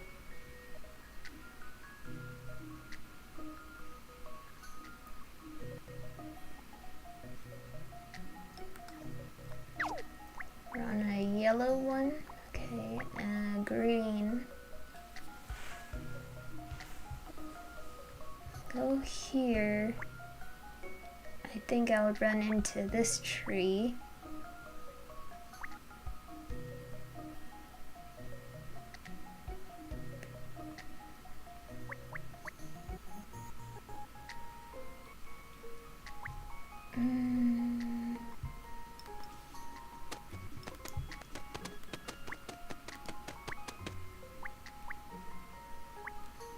Yeah, okay.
Yes. This should do it, I think. And that's how it's done.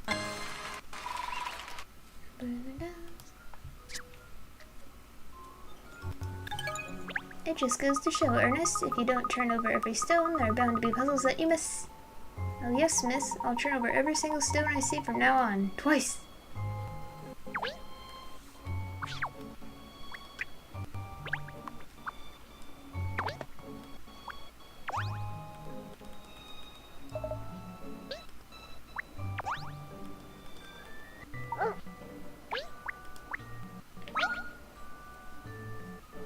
Oh dear, this is a trouble. Are you alright? You seem upset about something. I spotted this puzzle when I was gazing up at the night sky, but I can't make head nor tail of it. Ah, well, perhaps I could be of assistance then.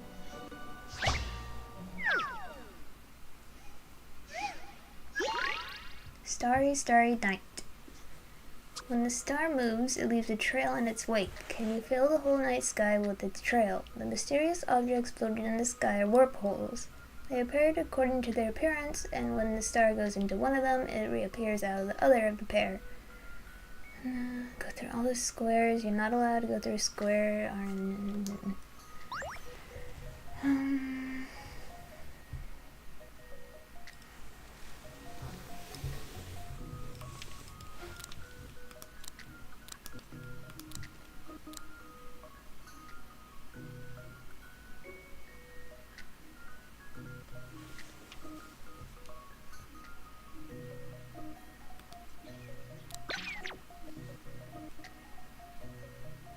No.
Okay, let's try.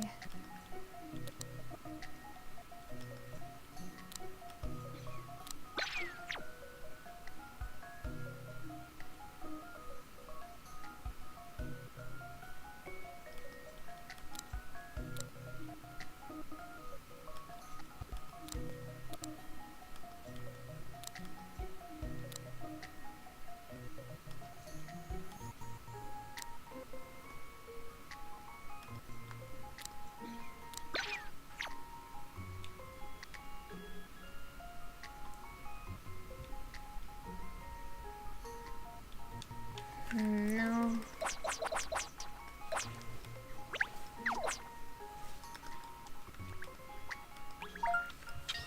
There's more than one route. First move to the right and aim for the warp hole at the top right.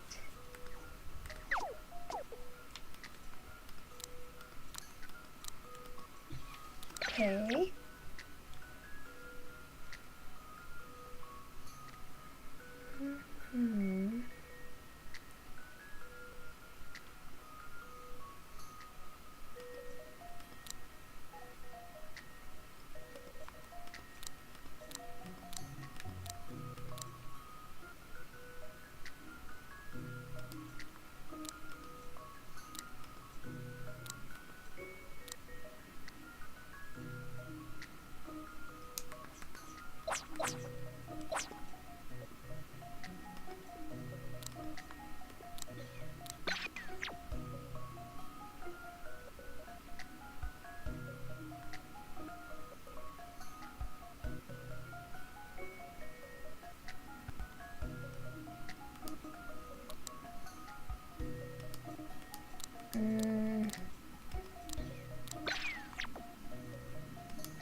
do it, I think. And that's how it's done.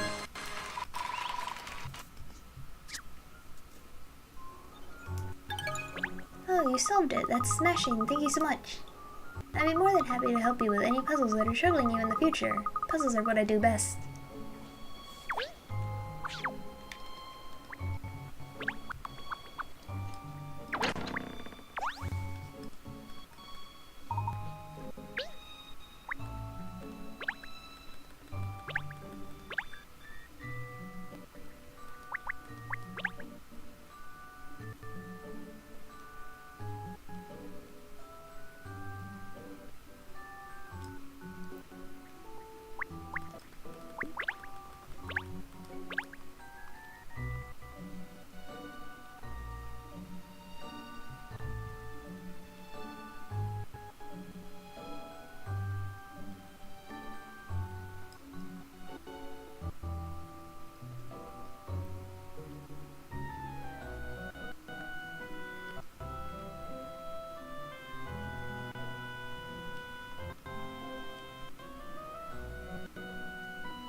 Oh gosh, if you look closely at this picture, there's a puzzle attached to it, see? You're right, why don't you see if your mind is as sharp as your eyesight, Pinstripes? Try to solve it. Good idea, Cheryl. If I show Miss Layton I'm a skilled puzzle solver, she'll start to see me as more than just her assistant. I won't get your hopes up, pup.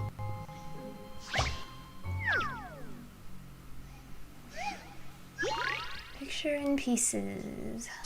Oh no, is this a slide puzzle?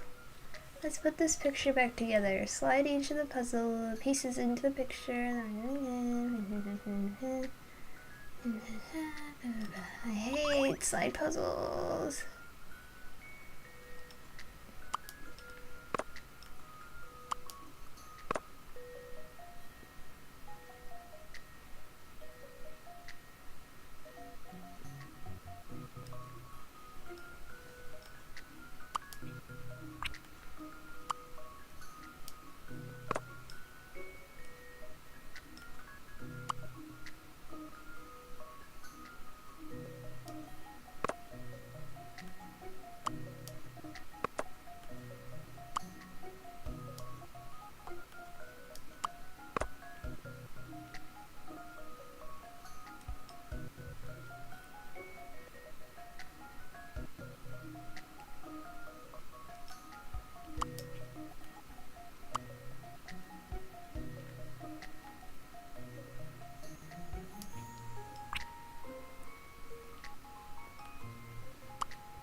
Eesh.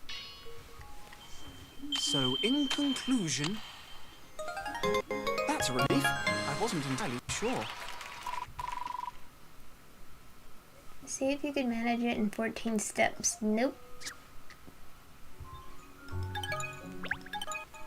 There, did you see that, miss? I solved it.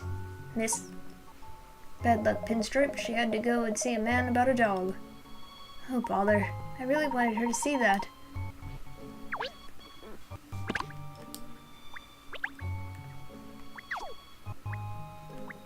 I think that's everything.